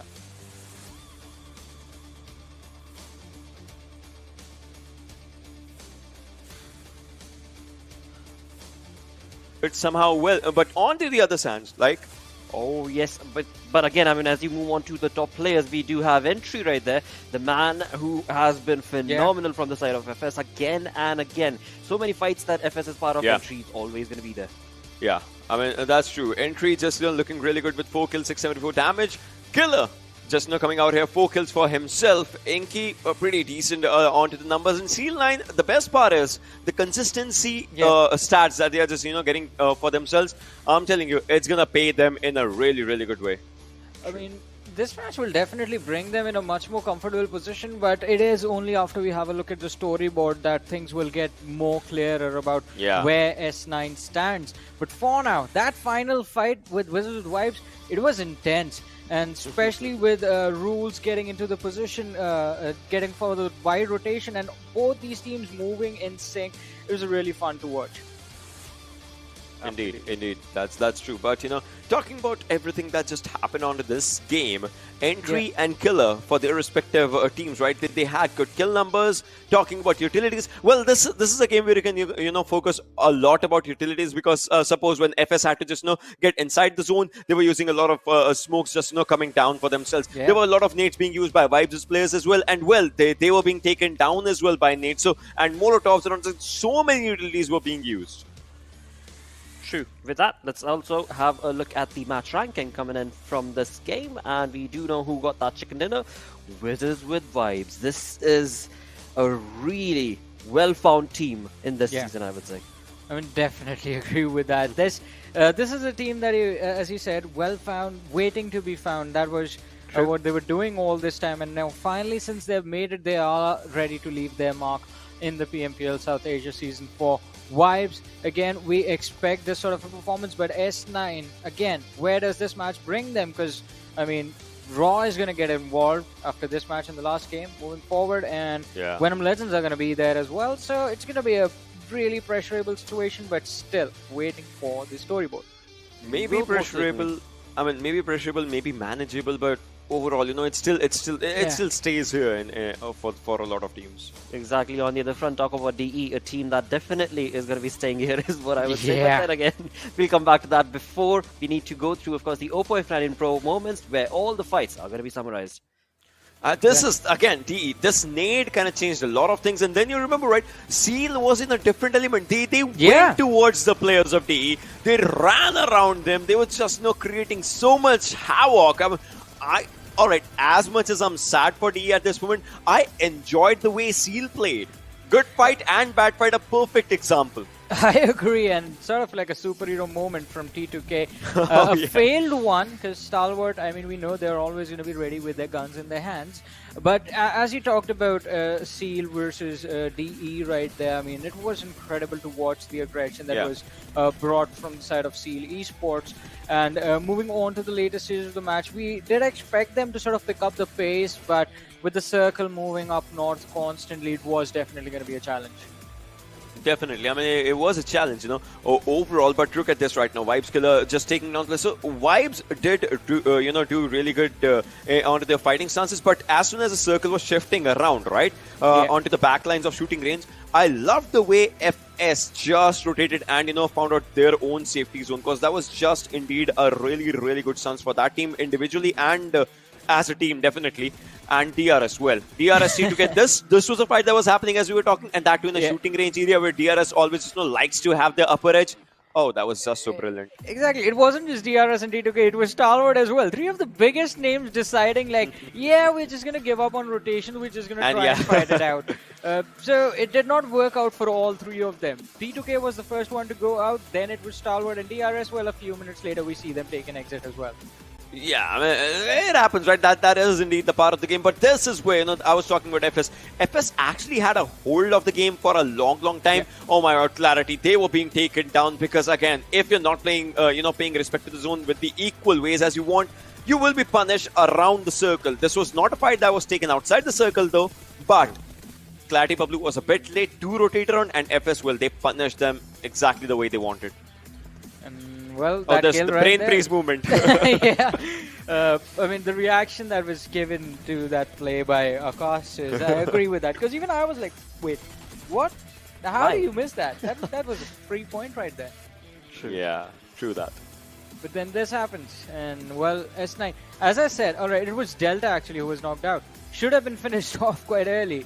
I mean, if you are going to allow the man to just roam around your cover, that was the airdrop right there, they are going to relay so much information to their teammate. I mean, you could have done multiple things to cover up from that position. The flank is going to be coming in your direction because it did not make sense for Delta to aggress like that unless he knew his teammates were going to be ready.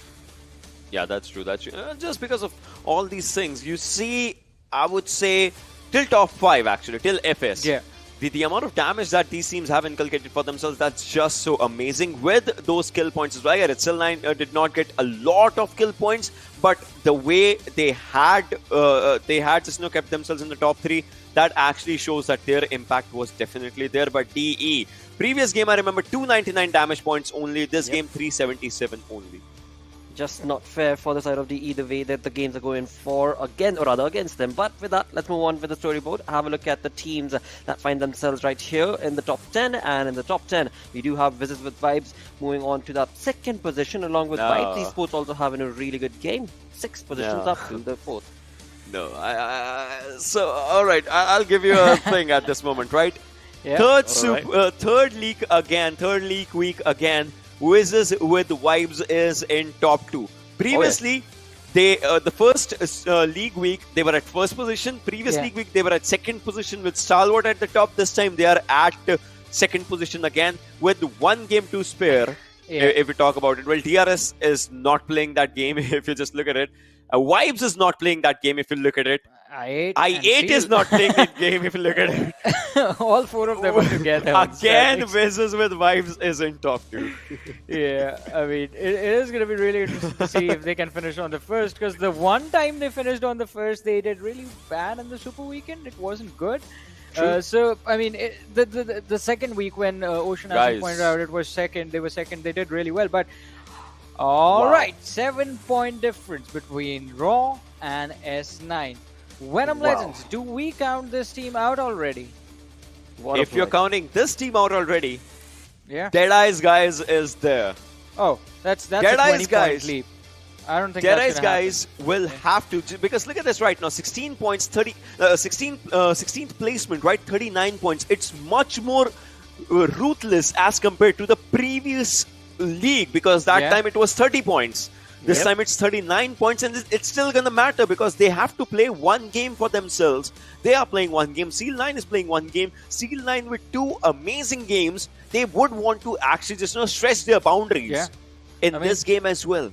As Ocean said, I mean, in week 1, the cutoff was around 41. Week 2, it was somewhere around 30 points. And 30 points. now, yeah. this week, I believe it's going to be around 42. Like, because even Raw, they are going to do something in this match. C9 Esports, just to be safe, don't take a chance, a top 3 finish. All right, DE, double-digit chicken dinner.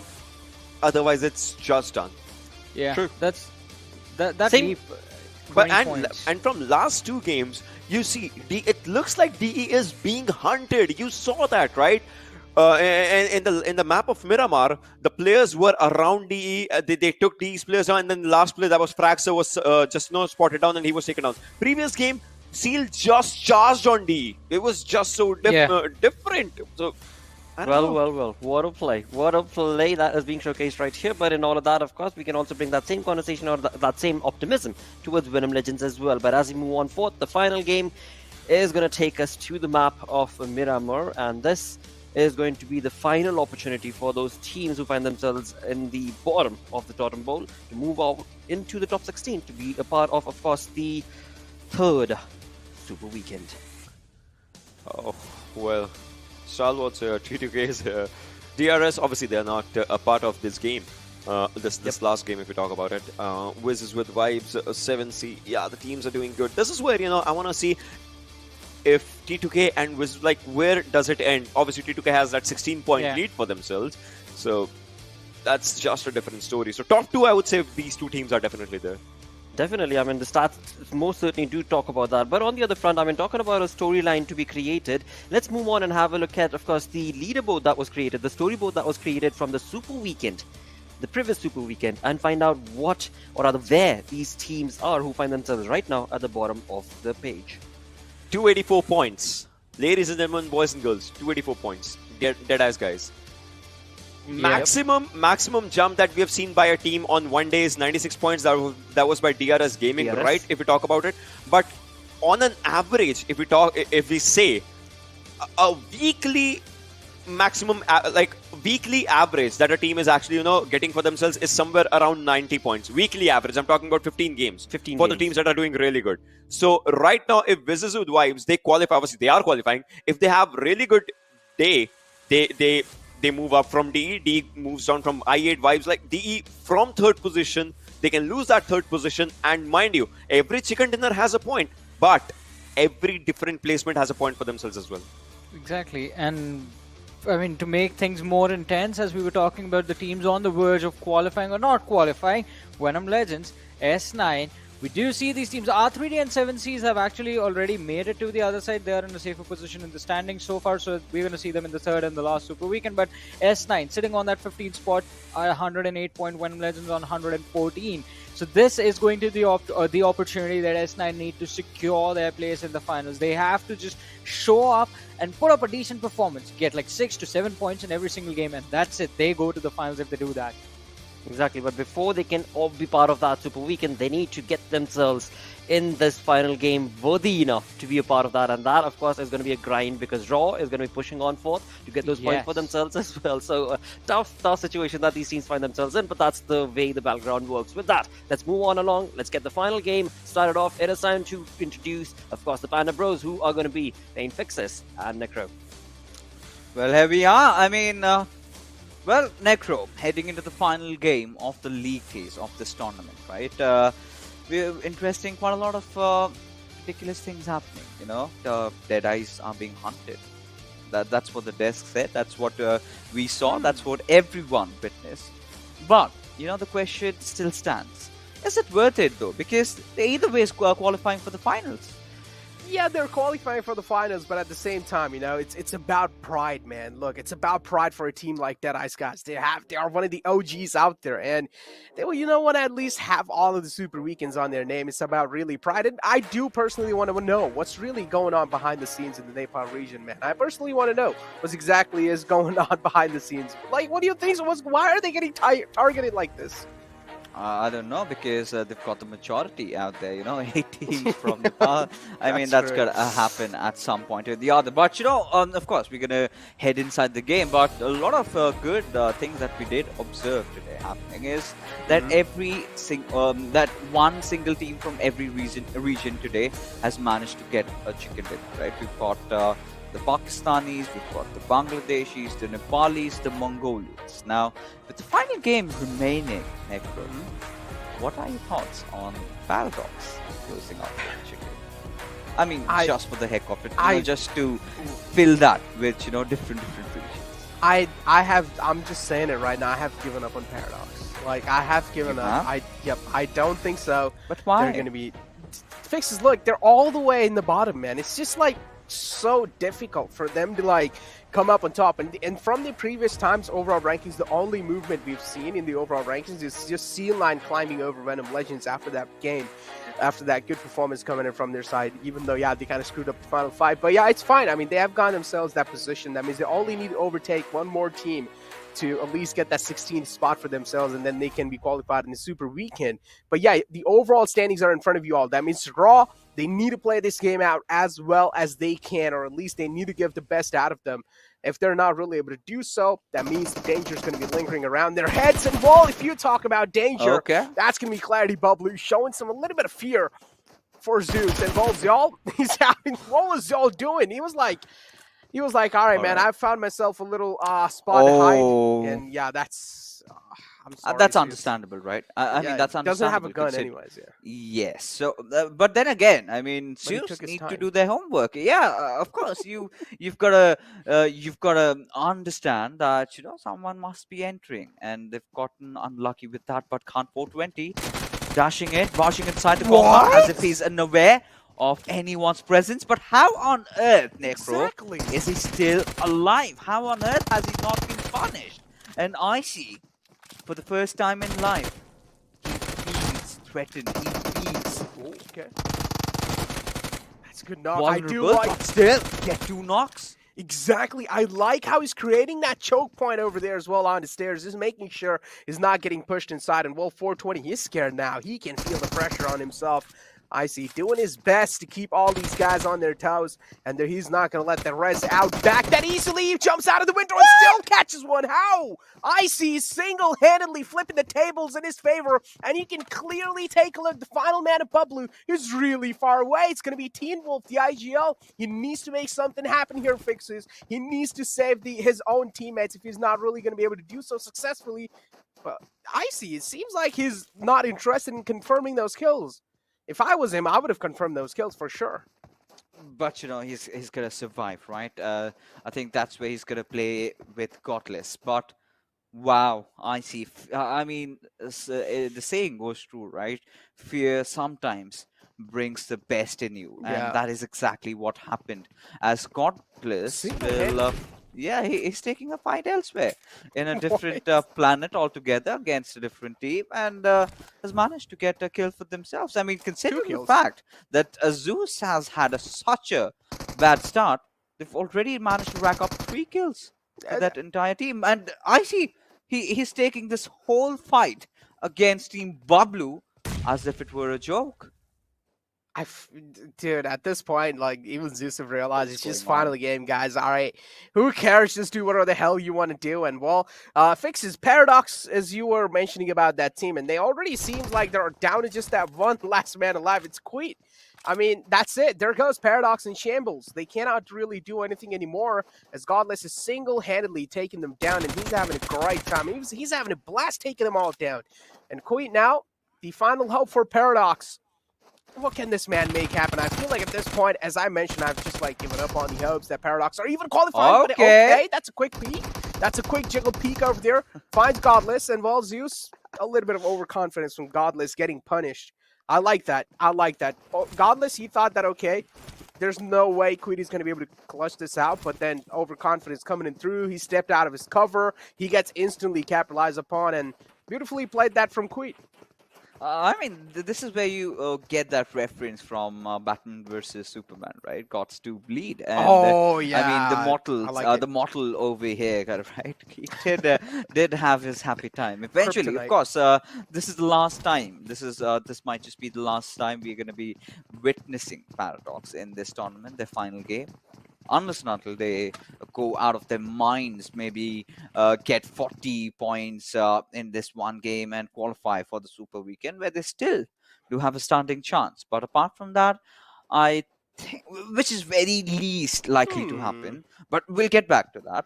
We've got Rock racing at C-Line. So C-Line, this is such an important game for them. Yeah. And we've already got a team. But Myunki's position, mind you, Necro, is going to be so important. It definitely is. And look, now the main thing is C-Line is looking over to take Raw's position, overtake Raw position in the overall rankings. And while we're seeing a final fight in between these two lads in the final game, this is nothing much more. This is all I want inside a game, man. This is just a full action-packed game, and this is what I like to see. Full of drama, emotion, and thrill. Well, C-Line now. They do know this is quite important for them. If they go down inside this fight, that means it's done. And if Raw goes down inside this fight, that means it's done for Raw as well. One team can only make it out of this situation. There can be 2 Alpha Titans fixes. Ooh, I mean, I believe Inky's legs, did they get spotted? Because he knows exactly where he is. Now, if blah blah blah can protect him from Amra, then maybe Sada can go for the knock. And if he has a grenade, then that's a short knock we're looking at. And he's finally decided to go for that. Yeah, he's got a Joker. Look at it, going after Senor, and does have that 2C, which is pretty much clinical in that close range. Wow. Does not miss his mark and will connect those shots and finishes him off instantly before C-Line could even make any sort of movement, as they're in a whole world of trouble. As Myunki, his position has been compromised, and Team Raw, they're just making them dance to their fingertips. The problem is they cannot even retreat out of this position. Like, Inky is just trapped inside, and there's no way he can fall back. Even though they try to smoke, he's still going to be taking a lot of damage. And while Joker from the back lines, of course, makes some things happen with the BSS. And there goes C9. That means they're not going to be making it inside the Super Weekends, ladies and gentlemen. That's the first conclusion right there. Getting eliminated on 16th position. Raw is like, no, we're not letting you guys overtake. And well, just like that, another third party coming in, and it's going to be the lonesome survival. The one-man army, ACDE. Oh, what on earth is happening? But, you know, I really want to take a look at this one fight, right? You know, everyone, I mean, this is where they were all tunnel vision, right? I mean, I see all he had to do was just move around and spray and pray with his arm. And that's exactly what he did. And he received success. But this is one of those fights that I really wanted to witness, because Godless, all by his lonesome, did manage to knock down 3 players. In fact, take them down for the better good. And look at how composed he is. And adding on to, you know, Paradox's miseries over here, they were all engaging against him one by one. They did not push in tandem at all. I mean, that had to be so easy, right? I mean, you just that one player. You could not take that. You cannot take down 4 players at the same time. I mean, at some point, even if you're that good, your mags are just gonna go in for a reload, unless and until you have an M249 though. But that was not the case over here, right? Paradox, in fact, Godless took his own time, but of course, Keith finally did have the final after, but he's still surviving though. But the next circle shift, it's going to be so important. I mean, so many teams are just hunting each other down, right? Raw went after C9, and then IC followed the fray instantly. But look at B and Crew. They are creeping up close. We're seeing that cluster build up around the center, and a perfect shift where a lot of the teams will not have to move, but the Larco Praria side, it's so much in the open. Exactly. And well, Fixes right there, you know, those 1v3 moments from the side of ZEUS. That's like the result of playing inside the scrims and dropping onto 4 different spots all by yourselves in the map. But now take a look at that. Venom Legends. Wow, they blow one man up inside the vehicle, and now Venom Legends, they have racked up 1 kill for themselves. That means 1 point already inside the game. And well, Future Station 1952, they're going to be like, guys, come on. We're from the same country. Why are you guys going against me? I mean, they do not know that, right? We do know it, and they're completely unaware. But well, Clutch Baba is definitely making some really bold moves out there.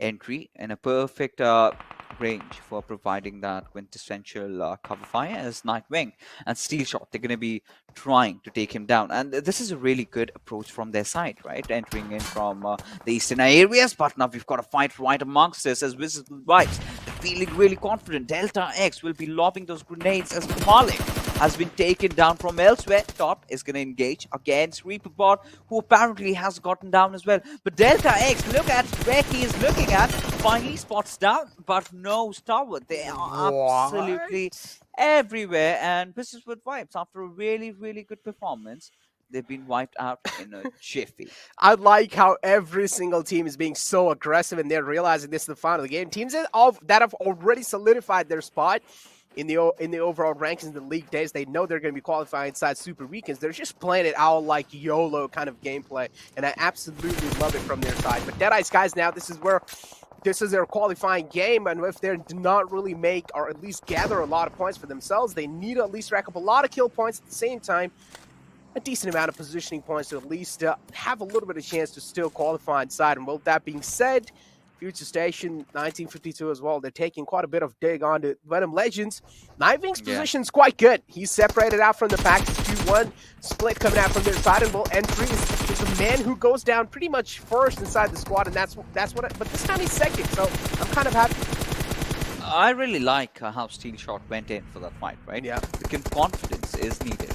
And Steel Shot, well, is apparently spotted out Magnet, but he realizes he's not a threat anymore up until now, because you know they've done that damage, right? Venom Legends, they're doing good. Of course, they did lose out on Void though. That's one Void that cannot really be gotten back or maybe filled up. But then again, getting back to the action in front of us. Stalwart, I mean, they've had such a good run in this particular game. They're doing really good in this particular week. After that really first day where they were absolutely looking miserable, they really recovered themselves so beautifully. Now, that MG3 lying in front of them, if they get their hands on that, it's game over. You have got the circle, you've got the center, you've got the MG3. What else do you need? Exactly. A lot of kills, yeah. Maybe an AWM as well, just kind of snipe out. If you have a little bit of high ground, that can help. That can help a little bit more. It can be like icing on top of a cake. But now take a look at the rotation that Venom Legends is making. The problem is Magnet is still stuck in the blue zone, and the question still arrives in my mind is he going to be able to make it out? Because I'm pretty sure he's lacking on meds. That's for sure. That's like 101% sure. He's lacking quite a lot of meds. So making it out from that blue zone, still so deep, he needs to find himself a vehicle to at least secure a decent amount of positioning for himself inside the zone. With that being said, ABCE is still alive, and I'm still pretty, I'm still surprised how is he still alive inside the game, even though he's challenging each and every single fight that he has came across with. And Clarity, Bubble, and ZEUS, they might just collide against each other again, and it's going to be ABCE probably, who's probably going to be taking a few shots here and there. But now taking a look at the circle, it's already filling up with a lot of teams, and teams like Clarity Bubble, they're going to be having a little problem to make that late rotation inside, because there's going to be a lot of Guardian Angels. You know, this is where I really like Venom Legends positioning their entry inside the zone, right? Because they've got some room to play around with. They've got no one to worry about. And high ground as well. A high ground as well. And if the circle sort of tends to shift in their direction, then that possibly might just be their game. But High Voltage, I believe they did just lose one of those players. And Wolf blew up Danny. What? Why? Why? I have no clue. Necro. I mean, okay, because ABCE was there, right? And again, ABCE is going against them. He got the all kill, by though. his lonesome. Production, we really want to take a look at what's happening, what's going wrong with Team Bablu? Why are they messing things up like this? After having a dream start, when you knock down two of the players of Team ZEUS, you're not supposed to let them live. You're not supposed to let them breathe. Because if they do, they're wounded, right? They're wounded, they're angry, and they're gonna unleash their wrath. And that's exactly what they're doing. And the cute pandas, I mean, Team Bablu, I really like their logo though, because I sort of resonate with that. We both do. Yep. They need to start being a little bit more fierce, it seems. I do understand, pandas are really cute. Sometimes But they've they got can sharp be claws. harmless. Yeah, sometimes they can be Alright. harmless. This is what happened. This is what happened. Necro. What? Oh my! I just can't wait for the chat to just spam all the smiley faces in there. And Walt Para, the final man, was alive, but Queen also falls down. But man, I need to wrap my head around what just happened with Clarity Bubble, and that's so unfortunate. Fixes, that's I'm pretty sure we're probably not going to be seeing a moment like that in our. Never. Yeah, it's like 1 in a million. Not even a million. It's like.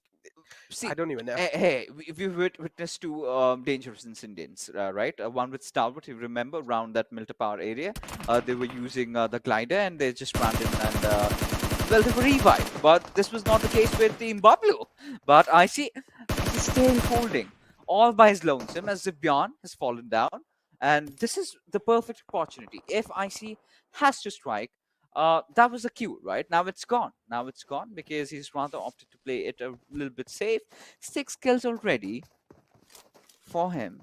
And just the way you would anticipate one of the best players to be playing. The last season, he did manage to rack up more kills than Ruthless, of course. And we know why. Because at times, he does tend to get really deadly. But I'm really kind of scared because I think he might be running down from bullets. But still, we'll confirm that one more kill as well. It's Zibyan and IC now in a 1v1. How is he able to kind of flip tables like that? Finally, he goes down, but the damage he's dealt onto them is insane. Being the only man surviving, he manages to almost wipe out Clarity Bubble if we can ignore the mistakes that were being made with those gliders. But now High Voltage, they have airdrop right next to them. That means they can probably try and get it. But finally, as we talk about that, Clarity Bubble get eliminated with only 3 eliminations on their name. And R3D locking their horns against PN Crew. Orchid is out in the open. He does have the broken vehicle as a cover, which is going to be able to sustain as much as damage as he wants, but he needs to move as quick as possible as well. I mean, right now, R3D this week, they've been playing pretty decent, right? I think not just from this week, from the last week, I believe. Yeah. From the moment they entered the Super Weekend, I think they've got a new ray of hope that yes, guys, if given the right efforts, we can do that. And that's what they've been doing, right? Their players have gotten back in form. Everyone's connecting their shots, but Deadeyes, this is looking like a good game for them. But they've got to do more than just get a good game. As High Voltage, they're in an engagement, or rather collision course against High Voltage. And Otzi, he's going to take down Ayush. Now with Blend also bleeding and Orchid having fallen on his knees. Now that leaves us, of course, with Slayer, who's managed to get that res. And High Voltage, they're right out in the open. Orchid, he's been a really one good lad that we've seen so far. And eventually gets knocked down. But Havoc will, of course, get the trade. There's no way they're going to be able to get the res back on the fallen comrade there. So they will have to give up on him. But Pika, well, I do see those bolt action headshots, and I'm pretty sure production's going to be doing their best job to show it on the replay as well. And well, now High Voltage confirming the kill on Orchid, PN Crew. This game is slipping out of their hands as their eliminations are falling across on the field. Play zone as well. Finally takes down body, confirms the kill onto it. But now, 7C. They are right there in the nearby vicinities. R3D, they have a lot of info onto Deadeye's guys. Take a look at that. Separation is quite huge. That means if one man goes down from the side of Deadeye's guys, it's pretty much next to impossible. And this is what exactly I was saying. Fraxer goes down, but they just can't get the rest back up onto him. They certainly can't. And look at Dead Eyes, they're completely having a really good area. Now, against this fight with R3D, they've got to play at the optimal best because on top, he's taken quite some damage. Now, this is where I'm starting to get worried because Stalwart, they're coming in from the backlines. Yup, exactly. And nobody has idea. And Adil, he has got to do that, right? Because he knew exactly where the players are. Stolen Now, away? It's a freebie. It's a freebie for Stalwart because one after the other, they're just gonna rampage in and not just take the players of Dead Eyes down, also instill hurt onto R3D. But what I'm witnessing is we've got one of those OG players of Nepali community, Gurkha, also joining with us. But we'll talk about him a little bit later.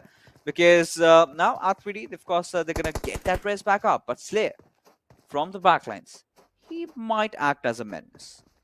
He definitely is. And well, Adil now, he's just spotting out so many players next to him. He just doesn't really know who to shoot, who to not, because they're just gathering so much attention. And the problem is their backs are completely exposed. And this is where R3D, the panic is settling in onto them. And Slayer, we were talking about this lad, and he has a kind of that anonymous factor going inside his position. As long as he keeps himself anonymous, there's a massive chance that he can also rack up a decent amount of kills from the backlines. Again, it's going to be one of the most toughest tasks to do so. Stalwart Esports seem pretty aware of each and every single movement that's happening around them. Top 2A got a little bit desperate to get those kills on A1 Esports, but finally the call was made a retreat back. But take a look at Sada's position.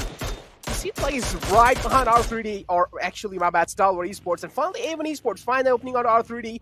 And the problem is, Anubis was really separated out from the rest of the lads. Hassan is making his run next to him. He should get the res back up on Anubis. Yeah, he certainly should. But, A1 Esports, they've been a little bit silent over here. They've been waiting for the right opportunistic moment to shine. And, well, they're still comfortable, right? Now, Dead Eyes, they certainly aren't because they're just on the verge of getting eliminated and not participate in the next Super Weekend. However, for the viewers who've joined in just right now, they're still safe, right? They're still going to get to the finals considering the points that they have, but it's still going to be a really big blow considering they've been one of the oldest teams and they've been right from ever since PMPL really started, right? They've been playing for quite some time, but look at this massive, massive circle shift.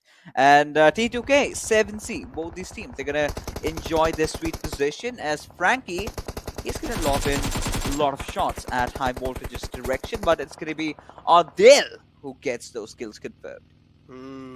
So many third parties at the same time. So many kills being stolen. Frankie's taking so many shots in his back and finally falls down. But now Stalwart Esports realizing there's few teams in the front lines and how are they going to be making it out from that position? Lobbing in a few utilities to just make sure the ridges are clear. I don't really know if they have a clear visual or at least have any info. And maybe there's a few team in the front lines, 7C. Probably have realized, and take a look at Sada's position. What? He has just passed Sada. Oh, this is where the trigger discipline comes in through. And what? Actually, did he spot him? No, he doesn't. Sada, this can be huge if he maintains the trigger discipline for a little bit more. That means if he let these two teams fight against each other, and when he finds out that, okay, these guys are finally hurt, he can strike in and rack all these kills for himself. Yeah, he certainly can. Look at Memo. He's in a whole world of trouble right in the midst of the action. He's been taken down. But Sada, when are you going to open up, buddy? He started to rile up those nades. Yes, he's going to cook it. And Stalwart, they're going to be caught with their pants down. 100% if he goes spraying at them. They still have no idea. This is where he goes. And Stalwart, they have been eliminated. Mistake. It's okay, it's fine. I mean, he'd basically know where to go, right? Considering the fact, the situation he was in, wiping out, well, stalwarts like Stalwart, that has to be one of the plays for the evening. Yeah, that definitely. It has to be one of the best plays throughout the day, honestly. Like, the way he held the trigger discipline and the way he had the presence of mind when to attack and when to not, it was just perfection. But after that, instantly, I feel like if he would have lobbed in a smoke grenade onto himself, realizing, okay, finally he has eliminated them, that could have been a little bit like the icing. Yeah, he was still out in the open. Yeah, still the bullets would have been whizzing past, but just maybe a little hope, you know? As Ocean likes to say, it's still dangerous, but still, this is what keeps us going. But now again, Sinister out in the open. He was quite lucky that he just didn't really walk into that nade. Ew. Okay, not really on the mark. Sandesh, we do know what this lad is capable of, and while you do not really want to challenge a head-on fight against a man like Sandesh, ABCDE Esports playing this final game out quite well, and I do feel like this final circle might just shift away, or it just can be a curveball onto a lot of teams, and they are not going to be expecting this one. And while it's out in the open, that means each and every single team, they will need to make it inside the zone. Only player that are inside is kind of like ABCDE Esports. They're quite close.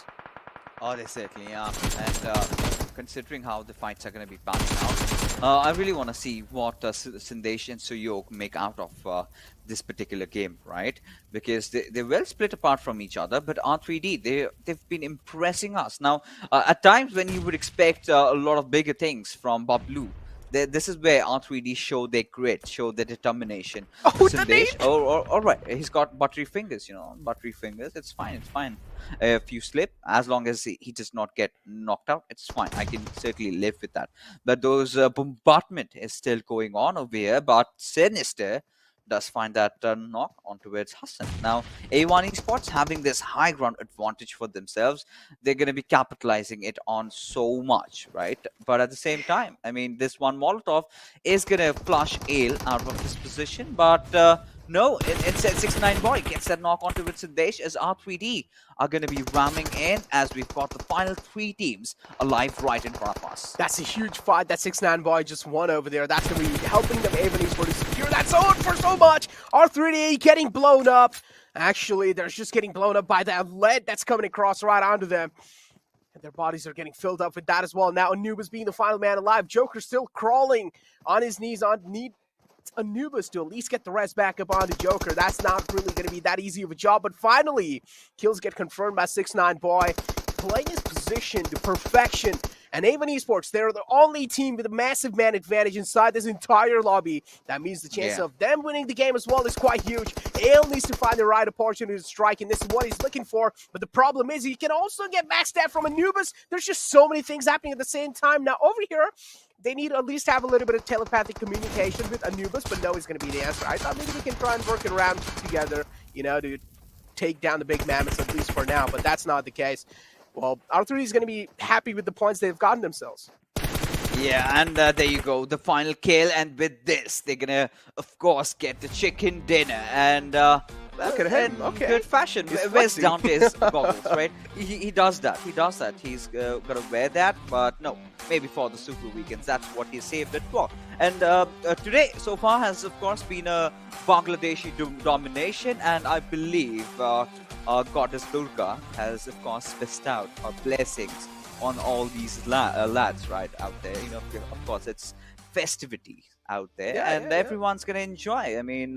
Well, it's right ahead, and well, now they're feeling themselves. They're getting that energy channeled, and well, the way things have been going, Fuge Station getting one, then of course A1 Esports ending the day with a beautiful chicken. That's the kind of an ending every Bangladeshi fan would want to see. But with that being said, this was such a chaotic game, right? This was right from the very start. But what really caught my attention, right, was of course Icy and the chaos that he was causing across Team Clarity Bablu's departments. That was so hard to deal with. But with that, ladies and gentlemen, we are finally done with all our matches of course, the league stages from our PMPL. But right now, what we're going to be doing is going to be calling it a night for us, because after the shuttle break, the desk is going to come in and break all the fights down.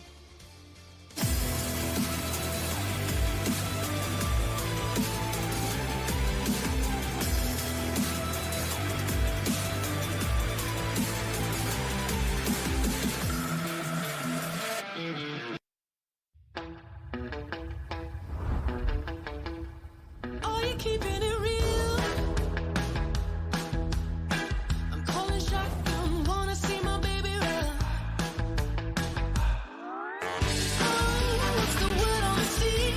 Kicking up the dust, if you know what I mean. We got a good thing going. We got a good thing going on. Hello and welcome to PUBG Mobile Pro League South Asia Season 4. This is the league play days is where we are at in week number 3, and that day has also come to an end with all 5 games done. Now we know the teams that are going to be pushing on forth, but along with that, A1 Esports bringing in a really wonderful game for them side. I mean, that's where, Justin Timberlake's words would be really correct. What goes around comes around. They started off with a chicken dinner yesterday. They ended up here. Same could be said for R3D as well. I mean, they had a really good game, went down, pushed back on along as well. With that, let's move on and have a look at the MVP coming in from this game. And well, I mean, it was an interesting match, as Ocean said. He took the analogy of words of Justin Timberlake. I was just gonna say, like, A1 Esports, they realized yesterday, all right, we're gonna save the chicken dinner for the end, and that's how they took it. But MVP of this game was IC from ZEUS Esports. 4 kills coming in, no assist, but the damage numbers are the thing that we're looking at right now. And with stats like these, it means that it was a much more even fight with the rest of the players, because that survival time is just 15 minutes. Actually, yes, and the way he actually became a headache for the lads just into the fight. I'm talking about Team Bablu overall. That was just a bit different, but well, R3D, oh my god, Adil, Joker, Sandesh, just doing really good. Sandesh, to be honest, in this league play, he has been impressing back and forth. I agree. Sandesh and Sinister as well from A1 Esports. These two players are two individuals who, well, they shine even though their teams are looking really solid. Although R3D is a team that I want to talk about right now, because, I mean, talk about a turnaround, right? Talk about a complete 180 from not qualifying for a super weekend to putting up performances like this in the final week. So if they can play like this in the weekend, I'm gonna be a happy man. Yeah, but for that, I would just say one thing for R3D, and that is, their damage received stat should be a bit lower, because that's where they are just lacking. They are taking fights, but they are also just letting the fight be on them. And well, in all those things, if you're talking about R3D, Adil with the highest skill department for himself, Sandesh with the most utilities used, and if we talk about Hassan, well, this lad is just incredible. He is that actual young talent that is just giving really good to the team. Yeah, I mean, Hassan has been incredible in his performances so far, and I believe it was something that R3D, they needed to figure out exactly how they want to play, and now they have done it, because as you mentioned, I mean, they are running into those fights head first, not realizing like if there could be other possible options that they could take to have a much safer approach. But this is the style of play that almost every big team we see sort of adapt. T2K, ZEUS Esports, DRS, whenever you've seen these teams shy away from a fight, they commit and they know that they want to commit as well. That you have talked about this as well. Even ZEUS Esports suffered when they were they started to doubt themselves, when they were second guessing their own decisions. As long as you're firm in the decision you're making, it will work out. Yeah, true, but 8 points for Dead Eyes, guys. Venom Legends, 4 points. Future Station, well, Future Station. S9-0. Games for themselves. S9-0. Yeah, S9-2. Amazing games. Yes. And then where it mattered the most. Yes. It just faltered away. Nothing you can blame on it. I mean, it was a pretty pressurized situation that these teams were basically facing. But along with that, again, when we talk about those pressurized situations, there were a lot many created throughout the entirety of the game, thus bringing in the Oppo F9 in performance. Johnny wanted to say something. I have an analogy. So S9 were building a house of cards, and Raw came in with a leaf blower to blow it away. Oh, well, that's actually amazing. That's actually amazing. That is really good. I see. Just when he started taking up this fight, this was such a brilliant composure from this lad. He knew that the rush is going to be just on him. He knows how to just take down that rush. And well. Why would you move one after one? I mean, it was a 1v3 situation. You had him in a choke point. Well, he had the UMP as well. It was a risky decision. Should have never charged him in the first place. It is ZEUS Esports after all, and it is IC. Even though, I mean, all right, so we were having this conversation before we started the day, me and Ocean, how IC is one of those key players from the side of ZEUS Esports that has been sort of under the radar this entire time. Actually, you, me, Pixels, Plotter, we were talking about it just a while back, right? Because IC's impact overall has been so amazing, has been so immense in the previous season as well. I get it. Godless is a brilliant player. I get it. You know, ZEUS is there, Abel is there. But IC is someone whom you can never just, you know, take out of the equation. He has time in and time out taken his team, be it as an individual or a team player. He has taken his team to from maybe, you know, from no placement points to maybe sometimes double digits as well. Exactly. Yeah, I mean, imagine situations like these. I mean, were the sort of positions where ZEUS would dominate, and from there till now, I guess it's a testament to all of the other teams. This one. Yeah, not an advisable decision, but I mean, it's the last game that the team has already made it to the other side, so. I guess they aren't too worried about risky plays. They believe they can fly. They believe they could touch the sky, but you know, hey, for a few seconds they did, right? Yeah, true. But look at IC's stats, right? As of now, average stats 1.15 KPM. That's amazing. Assists per match coming down 0.5. Average survival. So this is where it is. I would say ZEUS kind of lost a lot in the previous week, where their average survival also just went down. But third time might just be the charm. Third Super Weekend. Maybe. I mean, we are going to expect that, right? To be honest, I'm not expecting the third Super Weekend. I'm actually expecting the finals where ZEUS is going to pop off, not just them, Stalwart as well. But as I was saying, it is a testament to the other teams from South Asia, teams like T2K, DRS, I8, because they have sort of leveled their gameplay up as well. They have broken through their limits, right? And that is something that needed to be done, because again, the same conversation I had on day one of this PMPL South Asia Season 4. When the Mongolian team showed up, we were very impressed. We were like, all right, this is a next level aggressive gameplay that it is new to the South Asian scene, right?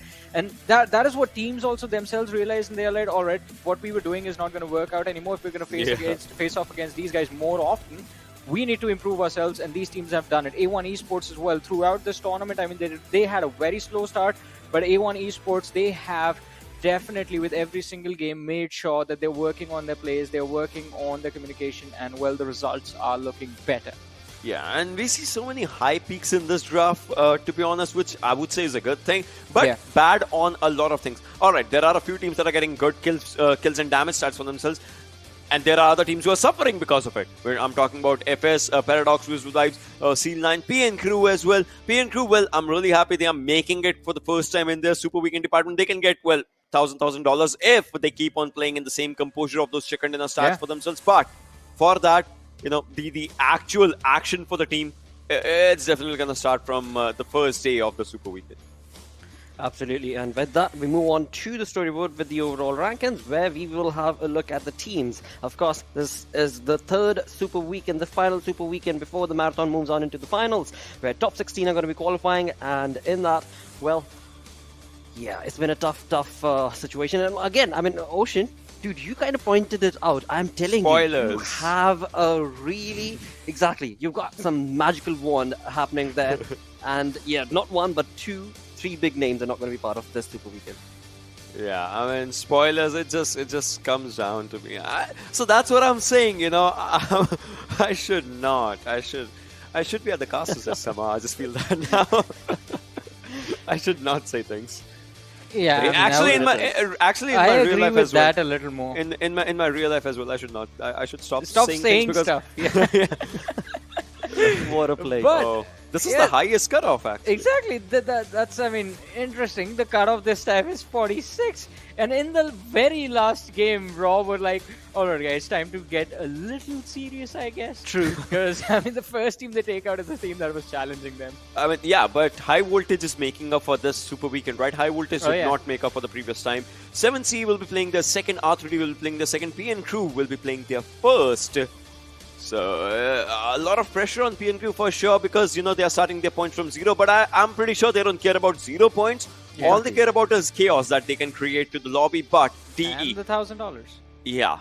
But exactly, if they create chaos, they can get those multiple chicken dinners for themselves. $1,000, that's going to be a good thing. But DE, they are in top 3. They are in top 3. Yep. Not playing this Super Weekend can actually take them down to 7th position, 8th position. I get it. It's not that big of a deal. They will still qualify.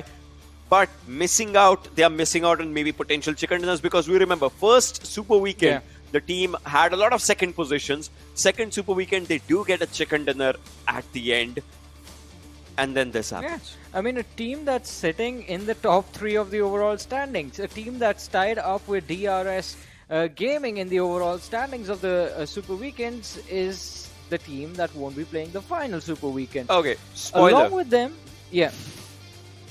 I have a spoiler which I don't want to give at this moment, for but Super Weekend, we'll save it for the weekend. for the finals. Yeah, I guess we save it for Sunday then.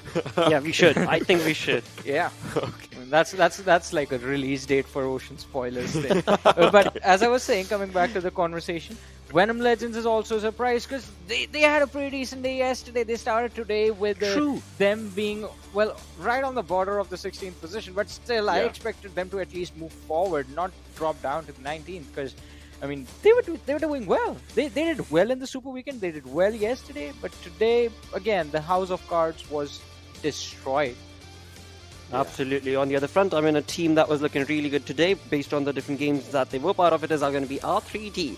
And with that, we're going to bring up their stats. And again, I mean, it's just a perfect play being showcased from this team. As you so perfectly mentioned as well, let's just hope that they continue with this momentum into the Super Weekend. Look at this. It's brilliant, right? Johnny Hassan with 1,000+ damage, just being equal in the almost equal in the damage numbers with his teammates. This lad, I'm telling you, his future is really bright. I mean, definitely looking looks like he's fitting in with the team at this point, and that is all that needs to happen for them to actually function to their maximum potential. R3D, again, I mean, lads like Anubis, Adil, we've seen them time and time again, and this team is a team that has showcased that, alright, they have what it takes to make it to the international stages. So I do have hopes from R3D going on into this Super Weekend as well, but they have to deliver the same performance as they did today, because it is one day that they've had a wonderful day where they've secured a chicken dinner, where they have had at least a few consistent performances, and that needs to be replicated in the next 15 games that they're about to play in the weekend. Absolutely. And now, along with that, let's have a look at the overall kill leaders based on the grenades that were being used in popping off heads, and that was a miraculous turn of events indeed, where we do have so many different opportunities that took place throughout those games. Oh. Johnny. Okay, so action is there, right, with 12 grenade kills. I was just still looking at this one. He has 104 kills. Then comes top 101 kills.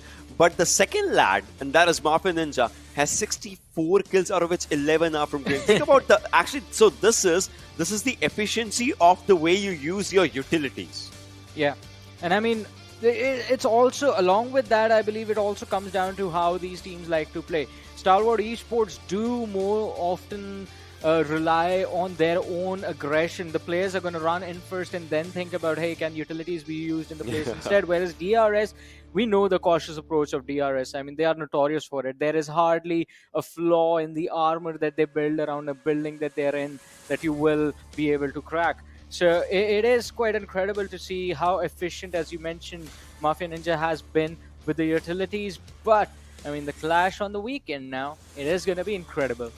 It most certainly will be as we move slowly and steadily towards the final Super Weekend. But before we do so, let's have a look at the day summary that was showcased today, and it was an interesting day, to say the least. Yeah, completely agree with you. Interesting day it was, and I mean, compared to yesterday, we did not get to see that many kills in those chicken dinners. It was that one game with Future Station getting those 14 kills on Miramar. Apart from that, everyone had to settle for whatever they could get their hands on. And that was because of how desperate these other teams like PN Crew, teams like 7Cs, R3D was one of them at one point, because they needed to climb as well. How desperate these teams got to get those points and to prove themselves going into the last Super Weekend.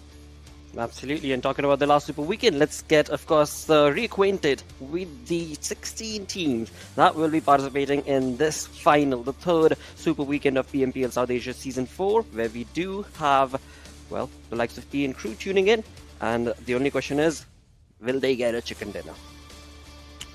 That's indeed indeed a question, right? And obviously, if they have to qualify, they need multiple digit chicken dinners.